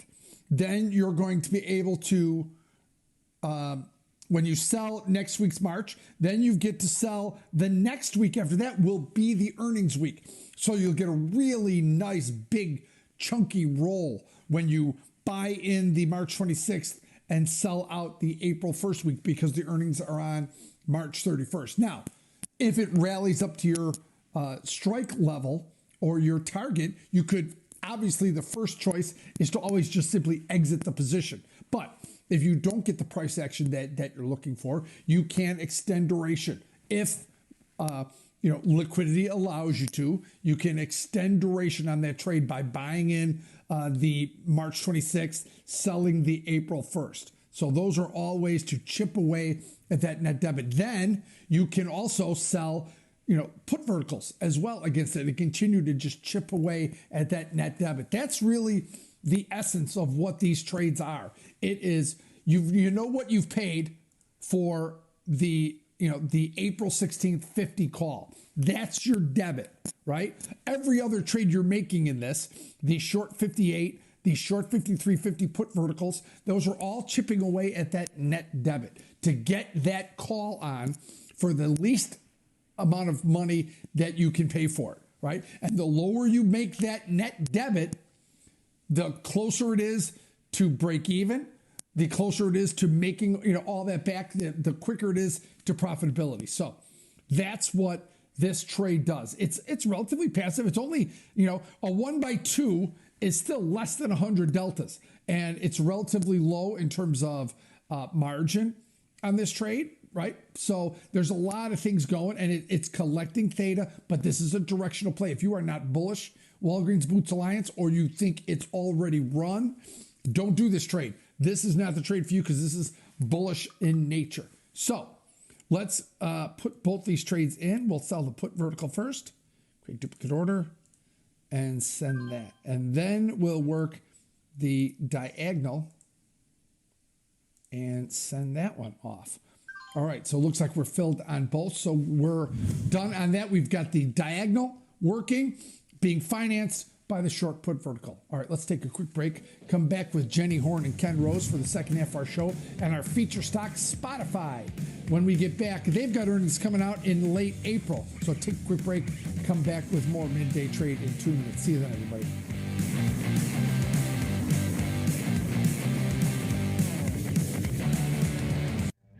Whether you're an experienced investor or just getting started, TD Ameritrade offers a webcast that's right for you. Are you a long-term investor? Our investing webcast series breaks down different investing styles, including growth, value, income, and more. Best of all, you can ask questions by chatting directly with an education coach. It's interactive learning at its finest. Tune in live or watch on demand. Head over to tdameritrade.com/webcasts and start learning today.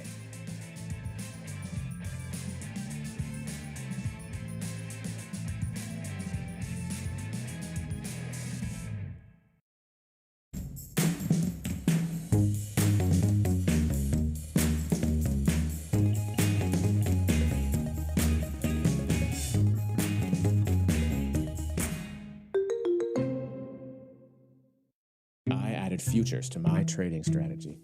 Now, I have 24/7 access to diverse global markets, including crude oil. Like I always say, leave no opportunity untapped. I'll just sign that. Yeah, got it. If you have questions about retirement planning, then you don't want to miss Investor Education Day hosted by TD Ameritrade. It's a full day of free insights from TD Ameritrade education coaches and experts who can tell you all about honing your retirement strategies.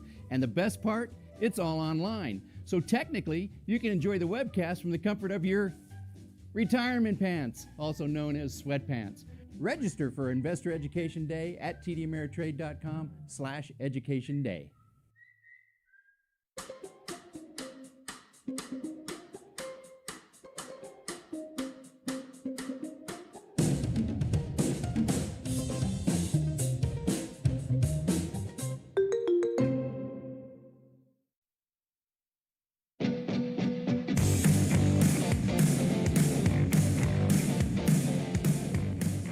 Welcome back to Midday Trade, everyone. Kevin Hinks back here for the second half of our show. Let me give you that market update that we were unable to give you at the beginning of the show. The S&P 500 up 0.25%, 9 points to 39.52. The NASDAQ 100 up about 0.5%, 59 points to 12,996.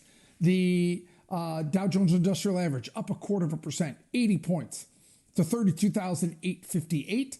And the Russell 2000, we'll call it unchanged, up 1 1/3 points to 2354 and some change. All right, now let's bring in a contributor across the TD Ameritrade Network, Miss Jenny Horn, to the show. She's going to take us through today's feature stock, and that is Spotify, the streaming music service getting so popular, not only in music, but in podcasts as well. Jen, welcome to the show. What do you got for us today in Spotify? Yeah, so Spotify up just shy of 0.5% today. Kevin, I feel like we spoke like 2.5 hours ago and the markets have completely changed since then, which is kind of funny. But yeah, Spotify has been one of these names that they're fallen about 35% from their February highs, and they're down almost 9% for the month so far. So they've sort of been victim to some of this rotation we've seen with these tech names, as of course Spotify was one of the beneficiaries of course, the working from home and the pandemic and people just having more time on their hands. And for that reason, they saw record high levels in their first quarter of April 2020 when they saw premium subscribers growing over 30% to 130 million. Now currently they have about 345 million monthly active users, which just completely dwarfs other audio companies altogether. I mean, they are sort of the biggest in this space. But actually, since they've seen some weakness lately, I saw a really interesting report from Bank of America that said they believe the stock will actually rise 29% from their current levels. This followed the company's virtual investor event, which occurred a few weeks ago. And they said this is due largely in part to the company's expansion actually outside of the United States. Spotify is expected to roll out to 85 new markets in Asia, Africa, the Caribbean, Europe, and Latin America, which could represent, they said, 1 billion users. Now, a huge snag in this plan is that not all of those users in some of these developing countries have access to internet. However, they do see it as a big opportunity for Spotify Hi-Fi, which is their high-definition add-on option, and that's just really can grow in select markets, they said. Now, I think it's interesting because I kind of compare this to, you know, if you compare Spotify and Apple Music to sort of a Netflix and Disney Plus, because I don't necessarily see them as like direct competitors, although I know Apple Music is their biggest competitor because this is sort of Spotify's niche. Now, Apple, of course, being a $2 trillion company, has other, you know, revenue streams, same with the Disney. But I kind of think that Spotify is sort of specializing in their content. Similar to a Netflix, they're signing a ton of big podcast deals. They're also really, really focusing on incentivizing new artists. They actually have this really interesting deal with DistroKid, which basically just incentivizes new artists to distribute their music while protecting their streaming rights, because there was this whole issue of royalties and, you know, distribution rights with artists a few years back. So they're sort of working that out, and I think doing such a good job of it that it's attracting more and more artists to this platform. Now, Kevin, to shed an embarrassing fact about myself, I realized because you get your yearly recap at the end of the year, I listened to 90,000 minutes of Spotify last year. 90,000, which is like, I think like more than most of my friends. So. Well, you know what it is, Jenny? If you work out or you run, Spotify is a vital part of your existence, and that's what it does for me. It's my workout go-to, and that's why my hours are way up. But they have a lot of great features that really make it easy. And now with the introduction of the podcast and signing Joe Rogan, I think they have put themselves really on the map. But you're right, Jenny. The stock has corrected down to a pretty significant level that we're going to talk about in a moment with Ken Rose. But you know, Spotify is it's unbelievably user friendly, and that's what makes it so popular. The fact that I can navigate it really easily tells you that it's user friendly. So Jenny Horn, a great presentation on Spotify. Thank you so much for coming on, as always. Now, let's move over from the fundamentals to the technicals. Bring in Mr. Ken Rose, live from Salt Lake City, Utah. He's going to talk about technical analysis on Spotify. Ken, this is a stock bouncing a couple times now off the 200-day moving average. Can we trust this stock to firm up here, Ken? Right, Kevin. I think you bring up a great point. This stock was running very strong and successfully staying above that 200 moving average from November, going all the way up here to February. Once it reached its all-time high, though, it looks like some profit takers came in here and caused a cascading effect and a strong move to the downside. Moving to the downside, we can see that it recently broke down below a significant price level of about $294. This is significant because this was a support level in early March. It's also a resistance level in November, October, September, as well as July. So that's going to be a difficult hurdle for this stock to breach back above in the event it starts moving to the upside. Looking at where it's currently at, though, right now, it's currently sitting at a significant support level about $278 to $280. This is where the 50-period moving average is at. It's been bouncing along that over the last 4 or 5 days. This was also a resistance level back in November. It's also a 38.2 Fibonacci retracement level. So it's sitting right on a support level. If it were to break down below that significant support level, I see the next lower support level about 256. This was the low that it hit back on March 8th. If we were to break above that resistance level again, I would say the most significant price level on the chart there at about 294. If we were to break above that, I would suggest the next higher resistance level would be the February support level, about $311. I think right now, from a technician standpoint, they'd be looking at that key price level, 294. Is it going to be able to break above that price level? Again, very significant price level. And also, is that support level going to hold up at that 50-period moving average? It's been doing okay here for the last 4 days. Is that going to hold up, and where are we going to go from here? Right now, it's consolidating, it's constricting. You can see the range of the stock is trading is getting smaller and smaller. So it's likely to break one way or the other here in the next few days. Ken, if I'm a novice or a beginner in technical analysis, and I'm looking at the shorter term moving averages on Spotify turning down after a significant period of either going up or flattening and going up again. Now it looks like they're starting to turn down. Do we read anything from that, or is that just a function of what the price action's been doing lately? Okay, I think you bring up a great point here, because we can see that the 50-period moving average is starting to roll over and approach that 200 moving average. Right. That 200-period moving average is holding up as that support level. If those two cross each other, then we're going to have sort of an emotional thing that could kick in, where those two moving averages are highly watched and watched regularly, and you could have a significant further move to the downside just based on, I would say, the emotional investor. So we would definitely like to see that 50 kind of hold itself and possibly return and start moving to the upside and bring the 200 up with it, and possibly the price up with that as well.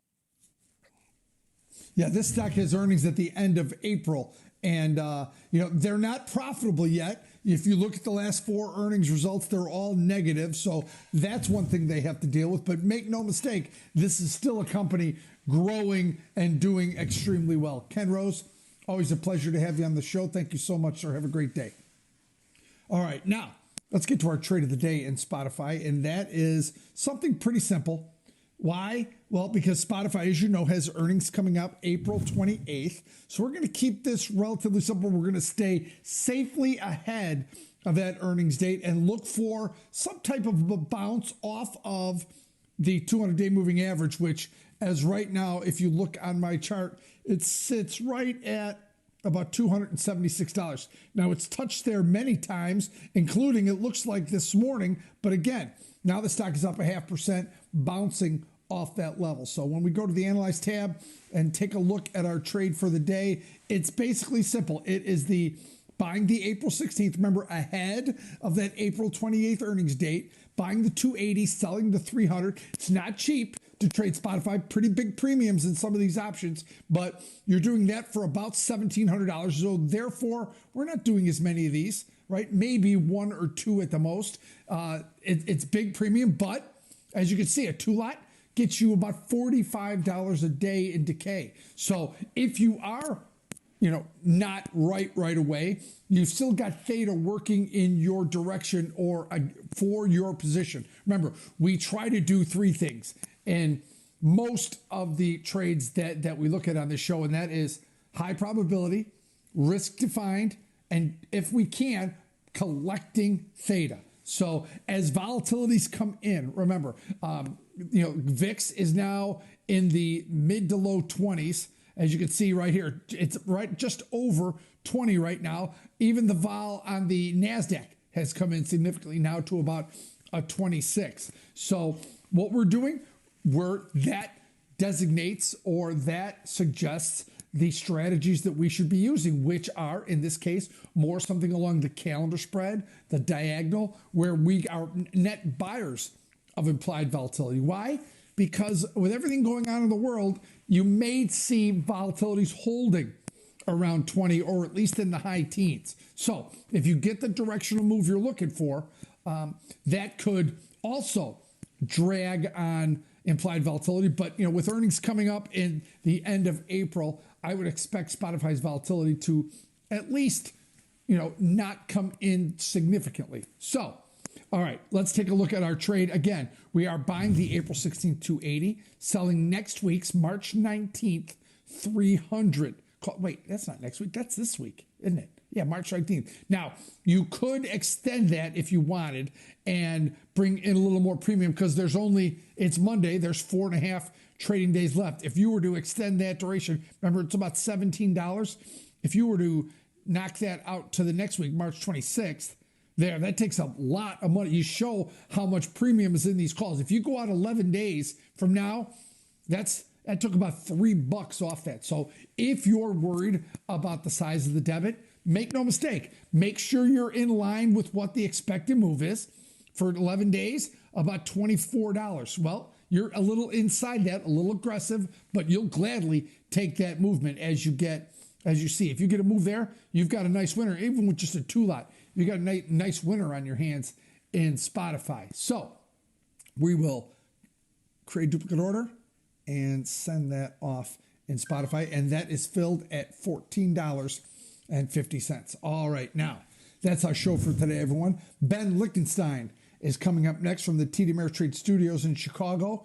He's coming up next with Midday Movers with Ben Lichtenstein. What do you got for us today, Ben? Hey, Kevin, happy Monday. Another busy show to start the week with a lot of focus on the Fed on Wednesday. But before that, we're going to take a look at, today the indices rallying back here right now. They actually just posted new day session highs. They've got the SPX up to 39.55.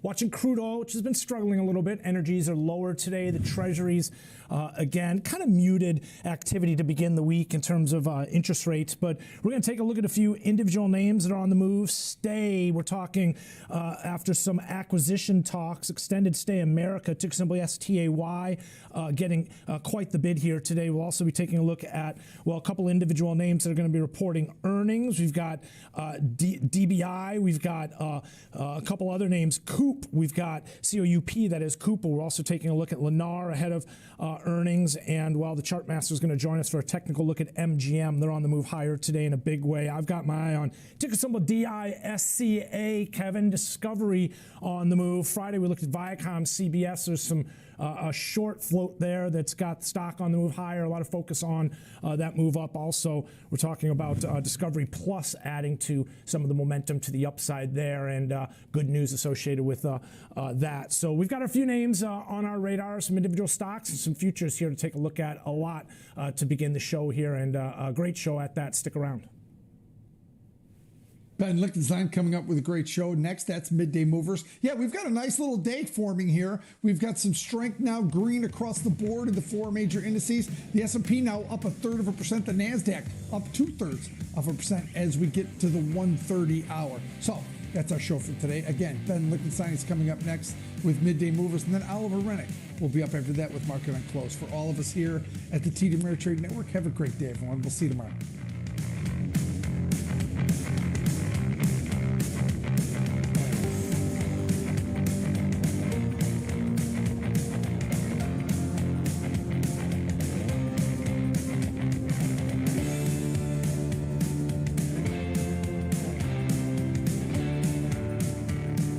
Many option traders tend to focus on price and direction, but implied volatility can also be a big factor in options trades. In the Options for Volatility course, we explore what implied volatility is and how it can potentially affect the price of an option. For example, let's say an option trader wants to take a bearish position on a stock, but isn't sure whether to buy a put or sell a call. Both strategies are bearish, but looking beyond direction to consider the impact of implied volatility could help the trader choose between them. We also introduce strategies designed to harness changes in implied volatility. For instance, time spreads like counters and diagonals are designed to benefit from increases in implied volatility. Iron condors, on the other hand, are designed to benefit from falling implied volatility. After learning about the strategies, you can take the final assessment to test your knowledge. Head to the Education tab on Thinkorswim for the full options for volatility course and a whole lot more.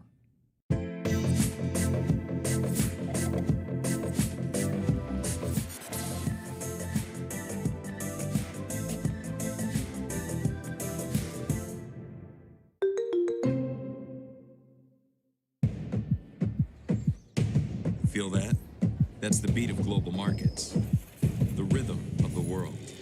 But to us, it's the pace of tomorrow.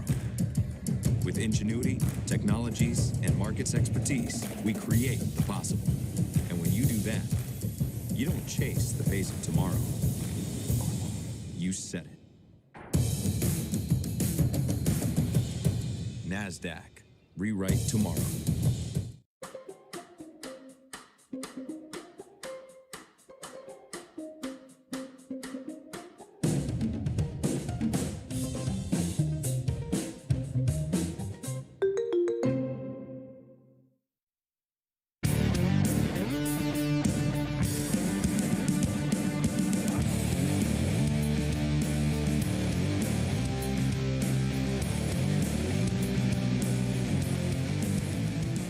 Good afternoon, ladies and gentlemen. Welcome to Midday Moves with Liechtenstein, where we pack 60 minutes of stocks, bonds, ETFs, and futures into a 30-minute slot. We got your double dose of energy for you here to begin the week here on a Monday. Let's start things off with a look at the indices. First and foremost, the NDX, which is, well, leading the way to the upside here today. Into new highs here, ladies and gentlemen. We're talking up and through that 13,000 level again, but I'm talking percentage-wise on the day up by, well, 0.6% here. You can see the Dow Jones Industrial Average working its way off lows from earlier today, positive by about 0.25%, but still holding below that all-time high that we saw earlier. I do want to point out here, ladies and gentlemen, the Russell is working its way back towards highs, but also only up on the day by about 0.1%. Take a look at the SPX. They're joining in with tech-heavy NASDAQ. They just posted new highs, 39.56, ladies and gentlemen, and well, got some companies reporting quarterly results this week that we think you should be keeping an eye on, and a couple names that we're going to be taking a look at with our guests today. We've got Joel Hawthorne from themorningsnapshot.com joining us here, and well, there's a few of the names that we'll be discussing throughout the show today, and well, a few of the names that we think you should be keeping an eye on, a few of the names that could move markets here, ladies and gentlemen. We also have energies on the move today. They're lower, interestingly enough, with the indices working their way back. They're off lows as well, but take a look at the 60-minute time frame, just kind of looking at the move we've seen this year, how it stalled out after the WTI recently up to just shy of 68, the Brent up to 71, ladies and gentlemen, and again, as you can see, slightly lower, fractionally lower. They're actually well off lows from earlier today. And I do want to point out that energies, ladies and gentlemen, aren't the only products that you should be keeping an eye on this week in terms of movers. Take a look at the treasuries, the trend environment we've been seeing throughout, well, it's been playing out here for a while now. This is just a look at the middle of February on into that recent low we saw in the bonds on the left here down to the middle of the 155 handle, and you've got the 10-year on the right. So if the future is coming off, we're talking trending lower, you'd have rates to the upside. So yields, that's been a major focal point here, and it's a topic of conversation. It's certainly something that I'd expect to see Fed Chair Jerome Powell asked about on Wednesday. That's just one of the data points here, though, ladies and gentlemen, that you should be keeping an eye on. That's the FOMC meeting on Wednesday. It begins tomorrow, but in between now and then, ladies and gentlemen, take a look here as we do have retail sales, industrial production, business inventories, the housing market index, and then again, as mentioned, that Fed announcement on Wednesday. We're expecting them to, I should say, revise their forecasts, and ladies and gentlemen, and then into the end of the week there you can see some of the other data points that could move markets. Let's move away from the futures on over into a couple stocks on the move. First one to the upside, Extended Stay America, ticker symbol STAY, is up big on acquisition talks. Let's begin with the move up on the daily time frame first, so you can see the gap up, the net change. They're currently up by 13.25%, and this move, ladies and gentlemen, puts them back to levels they haven't seen since October October of 2018. Take a look at the intraday time frame, and well, you can see how most of the move happened in the overnight session up to 23.10, and how they've just kind of been holding right around this $19 level since. Now, the company said they signed an agreement to be acquired by a 50-50 joint venture between Blackstone Real Estate Partners and Starwood Capital Group. The deal is for $19.50, hence why they're flatlining it here right now, just below that. That's a paired share in a all-cash transaction. The deal's valued at approximately $6 billion. The 1950 is a premium of roughly 50% above that close from Friday. I do want to point out here, ladies and gentlemen, that the deal is expected to close the second quarter of 2021. It's got this one on the move. It's attracting some attention, to say the least. We're talking STAY staying right around that $19 level, up on the day right now by 13.25%. Ladies and gentlemen, at the top of the show, we took a look at the energies in negative territory, crude products that is, how they're lower. Well, that's weighing on a few of the energy stocks and a few names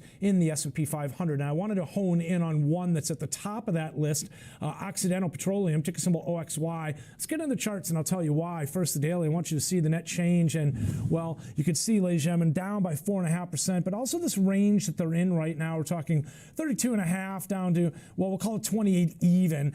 This is just kind of overlapping rotational, and you can also see that well-defined trend environment they've been in to the upside. I do want to point out here on the intraday here, ladies and gentlemen, you can see they got all the way down to 28.77. So again, down by about 4.5% right now as we speak. This comes after Bank of America had some comments related to energy stocks. I think they might have been a bit overdone, with Brent expected to average around $60 for the foreseeable future. They think OPEC is going to keep it there for a while.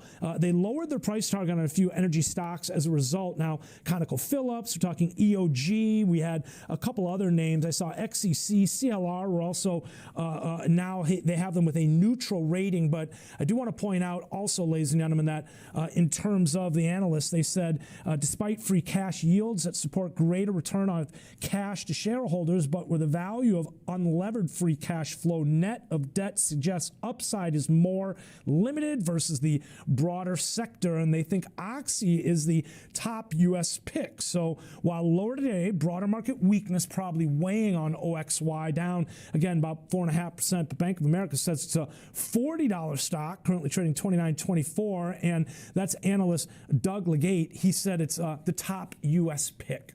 All right, ladies and gentlemen, let's move away from a couple stocks I've got my eye on, and think you should as well. Let's bring in Joel Hawthorne, head trader and CEO of themorningsnapshot.com. He's joining us for a look at a few he's got his eye on and thinks we should. Joel, before we get into a couple individual names, we've got the Fed this week. What should we be listening for? I think we definitely want to pay close attention to some of the verbiage around rates. Like you said, we know that yields are increasing. We understand that that's really what really had the market kind of a bit of a seesaw a bit of last week.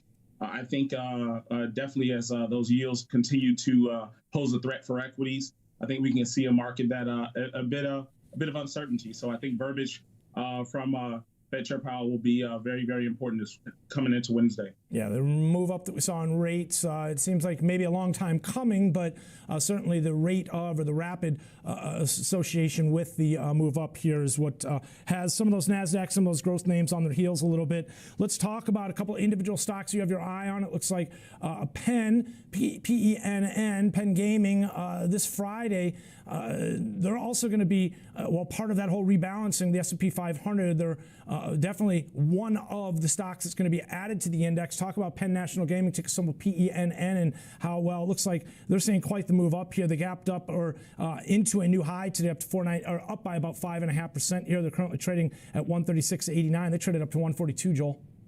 Yeah, trade up to 142 today. Definitely got a gap up today. But seeing a bit of a pullback. Currently trading right now about 136 and change, 136.90 or so.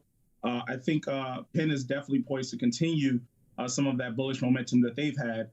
We know not only the gaming stock, we know how important the online game and betting has been throughout the year. I think that will continue. Because of that, I'm very bullish on Penn, but I don't want to chase highs, right? I mean, we see the pullback here today, 142 down to 136 right now. I don't know where it's going above 142, if not. So I want to get bullish, but I want to play the pullback just in case I'm not just buying at the tops. So I'm going to do a bull put vertical. I'm selling the 126 put, buying the 120. I'm collecting about $1.05. I'm risking $1 to make about 21 cents. And on this trade, my break even is 124.95. That gives me an opportunity, if that pullback does happen, I'm anticipating a bit of a gap fill from today's gap up, and I'm still able to make a profit potentially. The expiration on this trade will be this Friday. So this is a short-term, income-driven based trade for me. Okay, so a short-term trade based on the idea that, again, this could pull back a little bit, but eventually find some support here, and the price decay would be somewhat limited. Risk-defined trade. Let's talk a little bit about Eli Lilly. Ticker symbol LLY, lower after disappointing results from the company's experimental Alzheimer drug. Yeah, got some disappointing results here today. Definitely seeing some very bearish momentum.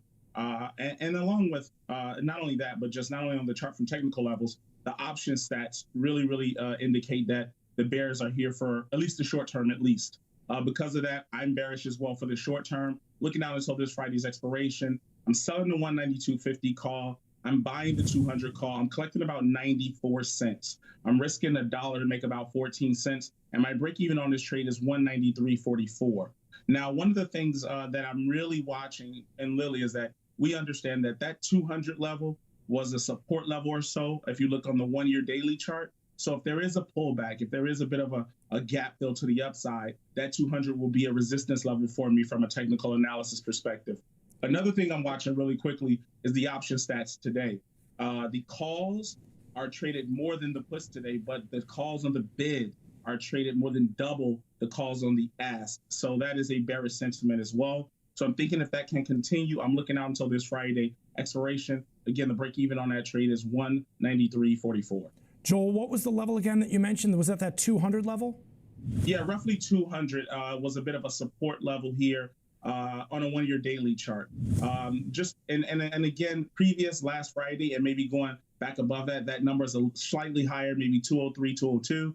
But there was definitely a significant floor, floor prior to this gap down, right around the 200 mark on the 1-year daily chart. All right, if we could pull up this chart real quick, I just want to point out, to give a little visual in terms of what Joel's talking about, to see that exactly. We tested that a few times. It looks like after gapping up and through in the middle of January, we tested it back in February, tested it back at the end of February, and then again in the beginning of March here before gapping through. Joel, as mentioned, we'll keep an eye on this move, see if how the market digests some of this recent news.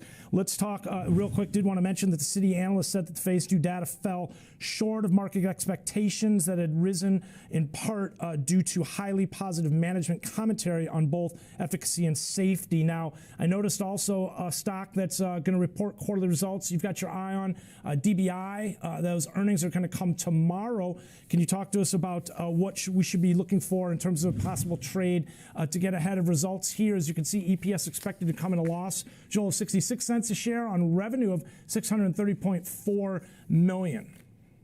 Yeah, I mean, looking at this chart with DBI, we've seen that for the most part here, DBI has really tried to perform pretty strong here. Their last earnings report here just back in December, there was a bit of a loss there, but I think that this stock is poised to really have an aggressive year. This is part of a reopening trade, if you would. Thinking about the foot traffic, they own the shoe store DSW. With a ton of locations, I think over 500 here in the U.S. I think they're going to see so much more foot traffic, so much more spending is going in. Talk about the stimulus package that's coming out. Consumers definitely want to buy shoes, they want to buy clothes, people want to be out. I think they're going to be a direct result of that. I am bullish DBI. Currently trading this 52-week high right around about 16 and change or so. So I'm going to be actually buying the 15 call, selling the 17.50 call for a debit of 92 cents. I'm risking $1 to make $1.72, and my break even on this trade is about $15.92. So in the event that earnings do come out and as reported is not so great, I think if we kind of stay around this $16 mark, this trade doesn't expire until July 16th.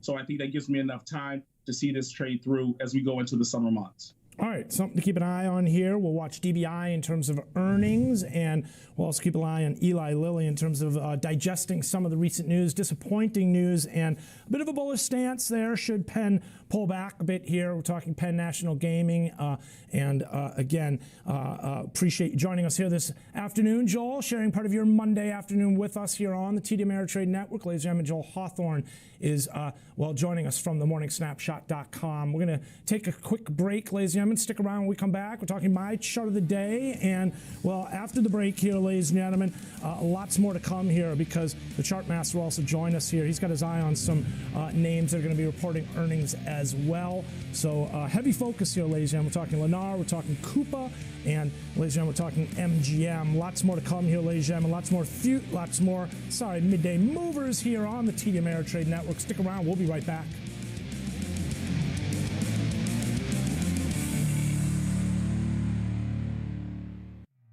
Whether you're an experienced investor or just getting started, TD Ameritrade offers a webcast that's right for you. Looking to improve your portfolio management skills? Our portfolio management webcast series breaks down key concepts like retirement planning, income generation, ETFs, and more.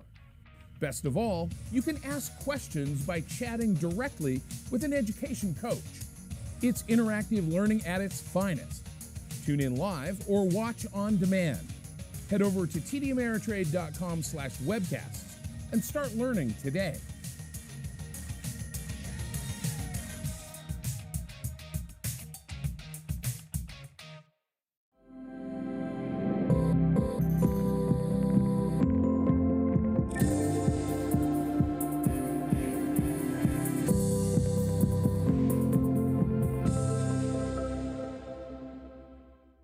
If you have questions about retirement planning, then you don't want to miss Investor Education Day hosted by TD Ameritrade. It's a full day of free insights from TD Ameritrade education coaches and experts who can tell you all about honing your retirement strategies. And the best part, it's all online. So technically, you can enjoy the webcast from the comfort of your retirement pants, also known as sweatpants. Register for Investor Education Day at tdameritrade.com/education day.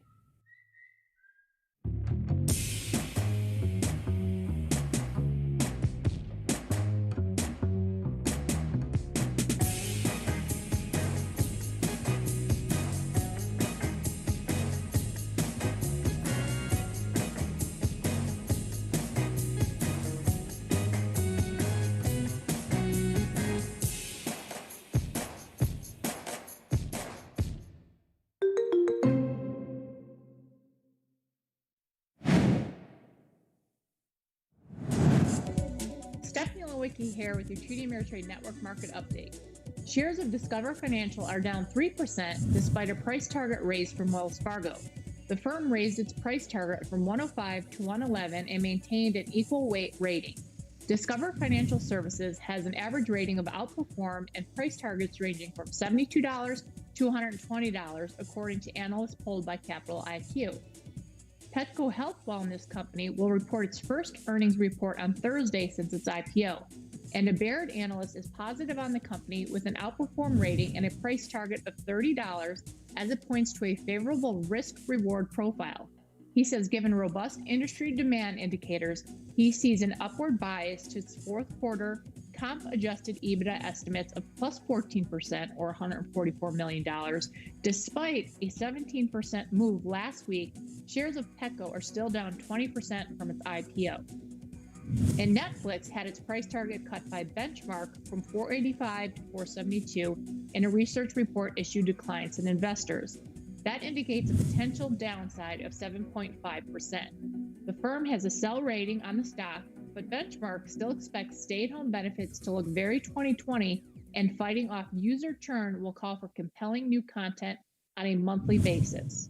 This has been your TD Ameritrade Network Market Update. Now back to Midday Movers with Ben Lichtenstein.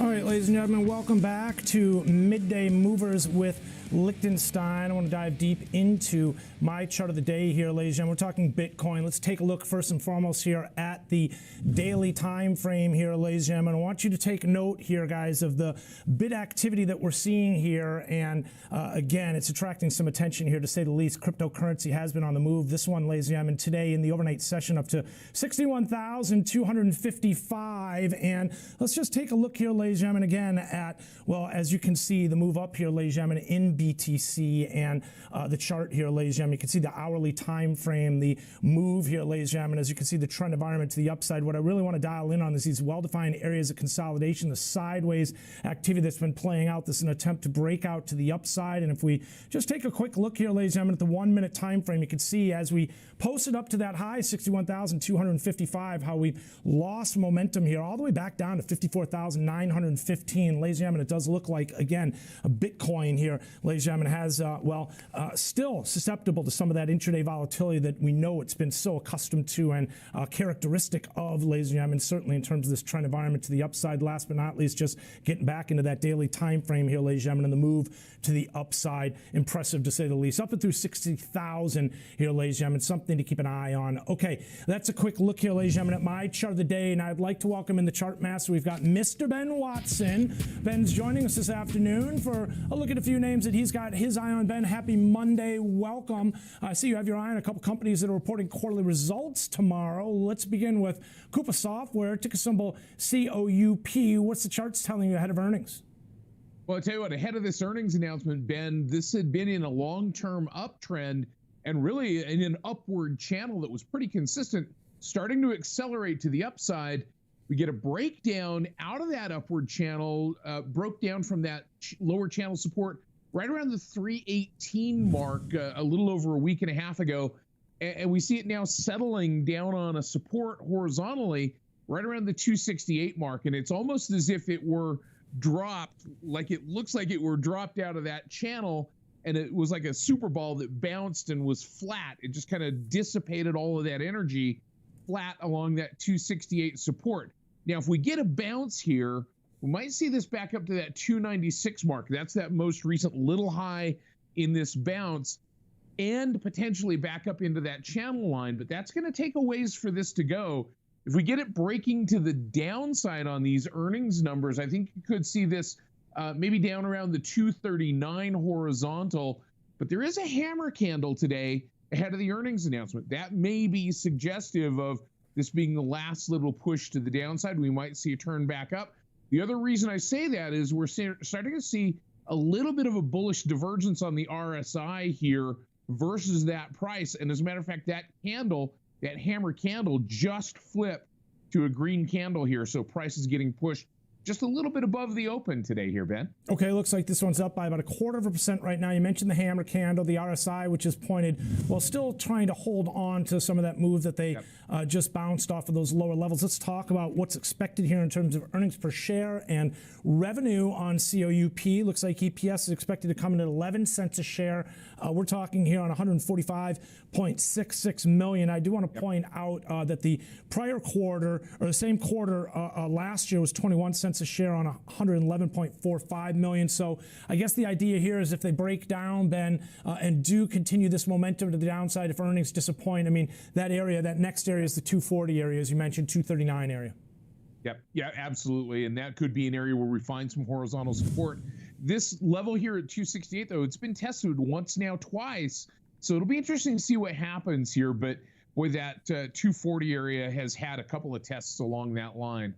All right, let's move on. You've got another stock you wanted to bring to our attention here, one that's on the move as well. Let's talk ticker symbol LEN. You've got Lennar also set to report earnings. I've got EPS expected to come in at $1.71 a share on $5.13 billion. If so, this would be better than the same quarter last year. They had $1.27 a share on 4.50. Talk to us about what the chart's telling you ahead of earnings here. Well, I'll tell you what, this is still a long-term uptrend, but I've been watching over the last couple of months as this has been building a potential head and shoulders possible reversal. Now, the neckline to that is down around the 80.5 mark. It's holding a support coming off of this right-hand shoulder sitting right around the $88 mark. We're getting a little bit of a hammer-like candle today with the possibility of a bounce back up. So I think kind of what's setting up here is we could, on the numbers, either see this down on the neckline around 80.5 or back up and retesting this right-hand shoulder resistance at about the 92.5 mark. You can see, though, where that dotted line is, that dash below, where that potential reversal could take the stock to down below that 70. And here's the thing. The RSI made a lower high. That's consistent with price. It's really just kind of falling in line, not leading either bullish or bearishly going into this earnings announcement, Ben. All right, well, this is one of those stocks, Ben, that's on the minds of many traders. We're trying to get a feel for how rates on the rise and the move up that we've seen recently, how they're going to impact some of not only the housing market in general, but certainly the home builders as well. Yeah, for sure. You know, and that's the thing with a pattern like this where it's not sitting down on the neckline, it's not breaking it, it's still just potential, and we could see this point where the stock is at the moment at this support at 88 become the lever for the next move higher. It doesn't have to become a head and shoulders reversal out of it. Noted. And I imagine as long as it holds up above 85, it's a little bit more encouraging that we will get that breakout to the upside. Once you kind of work your way through the middle, as I like to say, you open up the door for a retest of the lower extreme. Let's move on. You've got your eye on one more that you wanted to take a look at and thought we should have on our radar as well. MGM to a new high. We're talking to levels they haven't seen since 2008. I'm curious to see if the RSI is supporting this move up. Yeah, new shooter coming out here, Ben. You know, we get this breakout of the 39.75 resistance, and you're right. It's been a while since the stock has been up at that range. The symmetrical breakout target puts it up around the 43 mark. But you're right, the RSI has been diverging slightly bearishly, but I'm noticing just in the last few minutes that divergence line starting to break on this gap up. Now, this is a gap up, was a little bit of a rally. It's kind of sitting as a doji star by itself here at the moment. It's neither bullish nor bearish at the moment, just simply sitting there as a spinning top type of equilibrium candle. So it'll be interesting to see what happens in the next couple of days. Does this push up higher to that resistance, symmetrical resistance, or does it come back down, retest that support at 39.75? It looks like things are reopening in Las Vegas, and that is definitely a possibility. Certainly MGM also has exposure to the Asian gambling markets as well, Ben. All right, well, I was going to say Jeffries is at the table yelling yo 11 with this new shooter that's coming out. They upgraded them to buy from hold. They raised the price target to $50, but I was going to ask you, Ben, I mean, should traders, investors, I'd imagine, in terms of this one, be dialed in on not only stimulus checks? I mean, I think that would benefit for those, and obviously travel numbers are on the way up as well. I mean, these are places, destinations people want to go, they want to be. Yeah, definitely there is pent-up demand, and as you start to see those casinos coming back online, that's going to be incorporated in these revenue numbers. Food and beverage is going to start kicking back in. Gaming take is going to kick back in. Domestically, certainly the bigger portion of that is going to come internationally as well. All right, something to keep an eye on, a couple names that Ben Watson, the chart master, has on his radar and thinks we should as well, ladies and gentlemen. Once again, that is the chart master, Mr. Ben Watson. Thanks to you, Ben. Hey, ladies and gentlemen, I just wanted to quickly check in on the indices because at the top of the show, we pointed out how they were posting into new highs. We talked about the Dow, the NASDAQ up and through that 13,000 level. Let's just check in real quick in terms of where things stand because the NASDAQ's really holding these upper levels here. It really has yet to roll over. We're talking 13,031 is a high they recently traded up to, up on the day by about 0.7% here. And I do want to point out, again, that as you can see, it's not just the NASDAQ, the Dow here, ladies and gentlemen, a little bit less enthusiastic, but there's the Russell small caps joining in, and as is the case with the SPX here, ladies and gentlemen. Let's check in with Oliver Rennick, your host of Market on Close. He's getting things ready for this afternoon show. Oliver, what's headed our way on MOC? Ben, good show coming up this afternoon as we look at the rest of this week and think about the start that we're getting right now, some strength in bonds in addition to stocks. We've got Powell coming up. We're going to be looking at themes that were very important during the quarantine period and how they're going to maintain going forward. We'll get a deep dive on the e-commerce numbers from the team at Adobe. We're going to be hearing from Sam Stovall on the macro front at the top of the show here. So a nice little setup as we get the week that starts to get a little bit busier with data flow and everything else over the next couple of days. All right, ladies and gentlemen, Oliver Rennick will stay tuned. And that's it for me here today. I'll be back tomorrow morning. We'll be talking futures at 8 a.m. Eastern. Stick around, though. Still lots to come. Oliver Rennick, Market on Close, headed your way next, right here on the TD Ameritrade Network. Have a wonderful evening.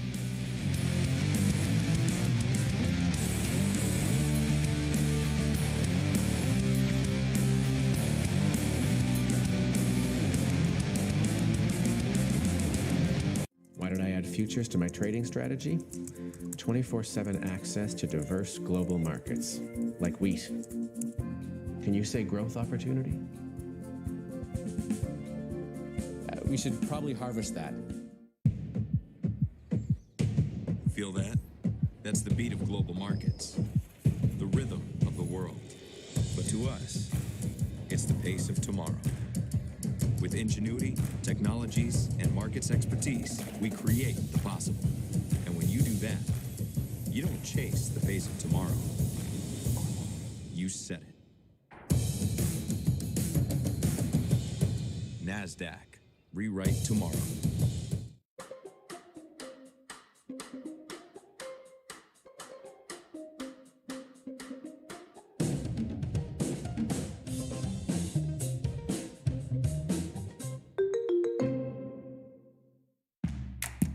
Many traders may be willing to take on additional risk in pursuit of aggressive growth in their portfolio. More power to them. But if you're looking for a less risky alternative, you might want to consider checking out our income investing course. In the income investing course, you'll explore investing strategies designed to generate regular income and preserve capital. First, we'll delve into risk and return preferences. You will learn about the different ways to allocate a portfolio and create a payment schedule. Then we'll take a deep dive into the assets commonly held in income portfolios. Well, look at what we've got going on, guys. We have a little bit of cooling off here happening here in the afternoon. AMC has backed off from its high of 14.5. It's only down to 13.6 now. I was really expecting this run up here over 14 to continue, and I guess just cooling off with less enthusiasm in the afternoon. We're seeing GameStop continue to trade down to 230. Overall drop in, cost down, also Express down a lot off its high. Express hit a high of 527 and now it's down to 489. So just overall sentiment is down across all of these. Tesla is back green again. It's at 709, so not too bad for Tesla, but not looking amazing going into the final trading hour for these guys over here. Let me switch back over to some of the others that people have been talking about today. Let's go to Ava, who rode the huge wave in the morning after they were on CNBC and spiked and have been just going down ever since. They've come off their low. Their low is a little over 14 right here in the afternoon. Looks like they 14.2, 14.15, something like that. And now it's up to 14.76. So it's come back a little bit, or 14.84, sorry. Come back a little bit since it's low, but still still a lot of ground to make up over here. But to me, I believe it's going to continue to go down. You might see a chance it goes up tomorrow if everyone just sees what it closed at today and wants to jump on the train. But I think the majority of people that are going to trade, the guys not on TV, are some of the more institutional investors, and they're much more savvy than just looking at where things landed the day before or something like that. So I think it'll continue to go down and settle down into what its value should be. Again, I need to do a lot more research on it to see what the value should be, but I don't think that value is reflected in this spike up here. That was just because the guy was on CNBC. And then, of course, he didn't even know he tanked a lot of these others at the same time, GameStop, Koss, Express, and so forth. So very interesting moves there. Very interesting morning there around 10:30 this morning when that happened. It was a little bit before 10:30 Central Time, so 11:30 Eastern Time. But overall, I think we need to have a great hour here to end out the day. Overall, things are still up. AMC's up 21%. Express is still up 10%. Koss is positive. But as you can see, they're all on their way down here in the past 30 minutes of the day. GameStop extending its losses after coming out of the gate high. It's extending its losses here into the afternoon, down about 15%. So not the best day. Looks like it's going to end up for GameStop, but not a bad day for AMC unless something terrible happens. They'll still end up. They should still end up positive for the day. I would really love to see it close over 14. It does look like it might be one of those days for all of these stocks where there's some action after hours. It seems like the more action and volatility there is during the day for these stocks, there's even more action and volatility after hours for these stocks on those same day. And it doesn't mean good or bad. It just means there might be some volatility. So that could, if they can come out and kind of have some upward momentum on AMC here in the last hour, we might see AMC continue to trend up. And then if it ends the day over 14 and trending up at the end of the day, it's a decent chance we might see it trickle up towards 15, 14 and a half, 15 or so in the after hours this afternoon. That would be pretty exciting. That would be good to see for AMC. Again, I have that sell over 14.99. It's only 46 shares. But I actually would be pleased to have that take. Either way, I'm glad with where AMC is at. I don't know how long this iteration of the meme stock, Wall Street Bets, Reddit, whatever, this surge of stocks is going to last. I think it's now lasted longer than the first surge did back in January. That is, unless we're just at the beginning of it, which there'll be a lot of those guys that think we're just at the beginning of this surge, beginning of the squeeze right now. We're seeing now what we were seeing in the middle of January. If that's the case, that's awesome. Then if that's the case, I'm set to make a decent amount of money in all of these, and so is a lot of other people. But I don't know if that's actually what we're going to see happen. I personally, I feel just my gut tells me and what I've seen that we're going to find the end of this road before the end of this week. And so we need to find times, or I need to find times, I should say, to get out while I'm still in the money, while I'm still profitable. Right now, I'm profitable at AMC. I got out of GameStop last week or the week before when I was profitable. Um, I'm permanently profitable on Koss because of how much money I made the first time around. And same with Naked Brands. I don't really care if those go up and down, and I'll sell them if they spike one day. Express, I'm down on overall, but I've got optimism that there's still a little bit of time left to make up some ground on Express over the next, I don't know, few days, week or so. Something like that. I still think, given the sentiment of this wave of of of stock surges and their positive earnings that came out last week, and the positivity with the stimulus. So people can do things like go buy clothes. Positivity with the vaccines, and people can go back to the malls and shop. I think we're going to see all these things coming together to have stocks like Express and Dillard's and Bed Bath and Beyond.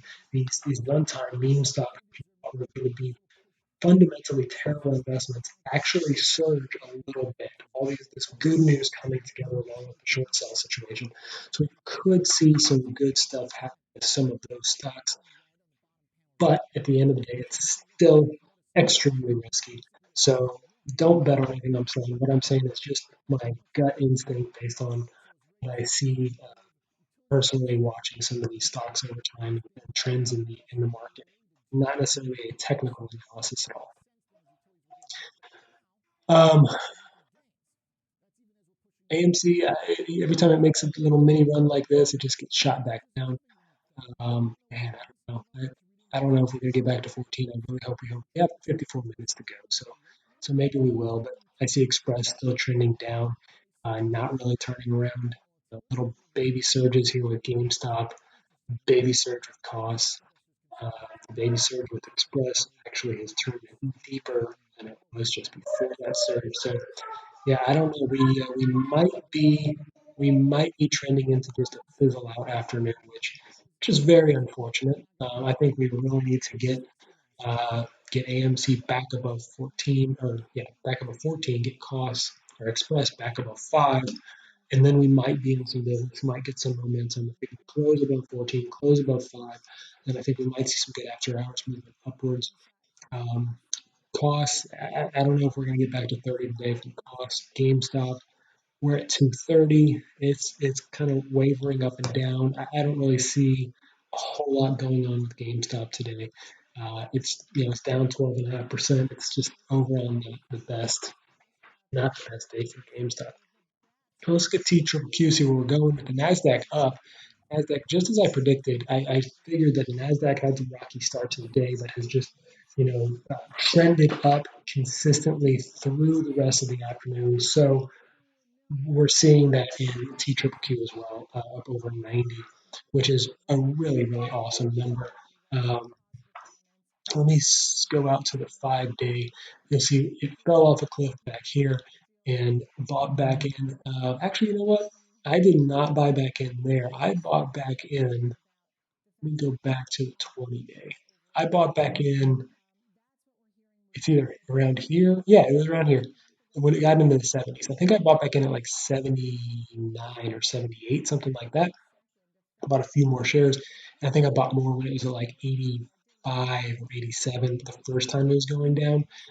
Heck, maybe that might have been actually over here. So I think I bought over here, bought a little bit on that downtrend that it was going down on. And then I bought more when it was somewhere around here, somewhere below 80, something like 80, 78, 79. Anyway, I love this ETF. I love it. It's going down easily, not the greatest last 20 days or 10 days, but overall, it is an incredible ETF to be holding for a long time if you play the ups and the downs the right way. It's also incredibly risky because it's triple leverage. So you're going to make a ton of money, but when you lose big. So that doesn't mean just sell anytime it falls. No, when it falls, that's your opportunity to buy back in and ride that massive wave back up with a 3x leverage. Or use this as a day trader. It's a great day trading stock, especially when you see a lot of volatility. Today, not as volatile of a stock day, just a positive day. This one up 2%, just a positive day, not a massive gain. Nasdaq up less than 1%, so 3 times that, you're going to get 2 cents.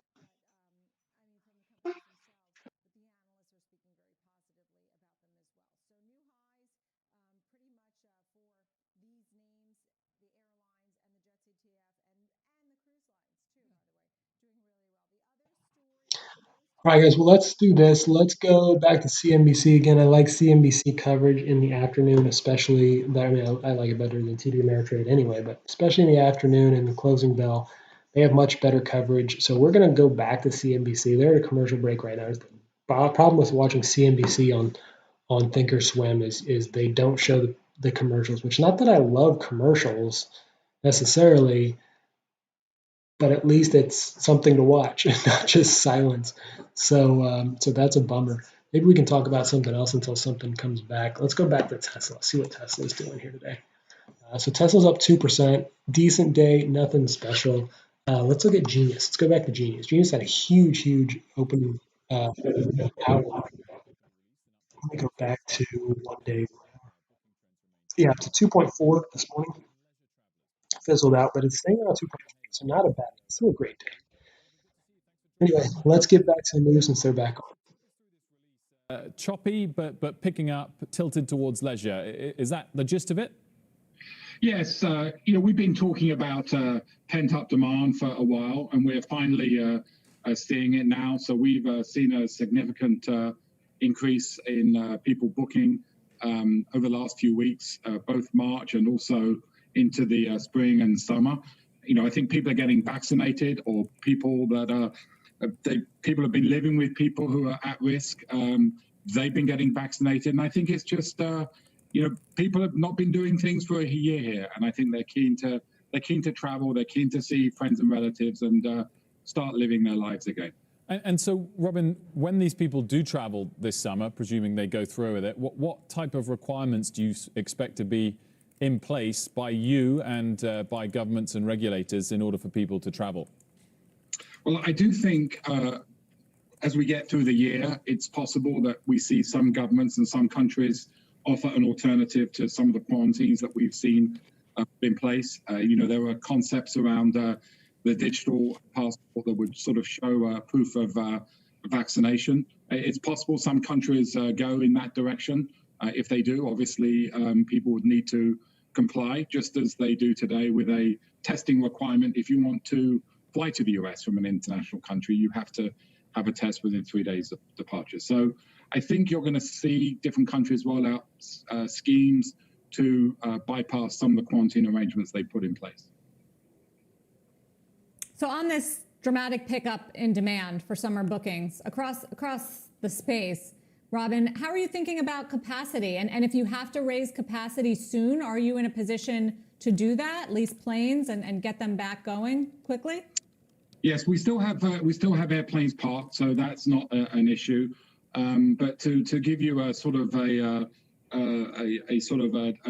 interesting data point, we're now planning our May capacity to be around 13% down on May 2 years ago. And that's a significant acceleration in what we've seen for both March and April.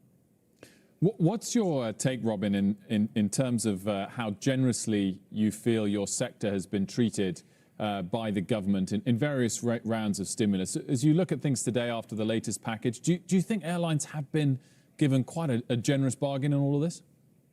Yes, I think, certainly all of us at JetBlue, all 20,000 of us, feel very appreciative of the support we had, both from the last administration and this administration. I mean, we were going through an unprecedented crisis. And, you go back sort of 10, 11 months when we were flying about 3 to 5% of customers that normally fly.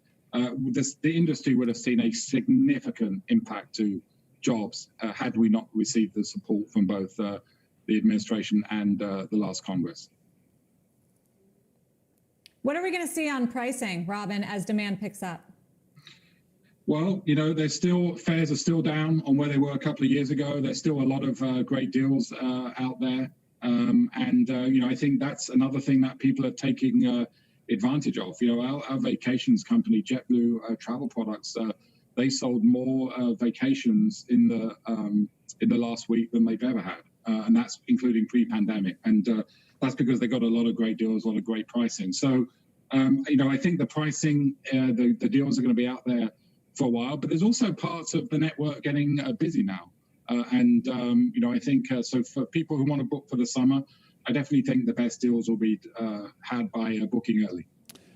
Robin, what's the latest on the new route to London? Have you finalized which airport you're targeting in the UK and pricing? And is that going to be geared more for business travelers or leisure?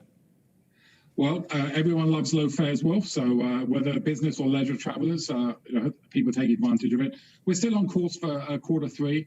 We still, have options to fly to more than one London airport.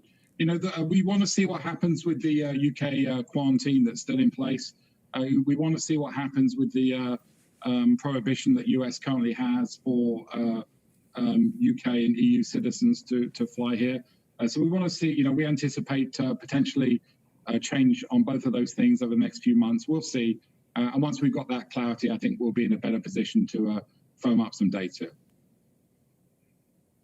Beyond the London expansion, Robin, are you looking at adding or subtracting a lot of other routes in this environment? We've seen Americans move homes, move states. I mean, there's been so much that's changed in terms of our patterns because of COVID-19. How are you tracking that in terms of where we might want to travel on vacations? And what are you doing about routes? It's incredible. And honestly, I don't think any of us know where it's all going to end up. We announced over 80 new routes last year. And I think, again, we showed a tremendous flexibility to move airplanes around to where demand was. We have seen, actually only last week, Governor Cuomo announced that the New York quarantine for domestic flights was going to change from the 1st of April. So we actually think that some of the challenges that we faced because of the Northeast in the last year, we actually start to think that that's going to change very quickly here as it becomes easier to travel in and out of the tri-state area. Connecticut also is making changes to their travel quarantine later this week, and we've announced additional. So talk about where people are moving. We've seen obviously people moving into the state of Connecticut, and we've added a lot of new flights out of Connecticut as well. Robin, just wanted to go back to finish on the idea of vaccine passports. British Airways made an announcement over the weekend that they're going to work towards that sort of preemptively, as it were, ahead of governments perhaps requiring it. Is there no plans on your part to be preemptive there? Will you only be reactive to what various governments and regulators require after the fact? Yeah, I still think it's early. We have actually been trialing a version of Travel Pass to Aruba in partnership with the government, and so I do think that's something we're spending a lot of time thinking. There were different views about that, but broadly, I think it's a good thing because it's going to give both people and governments confidence that as we open up the economies, people start to travel. They're not bringing the virus or new variants of the virus with them. Big rally in airlines today. Robin, thank you for joining us. Thank you very much, Sarah. Thank you, Wilf. Good to see you. Robin Hayes, JetBlue CEO of the stock at a 13-month high. We've got about 43 minutes left of trade. Take a look at the major averages. Dow's up. Any close higher on the Dow and the S&P is a record high, and looks like we're going to get there, though the rallies aren't that huge. The S&P is up 0.25%. Small caps are lower. The NASDAQ is leading today for a change, up 0.6%. Technology, utilities, and REITs in the lead. Still ahead, shares of sports streaming service Fubo TV have scored a 300% return over the past year, but the stock has fallen more than 40% from its all-time highs. We will talk to that company's CEO, and we'll ask whether Fubo can keep up the pace of growth. And as we had to break, check out some of today's top search tickers on CNBC.com. Still plenty of interest in the 10-year yield. It's about 161 right now, stabilized. AMC coming in at number 2 as Los Angeles reopens movie theaters. GameStop, Tesla, Apple, all on the list. GameStop's down for a change 13%. We'll be right back.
38 minutes left to go. Here's a check on the markets. Higher for the Dow and the S&P. Technology is one of the leading sectors for a change today. Financials, for instance, which have been big gainers this year, they're under pressure. Nasdaq's up 0.5%. Small caps, the only major average in the red. Let's check in on some individual market movers. Gap shares moving higher after Wells Fargo upped its target to a street high, $40.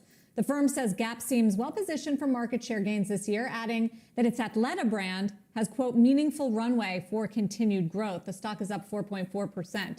Shares of Eli Lilly are falling, even though the company says its experimental treatment for Alzheimer's modestly slowed decline in patients over an 18-month period in a mid-stage study. Eli Lilly has already begun a second study of the treatment. We're going to talk about it with a biotech analyst later in the show. And pot stocks getting a pop on New York Governor Cuomo's comments regarding legalization of marijuana. Cuomo saying, quote, "We are very close on marijuana." Well, Fred, I guess his own future, political future as governor might be a bigger question there. Well, quite. I doubt they're linked, but anyway, Tilray up 11%. Time now for a CNBC News update. Rahel Solomon has that for us. Hey, Rahel. Hi, Wolf. Hello, everyone. Well, as border crossings surge, the federal government says that it will use a Dallas Convention Center to hold up to 3,000 immigrant teenagers. The Kay Bailey Hutchison Convention Center will be used for up to 90 days, starting as early as next week. In San Diego, 3 people are dead and 6 injured after a car plowed through a crowd on a sidewalk. Authorities say that a 71-year-old man was at the wheel and appears to have been driving while impaired. He was detained by police. Beijing, China, take a look at this. Suffering its worst sandstorm in a decade. Air quality is hazardous and visibility is so low that hundreds of flights have been canceled. And speaking of travel, Denver International Airport is expected to reopen in about 40 minutes. Thousands of flights were canceled because of this weekend's storm that dropped more than 2 feet of snow on the airport. And be sure to watch the news with Shepard Smith to see how other regions are recovering from the storm and find out what severe weather is expected later this week. Guys, I'll send it back to you, but you would think it's a little late in the season for such a severe snowstorm, but apparently March is the snowiest month for Colorado. There we go. I mean, Feels a little annoying to me at this point, but apparently they're used to it. I know, a bit of a cold snap coming in as well, again in New York perhaps, but we had a nice weekend, so we can't complain. Rahel, thank you. Still ahead, President Biden praising the $1.9 trillion stimulus bill earlier this afternoon. The plan is already doing what it was designed to do, make a difference in people's everyday lives. And we're just getting started. After the break, we'll talk about the stimulus rollout and the Biden administration's next economic priority with Cecilia Rouse, the new head of the Council of Economic Advisors. As we head to break, here's a check on bonds. Yields pulling back a little bit today, but really the story is that they are holding last week's gains. 161 the 10-year. Back in a couple.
All right, boys, we might be getting somewhere. Look at this. Just as I said, we needed to get AMC over 14 and Koss over 5, or Express over 5 for the day.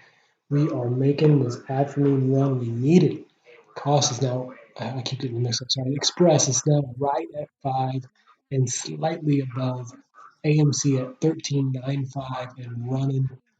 Come on, man. If we can get AMC over 5th or 14 before closing, I think there's a good chance it makes a good after hours run, possibly up to 15.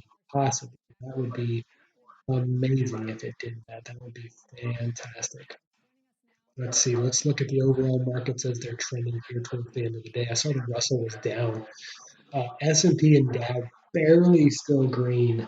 Nasdaq still a little more green.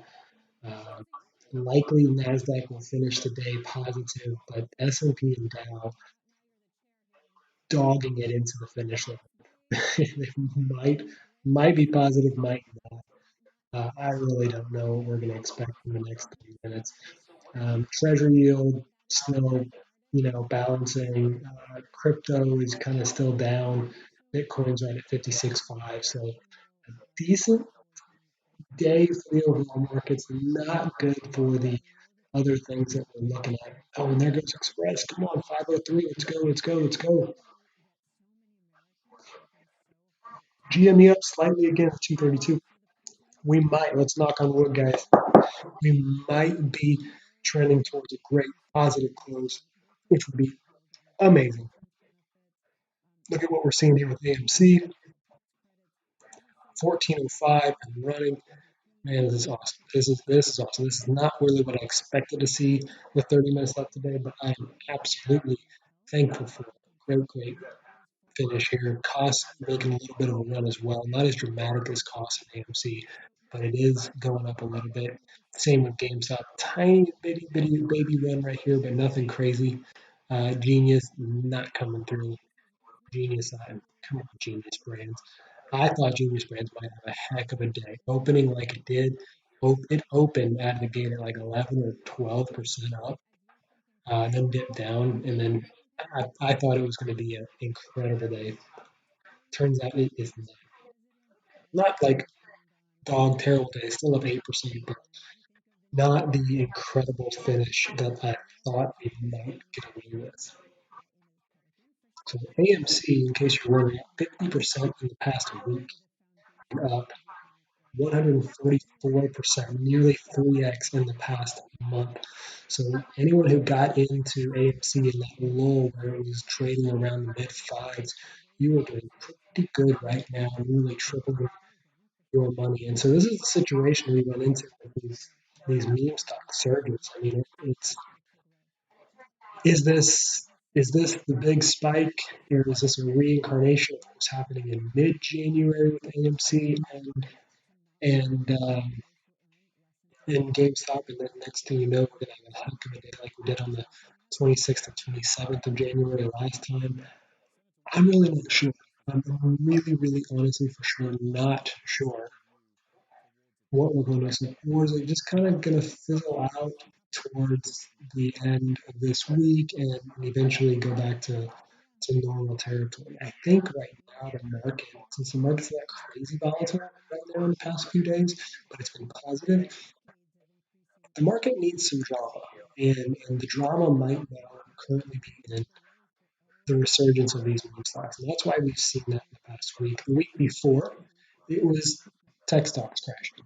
So, you know, I hate to say that it just needs drama, but that's, I think, what is causing this, especially with these meme stocks that are driven by message boards. If these guys want something to put their money into, to feel the adrenaline rush, to do whatever, and when there's nothing else going on, they're going to go back to what they're used to, which is AMC, GameStop, those types of things.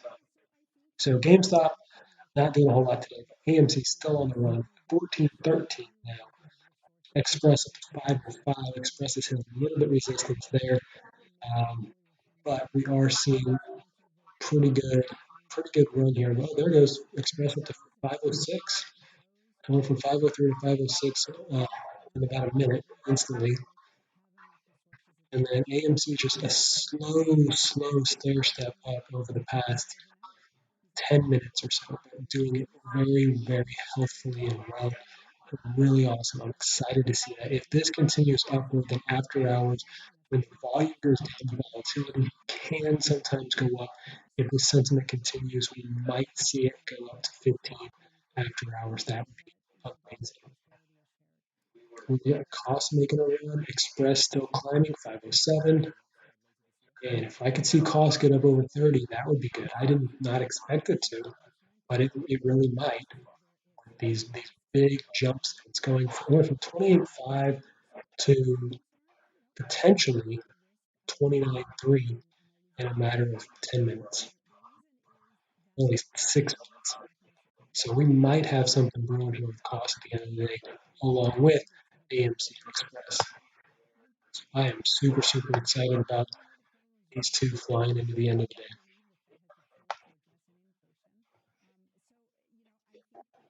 All right, let's go back to the news and see what they're talking about. Pandemic and get us back on a course of robust growth.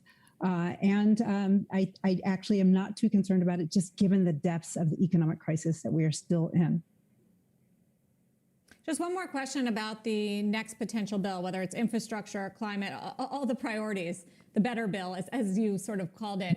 What price tag are you looking at? I've heard estimates from $2 trillion to $4 trillion. What are we talking about here? So we're still working on this. What we want to have is a robust plan that makes smart investments in the U.S. economy. And so that we are positioned to be addressing climate change, that we are dealing with our infrastructure, that we are coming up with innovation, and that we're supporting our workers and children. So we have not settled on a price tag, but we want to make those investments, which are smart investments, and that we know will actually, have the potential to generate greater economic growth for the United States. Cecilia Rouse, thank you for joining us. We hope you'll come back soon and keep us posted on that. It's Chair my of the Council of pleasure. Economic Thank you. Advisors. Thanks. 26 minutes to go before the bell. Here's where we stand in the markets. Dow's up 30 points. We've sort of been hovering around here all hour long. Remember, it's a 7th day in a row of gains for the Dow if we do close positive. A long streak and a record high. Same for the S&P 500. Anything higher will get us there, though we've lost a little bit of steam. Nasdaq's up 0.5% and small caps are lower. After the break, the Stripe hype. The fintech company raising fresh capital at an eye-popping valuation. We've got details on the company's historic rise next on Closing Bell.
22 minutes left of trade. Building on the gains from last week, digital payments company Stripe raising a boatload of cash at a staggering valuation. Deirdre Bosa with the details. Hi, Deirdre.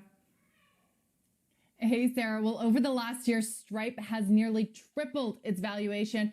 It is now worth $95 billion, leapfrogging Instacart and SpaceX, taking the crown as the most valuable U.S. unicorn. Now, its customers include the hottest names in some of the hottest sectors: Twilio and Zoom in software, Shopify and Peloton in e-commerce, DoorDash and Instacart in the gig economy. Even tech giants like Amazon and Google use its back-end technology for payments.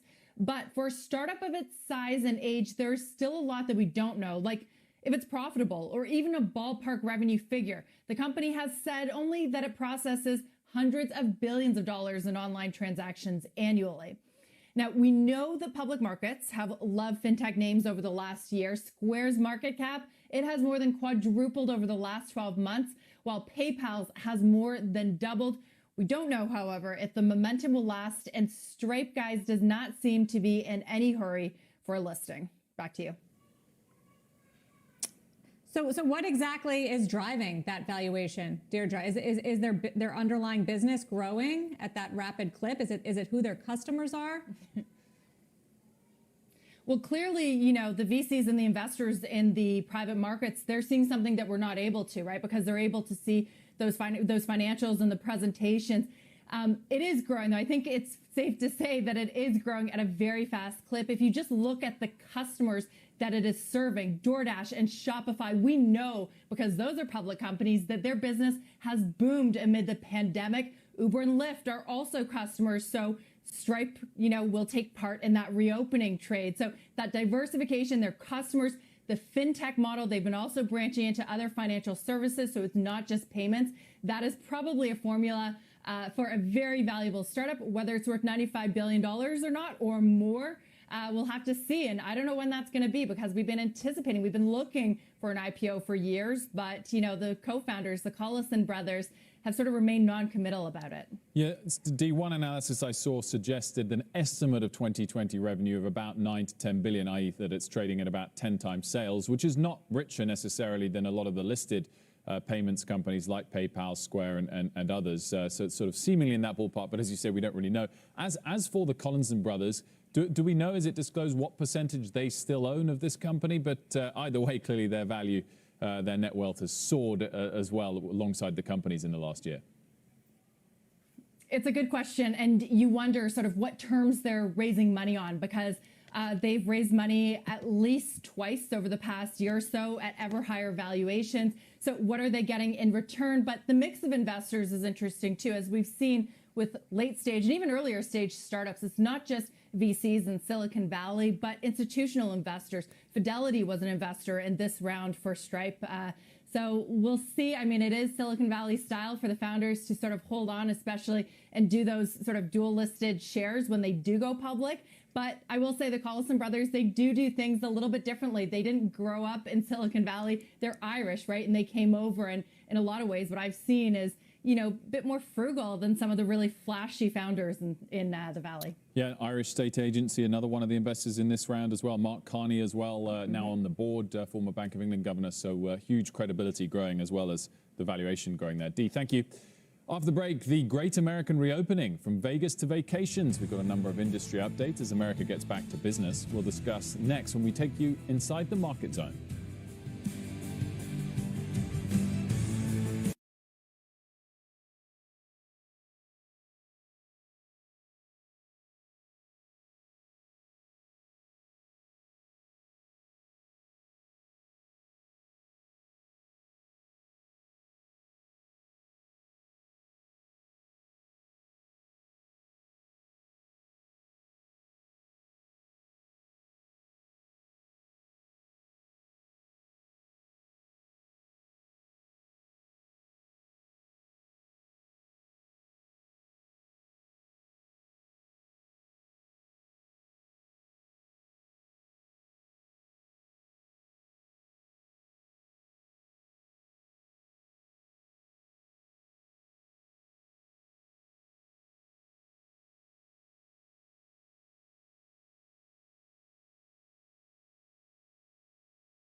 With 14 minutes left in the trading day, we're now in the closing bell market zone. Commercial-free coverage of all the action going into the close. CNBC senior markets commentator Mike Santoli here to break down these crucial moments of the trading day. And today we've got Bespoke's Paul Hickey with us as well. Very good afternoon to you, Paul.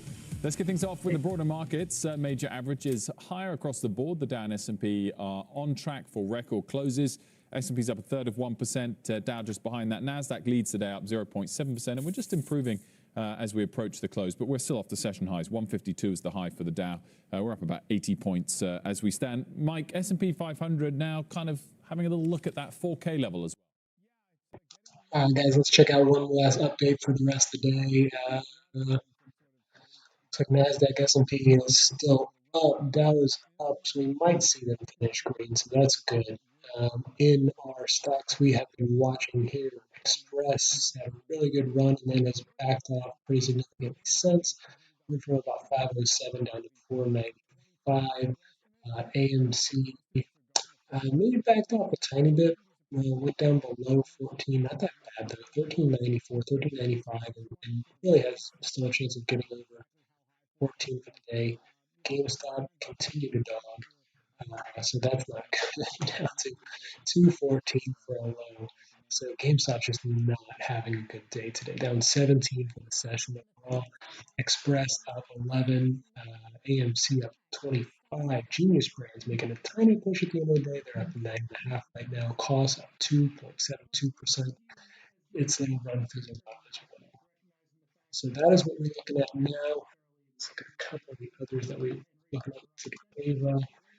Ava made a little late day run. Look at that. Went from 14 up to 16, nearly 17. So good for them. It's a little surprising, but maybe they were on TV again. Just look at all the volume that come on. They may came in on a different channel, so they're talking about it. Let's look at Tesla. Tesla just had a boost early in the day. It's just been pretty even since. CCIV. CCIV continues to look strong. 28 now.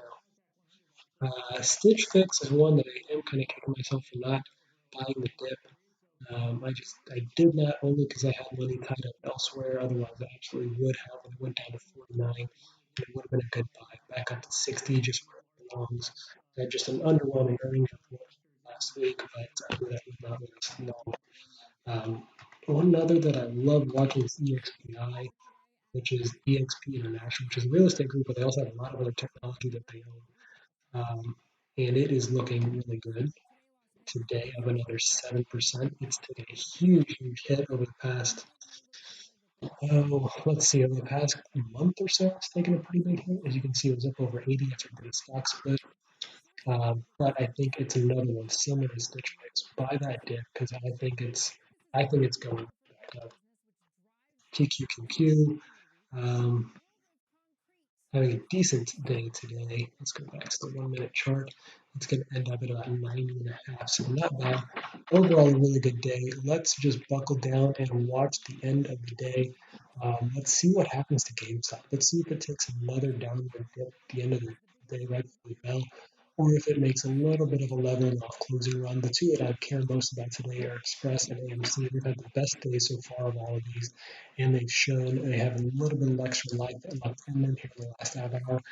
Maybe they can make a quick turnaround and get up. If they're going positive into the after hours, then we might have some run in the after hours, both of them as well. I love that they still throw GameStop down there at the bottom of some of these. It's like GameStop and then Bitcoin, and then like that's where the memes go down here. Other ones of interest, WTI. It's feeling delicate. It's interesting to see that GameStop is like just on the trending ticker over here in the margin now. It's just hilarious that happens. Well, we're talking about mood stocks. Yeah, Amazon, not a great day. Amazon's just had a rough go over the past 3 to 6 months. Just hasn't really been a profitable stock. I'm not saying it's going to keep going down. You should be worried about it if you hold it. It's just not taking off like it did the prior year. Anyway, let's watch closing bell through the end of the day. Oh man, GameStop just took another big beating right there, 209. and the other ones are following suit. Not as deep as GameStop. Ouch. Anyway, good luck, all you guys. We'll watch closing bell to the end. Larger rooms with a kitchenette at a time when people were looking to social distance and eat in, also at an affordable price point. The CEO telling CNBC last year demand really driven by people who didn't have the luxury of working from home. So think construction, frontline workers. That's allowed extended stay to outperform other hotel giants over the last year. But it's not the only one that operates in this niche segment. Marriott's Residence Inn, Hilton Homewood Suites. Airbnb, too, has been widening its inventory of lower-priced homes. The timing of this deal also really interesting, Wolf and Sarah, at a time when the economy is reopening and questions about whether consumers will pivot to those hotels that have amenities, restaurants, and rooftop bars. That sounds pretty good right now. Certainly does, Seema. Thank you very much for that. Mike Santoli, interesting timing on this. On one spin, it's to say that the likes of Blackstone are very optimistic about reopening and where we're headed. But for an all-cash buyer who's had plenty of ammunition at their disposal over the last year, it feels like they're buying it rather late or certainly well off the lows at least. Well, certainly off the lows, but what's fascinating about the backstory, this is the third time Blackstone will own this company. It was in mid-2000s, did an LBO, bought it out of bankruptcy, I think 2010, and now back in. So that would imply that they know the company relatively well. And the thing about private equity is it doesn't always have to be about growth. It can just be kind of an operating story or financial engineering type rationale. So yeah, there's no saying they really got a bargain. Usually when you get a cash deal, it's trading at a 13% premium to where it closed Friday. It seems like it's relatively in the zone of where we were already trading. Airline stocks, on a related note, are soaring today on booking optimism. JetBlue CEO Robin Hayes joined us earlier this hour to talk about what he's seeing at that company. Listen. We've seen a significant increase in people booking over the last few weeks, both March and also into the spring and summer. I think people are getting vaccinated, or people that people have been living with people who are at risk. They've been getting vaccinated, and I think it's just people have not been doing things for a year here, and I think they're keen to travel, they're keen to see friends and relatives, and start living their lives again. JetBlue up 6%, American up more than 7%. For more on the rally, let's get to Phil LeBeau. Phil. Sarah, what we heard from Robin Hayes is what we heard from all the CEOs today, many of them presenting at a JP Morgan conference, giving their updated guidance and outlook. And that's why you look at the airline stocks, almost all of them are at 52-week highs. Now, they are not close to their all-time highs, but they're at their 52-week highs and up substantially compared to where they were when they all got hammered last March when the pandemic first hit. Earlier today, we talked with American Airlines CEO Doug Parker about the type of bookings that they're seeing right now. Here's what he had to say. It has been primarily to beach locations, mountain locations. That's starting to change again as people get vaccinated and they're going to visit family and others. And as cities open up, we'll see more and more travel to other places. But it definitely domestic U.S. Leisure-based travel. And here are the numbers in terms of where things stand with airline travel. That's not it. Those are the airline stocks. If you look in terms of airline travel right now, you're looking at an increase. There it is. It doesn't look like a big increase, but it's up about 14% this last week compared to the previous week. And this is the best week, this last week, with 5 out of 7 days over 1 million passengers. That was the best week that this industry has seen since last April, when we really saw the industry just get hammered in last March, right when the things were starting to fall apart as the pandemic was taking effect. Vaccines, spring break, all of it adding up. Phil, thank you. Phil LeBeau. Paul, is there still opportunity for a comeback in this trade on airlines? Well, I think, one of the comments from UAL today was the fact that they expect margins in 2024 to be better than in 2019. So the old saying, never let a good crisis go to waste. They address structural costs within the company, and then they're going to come out of this looking better. And when we talk about that people will never do the traditional business travel again, maybe not to that same degree. But as workers and more Americans are working remotely and working from home and can move further away from the mothership, they're still going to have to come back to their offices from time to time. So you're going to see travel back and forth from where you live to your office. And then that gets back to extended stay America, where you're going to maybe have to go back to the office for 2 weeks and check in, and you're going to want to stay in a place that's sort of like an apartment rather than just a room with a bed. You're going to want to stay in a suite that has a kitchen and you can cook. So I think business travel may not be the same in 2 years as it was 2 years ago, but it's going to change, and there's going to be things that we're not necessarily anticipating today. But travel will still be there, just for a variety of reasons that weren't there before. Paul, more broadly, when you look at, say, the U.S. JETS ETF or energy or materials or industrials, which of those, if any, are overboard at the moment? Well, it depends on your perspective here. In the short run, they're all very extended, and this was just going back to what I was saying earlier, where you have growth so out of favor, the reopening stocks have become so in favor. I'm not saying that you don't want to own these names anymore, but what I am saying is that things get ahead of themselves in the market, and you need a little bit, at least a period of consolidation to catch up with things. So I think this area could be in for a little bit of a break here, not necessarily a decline, and we still like this cyclical sector here, but they've gotten ahead of themselves. But I think in the material sector is one area where you could still add exposure to and see further gains, even in the short run.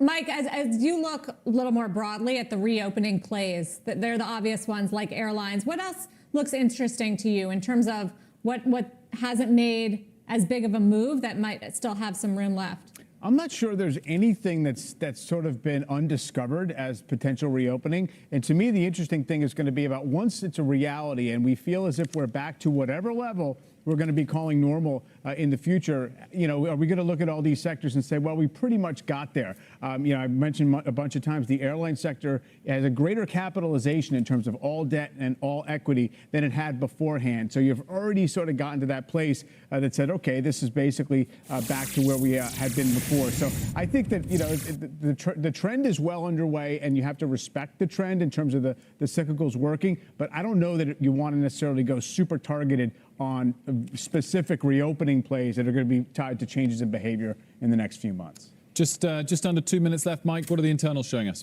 It's been mixed most of the day, but as the entire day kind of ground higher, you did get a more of an advantage on advancers over decliners in the New York Stock Exchange. Started out very close to 50-50, and here you see it's well above that 2.8 billion versus 1.5 billion up to down volume. What do we have next, guys?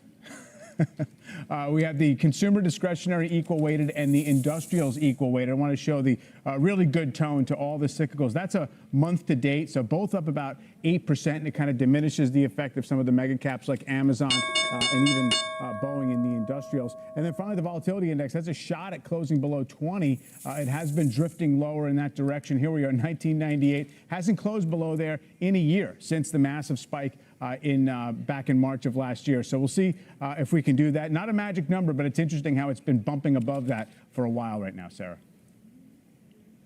As we head into the close, we've got a nice lift here in terms of stocks. The Dow's now up 178 points. We were hovering around up 30 for most of the hour. It's 0.5%. See that little tick up here into the close, and you're seeing it across the board. S&P 500 also moving up toward the highs. You got more sectors going green. Utilities are still leading us higher. Real estate, consumer discretionary, and technology. But look what's happened. It's up now 0.6%. Only financials and energy are lower on the day. Nasdaq's up a full percent as technology has had a good day.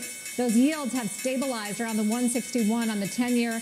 And small caps ticking into positive territory, up 1/3%. There goes the bell, Wilfred. Dow up for the 7th day in a row, closing at a new record high.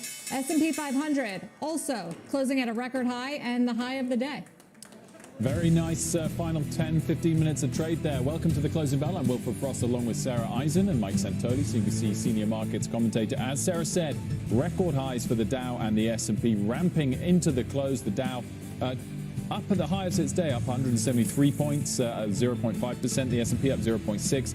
Nasdaq Composite leading the charge today, up just over 1%, but of course still a little way from its record given its pullback of late. Utilities, real estate, consumer discretionary, and tech, the best performing sectors, all up more than 1%. Two in the red, financials and energy. Both sectors, of course, have been on a tear lately, just pausing in today's session. Coming up, Morgan Stanley's chief U.S. equity strategist, Mike Wilson, on this volatile market and whether the latest stimulus checks could give stocks a further boost. Plus, the EU's commissioner for competition on Apple, Amazon, Google, and Facebook. Paul Hickey from Bespoke Investment Group is still with us, and Michael Yoshikami from Destination Wealth Management joins the conversation.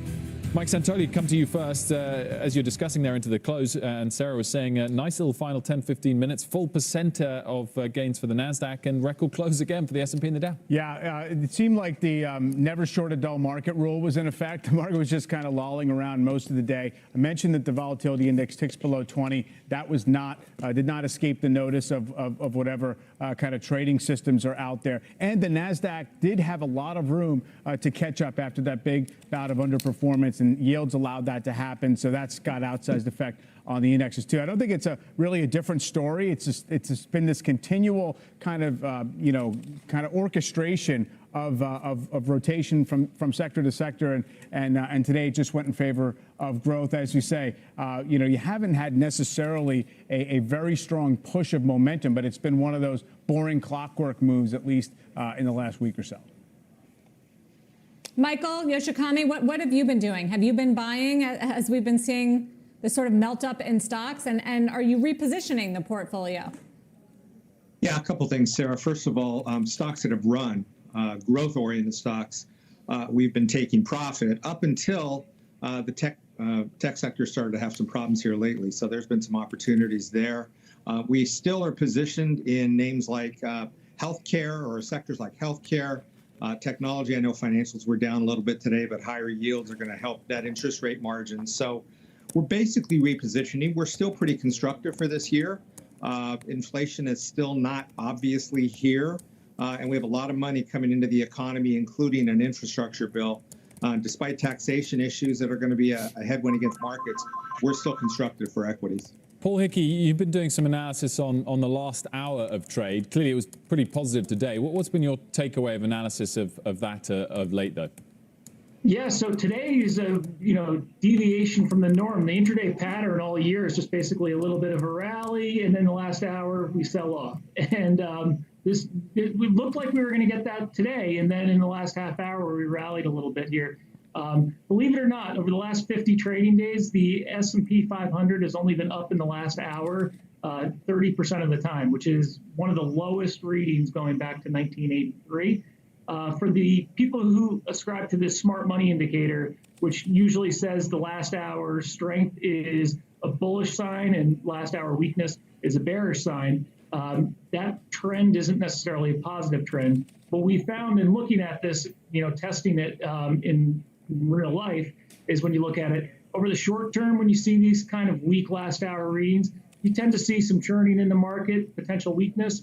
But I mean, by the time you're 6 months to a year out, the market was actually higher more often than it is in a random sampling of 1 year period. So I wouldn't read too much into it from a longer term perspective, but it just goes to show last hour weakness. There's some indecisiveness in the market here in the short term. And what we're seeing that in all number of strategies, from growth versus value, and tech versus cyclical, and and in stocks versus bonds. So it's a variety of factors. Investors have some indecisiveness here, but I think eventually when things settle down and 10-year yields stabilize, the market will rally on that.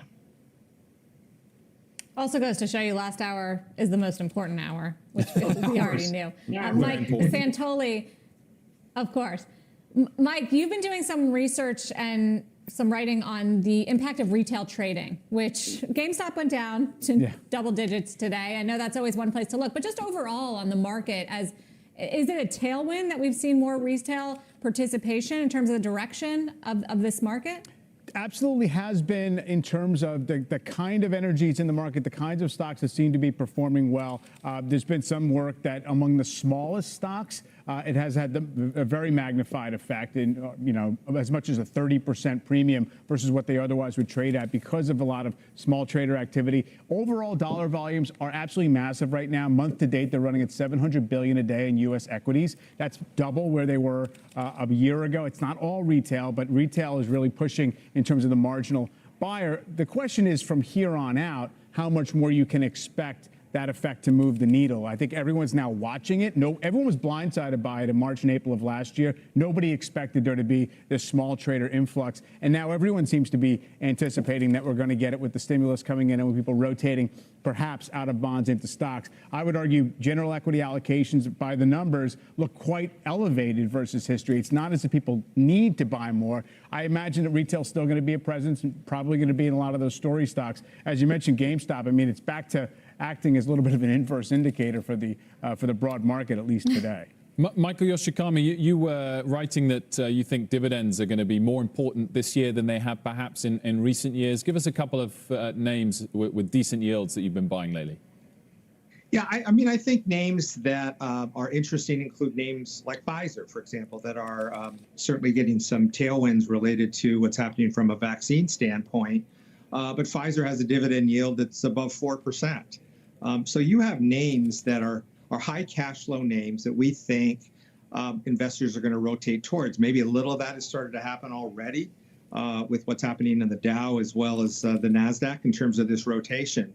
But I think that's going to be more and more important. I know there is some talk that if yields go up, dividend stocks get hurt, but I don't think yields are going to go up as much as people think. And I think dividend stocks are going to continue to be an alternative source of income stream for investors, including more conservative investors that are willing to take a little fluctuation risk to get those higher yields. If you're getting 4% versus 1.6 in a 10-year treasury, why not hold a 4% stock for 10 years? That might be a better play than maybe looking at a 1.5% treasury.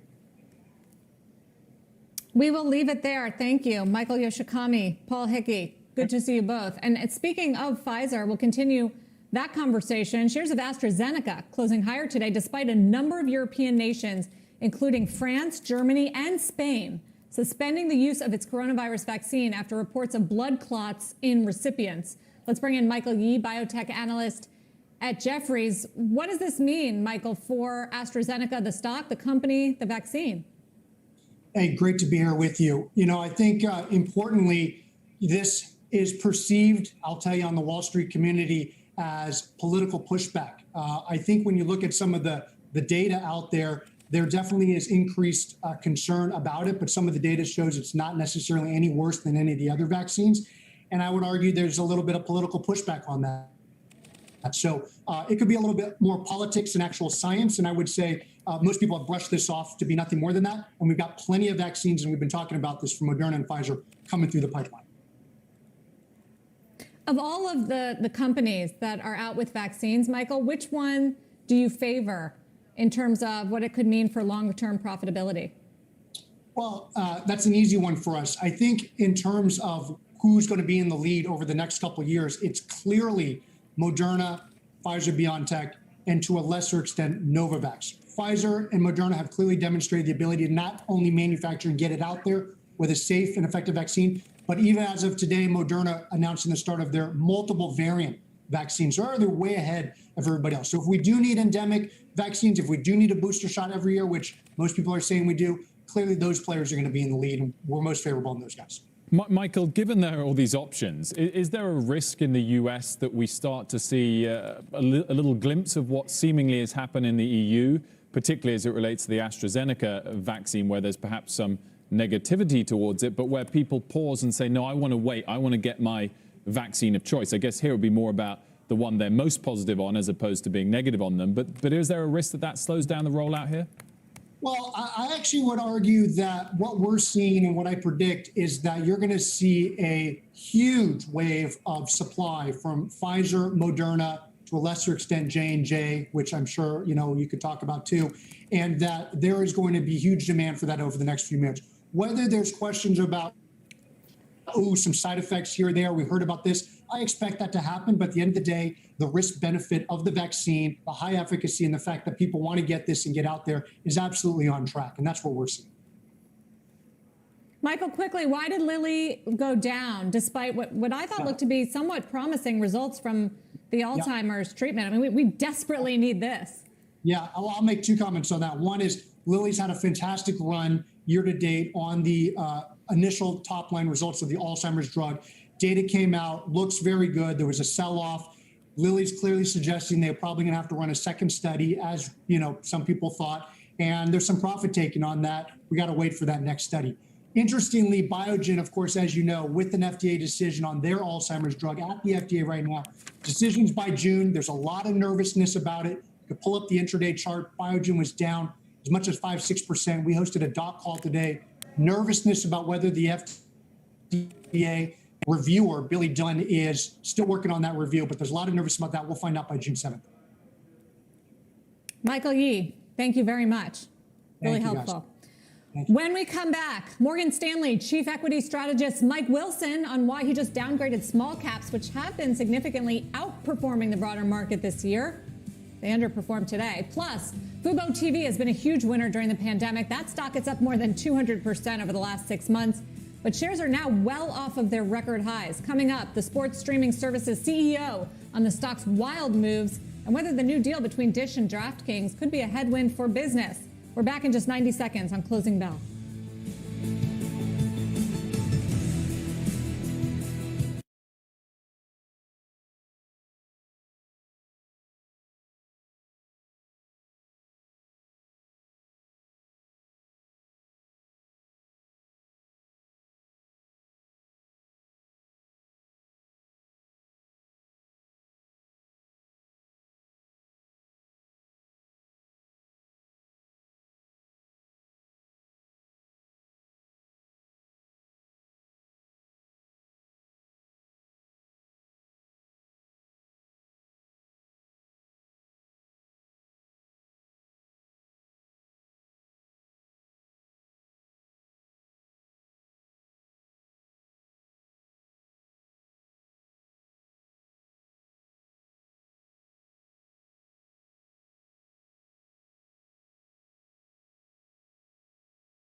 The Russell 2000 underperforming today, but over the past year, small caps have outpaced the broader market, up nearly 100%, particularly really since the election. Morgan Stanley says small caps will be the most vulnerable to cost pressures as the economy reopens, and investors should lighten their load to that part of the market. Mike Wilson joins us from Morgan Stanley, Chief U.S. Equity Strategist, Chief Investment Officer. Mike, good to see you. Thanks for joining us. Let's hit this small caps call first of all. So of the market more broadly, this is the area you'd be most keen for investors to take some profits on and sit on the sidelines. Yeah, I mean, look, and part of investing is obviously avoiding areas that may be vulnerable. We've been a little more worried about the expensive, growthier parts of the market that has underperformed this year so far at the expense of small caps. I mean, the Russell 2000 is up 19% year to date, remarkable performance since the election, as you mentioned, and really over the last year. So it's time to just take some money off the table here and redeploy perhaps in other areas. And look, you mentioned it. I mean, the lead part of our note and why we downgraded now is really just timing with the reopening. I mean, while that's going to be terrific for the economy and, generally for earnings, it is going to create some cost issues, we think. And obviously small cap companies probably have, less ability to kind of manage that as we go through the next couple of months. It's very likely we'll come back to this group. And oh, by the way, we don't hate all small cap companies. It's just the Russell 2000 in particular is just very extended, so let's take some money off the table. Traditionally, we used to think of the Russell 2000 as very heavy in energy and banks. Are those two sectors that you also think people should be taking some profit in? That's a good question. Well, actually, I mean, that's driven some of the performance this year. Obviously, both those groups have done extremely well. We actually like both of those groups, particularly financials, over the course of the next 12 months.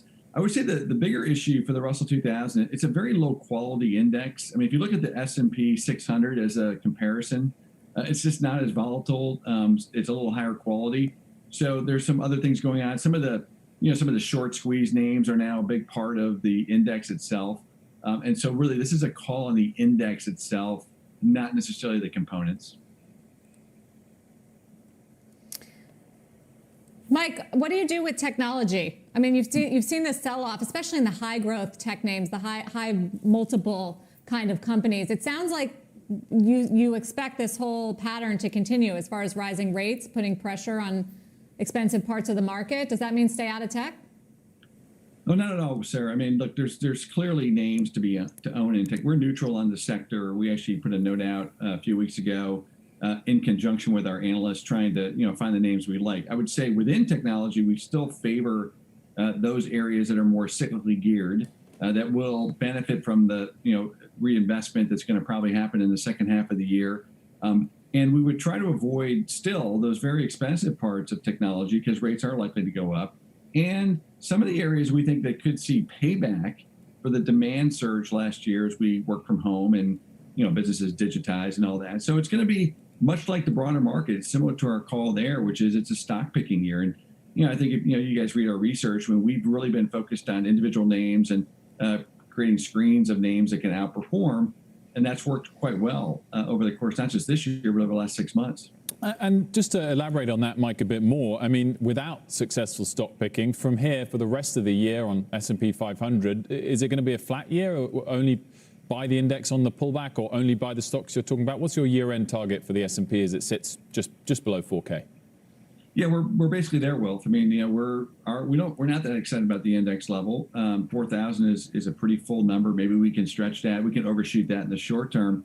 As these checks clear and the fiscal stimulus kind of gets into the market, I wouldn't be surprised if we overshoot in the near term. But as I look out 6 or 8 months towards the end of the year, let's think about what's going to be going on at that point. The Fed will be probably talking about tapering. Rates will be higher. And we'll probably have more information about this tax increase that was kind of floated today. So that will hold us back a bit at the index level. Within that, we're still in a bull market, still terrific stock opportunities to take advantage. So yeah, we're not really trying to play the index from here so much for the rest of the year, but really trying to, judge these rotations, try to avoid some pitfalls, perhaps in the small caps here near term, and take advantage of the reopening in a positive way. Yeah, we're just going to ask you to comment on the next potential economic policy coming out of the Biden White House. The last one was sort of easy. It was just pure stimulus, right? Debt-funded stimulus. But if this one is accompanied by higher taxes, how's the market likely to digest it? Well, I think how it's going to digest. It's not going to be taken positively, but it doesn't have to kill the recovery. At some point we do have to pay for all the excess stimulus. Well, I don't know. The markets wanted infrastructure spending for a while. Isn't that considered bullish? I think that's true, but we didn't pay. Like in the the last time we were talking about infrastructure a year or two ago, we weren't talking about paying for it. So it also depends on how they raise taxes. So if we go right at corporations, that's going to obviously impact earnings. There's also discussion about capital gains tax increases, which I think would be more damaging for the stock market, kind of more broadly. So we'll see how this develops. But look, this is part of the reason at the end of last year, we weren't maybe as bullish as some on our targets, and still aren't, because we think this is going to be a growing refrain. I mean, there is going to be more push to how do we pay for this stuff? And I think that's going to be a discussion that just gains momentum over the course of the year. Mike, good to see you. Thanks for joining us. Thanks, guys. So to come, Mike Santoli will look at why investors have been paying up for so-called low-quality stocks and whether that trend could soon be reversed. Plus, the EU Commissioner for Competition will join us on how transatlantic cooperation is changing under the Biden administration and whether the White House should be more critical of big tech mergers.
Welcome back. Let's get over to Mike Santoli for a look at quality stocks. Mike. Yeah, well, actually a big divergence between what the market right now is willing to pay for stocks of high quality versus low quality. And this is measures such as, the stability of profitability, quality of balance sheet, how much debt. This is from Bank of America showing that right now low quality stocks have the highest premium relative to high quality compared to the market, and they've had in, about a decade. So what you've seen here in these previous spikes, that was just after the 2009 rally off the bear market lows, end of a recession, somewhat similar to the macro environment that we have right here. And then what you have right here is the tech bubble, when you had a ton of unprofitable internet companies that were dominating and were basically getting these massive valuations. I've said for a while, we're in an environment right now that's some kind of a combination of 1999 and 2010, late cycle, early cycle, tech mania, but also some good economic fundamentals. Another measure of this is you look at how futures traders are positioned in the NASDAQ 100 stocks. Now, the NASDAQ 100 is the huge, profitable, kind of really high quality stocks, at least the majority of the market cap is. And you see right here, positioning is relatively light. People have abandoned this trade to some degree, and perhaps that has set the stage for the kind of rebound we saw in the NASDAQ 100 right now, today, and recently. And it doesn't mean it's going to be the leadership sector from here, but maybe the idea of selling your big, FANG type stocks to buy the Russell 2000 is a bit of a played out trade, at least in the short term.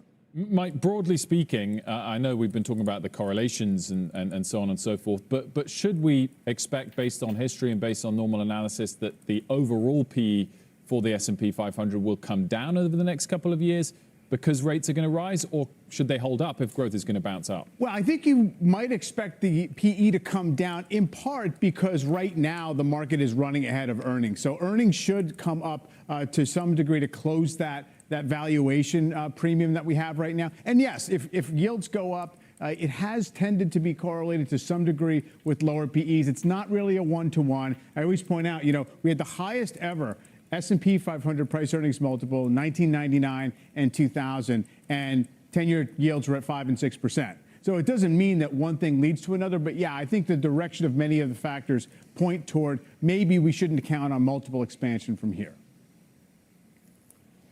Mike, thank you. Up next on the show, Europe's top antitrust cop on her investigations right now into Apple, Alphabet, and Amazon, and her reaction to a new report that she's having trouble gathering enough evidence against Amazon.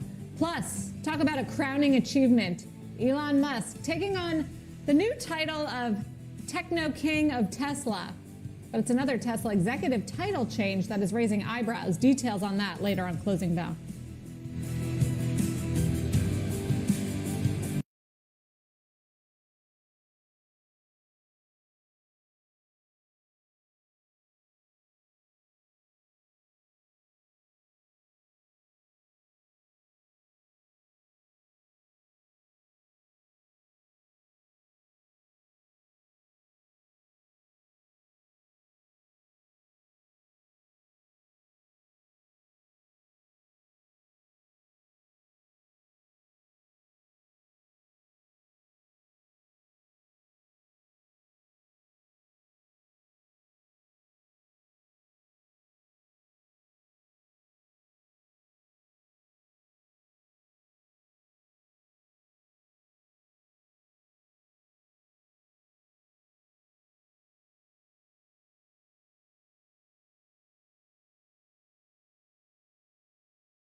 The EU taking aim at big tech in the U.S. with open investigations into Amazon, Google, and Facebook over antitrust, privacy, and dating mining issues. I spoke exclusively with European Commissioner for Competition, Margaret Vestager, about which of the big tech probes is farthest along right now. They are quite different. They're different companies. They have somewhat different business models as well. So the cases are very different. We're now awaiting Amazon's response to the statement of objections that we sent them now quite some time ago, based on our suspicion that they're using data from all the many small traders to the benefit of Amazon Retail, who take sort of the lion parts of the trade ongoing and may be able to use that kind of data to minimize their risk dramatically as to what products to put out there at what prices. But also, of course, the Apple cases are advancing. You know, we have the Spotify complaint, but also looking into sort of the App Store conditions more in general. Yeah, we'll get to that in a moment. But just on Amazon, the Financial Times recently reported that you're having trouble gathering enough evidence to bring a case and charges against Amazon. Is that true? Well, I don't know where it comes from, but it does not come from us. So much I can tell you. You have two, I think, Amazon investigations going. You mentioned the one on the marketplace. Also, there's another. So are you saying to expect some sort of action soon on the one about how it treats its third-party sellers?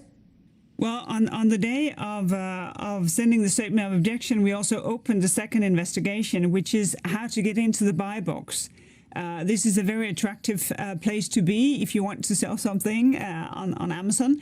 And we're looking into whether or not you need to be in sort of Amazon fulfillment in order also to be in the buy box, or if there are other ways to get there that are not sort of open to everyone, so that you as a customer may not see the most relevant product depending on your query, but the product that makes the most for Amazon. That is the suspicion. Remains, of course, to be seen, because this is still preliminary times.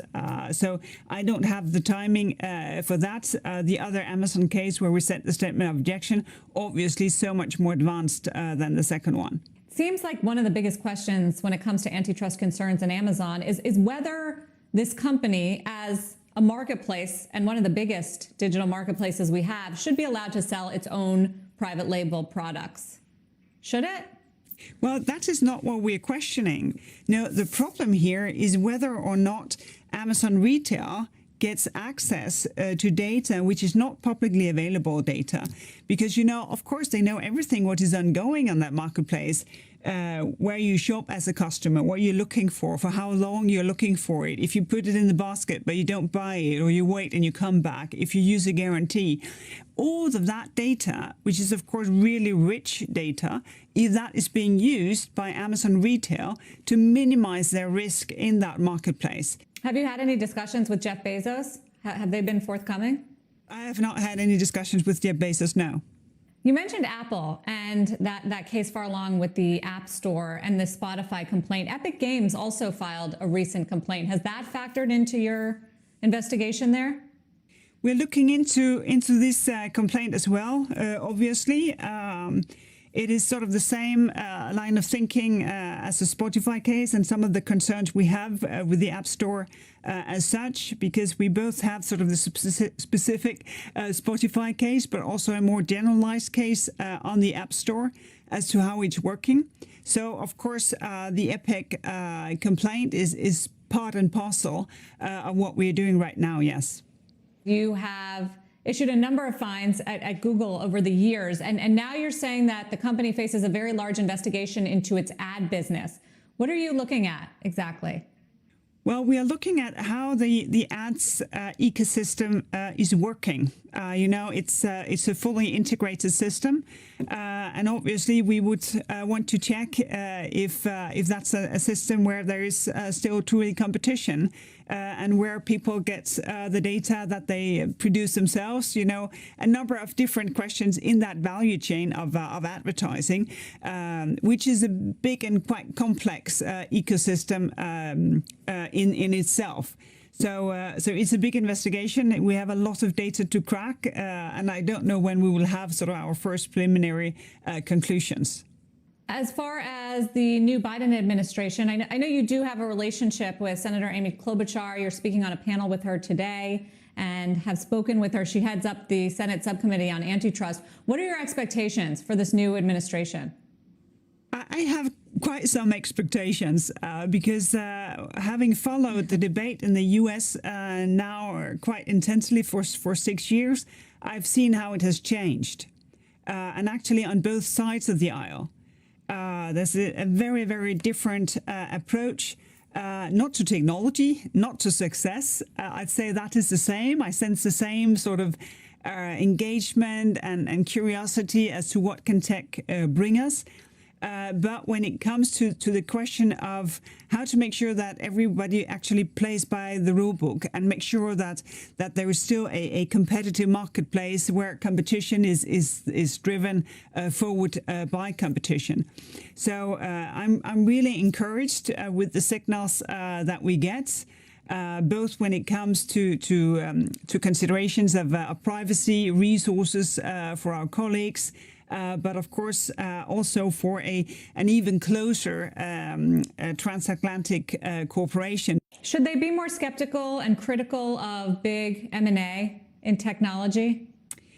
I think it's really important here to maintain sort of a case-by-case approach. We will be trying to get more cases on our side. To look into more of the acquisitions where one of the giants buys smaller companies, to see what would be the effect in the marketplace when it comes to that. But I don't think that one should be sort of skeptical as such. I think that must depend on the market in question, the acquisition in question. One of those cases in question is Facebook, and the FTC sued Facebook. And ultimately, if they prevail, it could end up with Facebook having to unwind Instagram and WhatsApp acquisitions that were already approved by the regulatory body. Is that fair? Is that something that you would look at as well? Well, for us, sort of unwinding mergers or splitting up a company would be a measure of last resort. So we would need to find a breach of competition law that was so severe that this was the only solution, basically. And so far, we have not been in this situation. What we are trying to do is to be more systematic here, to say, well, if you are really successful and you grow to have, remarkable market power, with that comes a responsibility. And that is what we say in the Digital Markets Act, that responsibility is not to misuse your power. Margaret Vestager, Europe's Commissioner for Antitrust. Wilfred, what she's working on right now is getting this digital markets and digital services proposal passed through to Europe. It would really expand the powers that Europe has, designating gatekeepers for the internet, big companies like a Google or Facebook, which would impose a lot of new rules on them for privacy and expansion, also could potentially levy a lot of fines. It's not a done deal yet. She said, though, that COVID and the acceleration to everything digital only speeds up the demand for such a rule in Europe. Obviously, there are a lot of critics who say it only targets American companies, help to protect European consumers, and could foster protectionism and anti-American sentiment, which she's no stranger to. A lot of the other things she does, she generally gets that kind of criticism as well. I mean, it seemed from that, and of course she is the competition commissioner, that her main focus was on the concentration of power, and particularly Amazon, as opposed to perhaps the other companies, where if you were to snapshot the state of play here in the US, perhaps the bigger focus for legislators is more on areas like Section 230, the Communications Act, and freedom of speech and accuracy, given, of course, the events of late last year and early this year, and President Trump coming off the platforms like Facebook. I think she's focused on all of them. I mean, a lot of it had to do with where my questions lie, and I focused on Amazon a lot because that is considered to be the next big charge if she is able to gather enough evidence against it that she is set to bring. But she's got investigations, multiple, into all of these companies, including Facebook, Apple, Google. She's still in the back tax fight with Apple over Ireland, which she was dealt a blow and is challenging that. Has issued billions of dollars in fines to Google. So And I think sees herself a little bit as a template for what could happen in the U.S. if there is some sort of agreement, or at least a bigger push by the Democrats, which is why her relationship with Amy Klobuchar, the senator, is pretty interesting, to get tougher on technology and not focus as much on the bias, which is something that we get from the conservatives and has been one of the sticking points to move forward on legislation. Certainly a major area of focus for those big tech companies in the years ahead. Margarita Vestager there with Sarah. Sports streaming service Fubo TV stock has been a huge winner during the coronavirus pandemic, with a gain of 300% over the last year, although it's fallen around 30% in the last month. Coming up, the company's CEO and its surge in subscribers and whether increasing competition following Dish's deal with DraftKings could hurt its growth. As we head to break, here's a look at the big winners and losers in the Dow today. The winners there topped by McDonald's. We're back in a couple.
Welcome back. Time for a CNBC News update with Rahel Solomon. Hey, Rahel.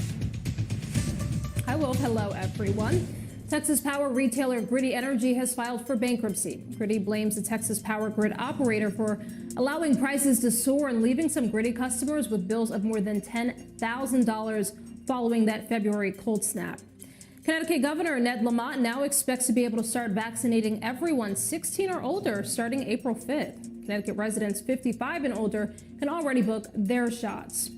Conspiracies and paranoia. That's what FBI investigators say drove a man to blow himself up on the streets of Nashville on Christmas Day. The FBI says that Anthony Quinn Warner chose a location to maximize impact while minimizing injuries. And Dallas Seavey was the youngest musher to win the Iditarod. Today, he notched his 5th victory. That's tied for most ever of the world's most famous sled dog race. Now, even though he finished more than 7 hours ago, only 2 other teams have finished 33 more mushers and their dogs are still out on the trail. So guys, this year they actually shortened the route because of the pandemic. Still, however, 850 miles. So quite the race there. Sarah, I'll send it back to you. Yeah, a major accomplishment. Up next, thank you, Rahel. Fubo TV was a massive winner amid the COVID-19 pandemic, but the stock has suffered on the back of last week's DraftKings deal with Dish Network and the overall loss of momentum in high growth names. We're going to discuss what that might mean for Fubo TV's bottom line and the outlook for 2021 when the CEO joins us right after the break. Closing bell, we'll be right back.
Shares of live TV streaming platform Fubo TV finishing the day up about 3.5%. It's been a roller coaster ride for the stock over the last few months. Shares rallied more than 200% since going public back in October, but have gotten slammed in the last few weeks, down about 30% over the last month. Joining us now for more in a Closing Bell exclusive, David Gandler, CEO of Fubo TV. Good afternoon to you, David. Thanks for joining us.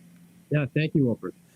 So many topics to touch on. I guess my first big long-term, broad-ranging one is, do you see yourself as always sort of sub-licensing and amalgamating other people's contents, or as a company that's going to be bidding for exclusive rights to broadcast sports in the medium to long term?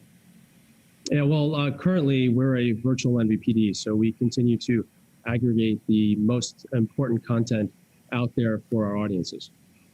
And I guess there's been a clear advantage to that, judging by your great performance so far to date. Though, is there a risk, I guess this is what I'm getting at, moving forward, when the likes of NBC, parent company, of course, of CNBC, start to clearly focus more of their sports and their UK soccer onto their streaming platform themselves, as opposed to broadcast platform, maybe meaning that in the future they won't want to sub-license to you? I don't think that's a risk at the moment. As you know, sports content is very expensive.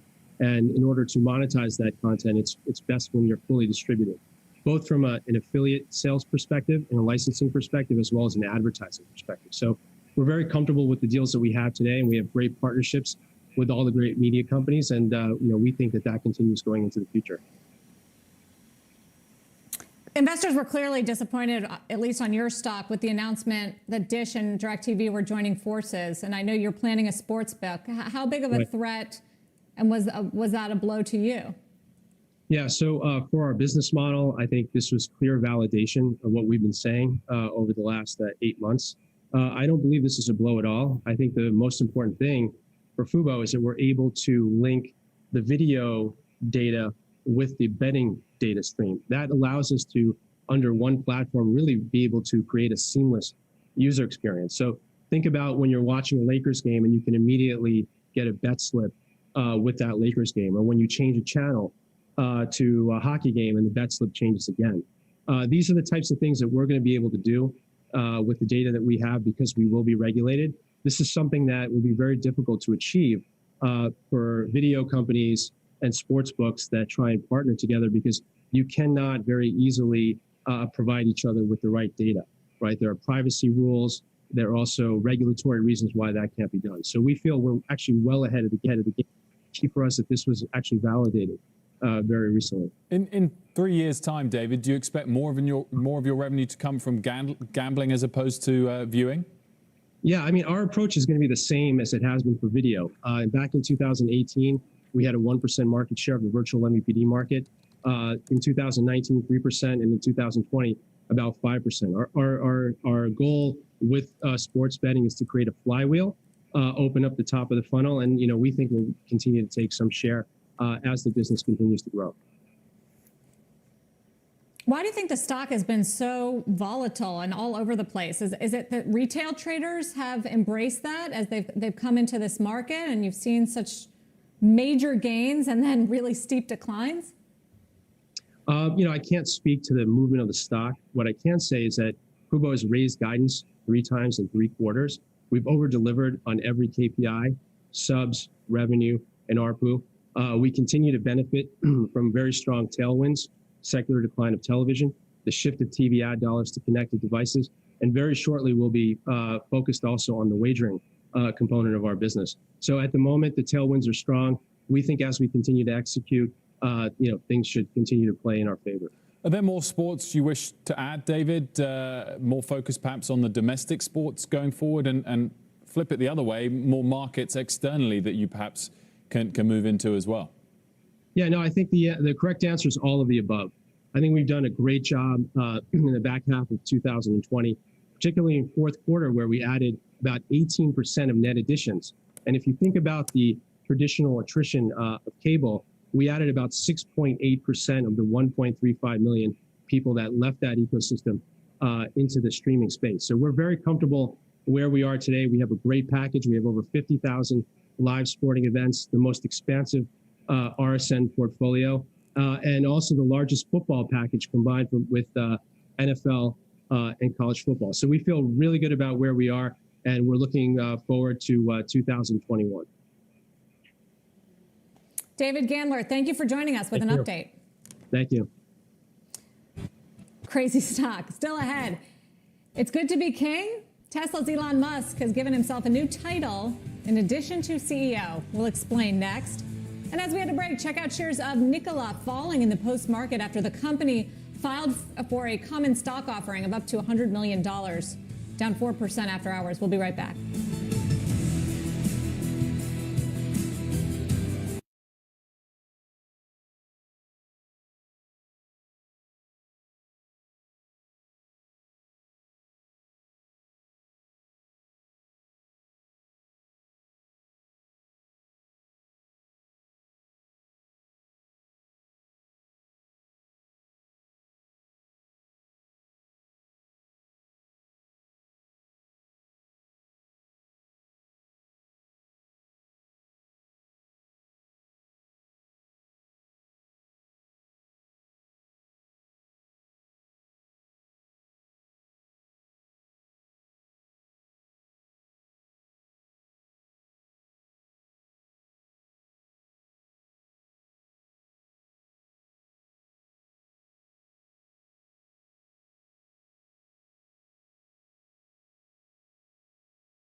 Up next, Tesla announcing some new titles in a surprising new filing. Elon Musk's fresh title garnering a lot of attention, but it's another executive's shift that is Wall Street buzzing in a big way today. All the details when we come back.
Tesla announcing new titles for its CEO and CFO in a new SEC filing out today.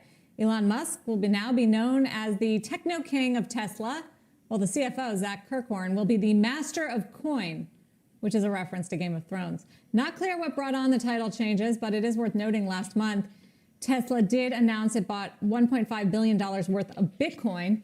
Meantime, Tesla moving its president of automotive, Jerome Guillen, into the role of president of heavy trucking. The shift means less responsibility, as Guillen previously oversaw the company's entire vehicle business since 2018. Tesla shares ended the day higher by 2%. Mike, I don't. It's hard to tell what's a joke and what's not with Tesla, and the SEC is always involved. They're getting sued by a shareholder for violating the agreement with the SEC over tweets, and yet it keeps going. I don't know. I guess you can't get away with this stuff if you're the CEO of a company that stock is not doing well, but his is up, what, 600% over the last 12 months? Yeah, it's completely on brand for how he's run the company for a while right now. And yeah, I mean, I think your answer to your question is it a joke or is it something more? It's both, I think. You know, I think that there's a general sense out there that Tesla feels and the leadership feels they have to constantly be talking about something beyond what's the here and now, what production is today, what pricing is on their vehicles, what market share is, because that's the only way that you get to anywhere close to, you know, justifying the market value with it and also completing the mission that they've appointed for themselves. Yeah. Interesting release, and as Sarah obviously pointed out, there was a bit of news in there, so people raised the question as to whether the other parts were to try and draw attention away from that. Anyway, finished higher, as you said, Mike, and the market's finished higher, particularly with a bit of a melt up into the close today. It did. It was interesting, and we had mentioned that the volatility index down below 20. A lot of things that pullback accomplished. One of it was kind of moderated sentiment and positioning, and got people to give up a little bit on some of the big growth stocks. We'll see how much is left. I mean, as I mentioned before, when you have 4,000 in the S&P 500, it would be weird if it didn't, make more of an approach. We might be completing some kind of a move here for this rally as we get to the 1-year anniversary, and the year-over-year numbers are going to be, pretty gaudy at some point. But right now, market's acting pretty well. It's tough to find fault. Financials and energy were lower today. The other 9 sectors higher. Record closes for the S&P and Dow. We're out of time here on Closing Bell. Fast Money starts right now.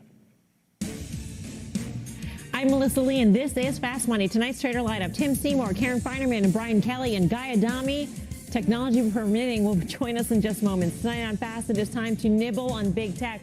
That's the bold call from BTIG's Julian Emanuel, where he is finding the next big opportunity in this recent tech wreck. Plus, retail rocking. Names like Macy's, Nordstrom, The Gap in rally mode. Find out if you should go shopping in some of these names. And later, hot stocks blazing higher. What one state governor said about legalization that lit a big spark under this trade. But we start off with an all clear for airline stocks. United, American, JetBlue taking off to the tune of 5% or more today, with United seeing its best day since November. The rally coming on the heels of this milestone: daily air passenger traffic crossing the 1.3 million mark over the weekend. That's the highest level in a year. So is this the all board with these stocks? Tim, you've been in these stocks for a while, sticking by them?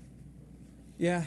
Well, I think until we get into Memorial Day, and in other words, the traffic is going to continue to increase as the vaccines are also brought through. And I just think with airlines, the multiples aren't attractive, especially on an enterprise value basis, because a lot of them have a lot more debt on their balance sheets. But I think they're going to overshoot, and I think the pent-up dynamic, especially for the traders out there, says the valuations aren't going to be terribly interesting on a relative basis to where they were pre-COVID. But just, you heard this week that digital bookings out 60 days are within 3% of where they were in 2019. And when you look at also just some of the other numbers that they're getting in terms of digital bookings overall, this week was a very exciting week for airlines to see that kind of demand. Can you stay in the trade? Well, look, United's up 55% since Feb 1. American as well. Delta 35%. I think you've had a great run, but I think you can time this into, again, I think you sell airlines when they get back to peak capacity, and that'll probably be sometime after Memorial Day. Karen, Tim mentioned enterprise value, and that's something that has really concerned you. I mean, you were a one-time investor in these airline stocks. Right. So the enterprise value is now greater than it was, let's just pick, I don't know, for Delta, or for several of them, greater than it was at December of 2019. So that just seems ridiculous to me on a valuation, because when you think about it, as Tim mentioned, the debt's much higher. So even if everything goes back to exactly the way it was, they still have a boatload of debt that they need to service, right? So those interest payments aren't free. So the business is hampered. I mean, to me, Alrighty, guys. Well, we are going. Sorry about the volume there. We are going to sign off for the day. It's 4 o'clock. So it's been a pretty good day overall. However, our friends at GameStop did not have the best day, but that's okay. They'll hopefully bounce back. The T-Triple-Q went up 3% with a nice big surge there at the end of the day. That means the Nasdaq did really well. We saw the 10-year yield slightly go down. That really didn't go down converse to the Nasdaq up, so it's not completely related. The other indexes all were positive for today as well. Express, overall great day, nearly up 15%. Really had a big surge into the after hours. I was expecting, if Express had a surge into the after hours, that it would continue up here after hours, and I was wrong. So that's unfortunate. A really awesome surge up to closing at 510, and then after hours it's down just below 5. Looks like it's at 499 right now. So hopefully it still trickles back up. Overall, still an amazing day for Express, getting up over 5, nearly 15% up. Cost decent day, up 3.5%. GameStop again down 16.5%. So not a great day for GameStop.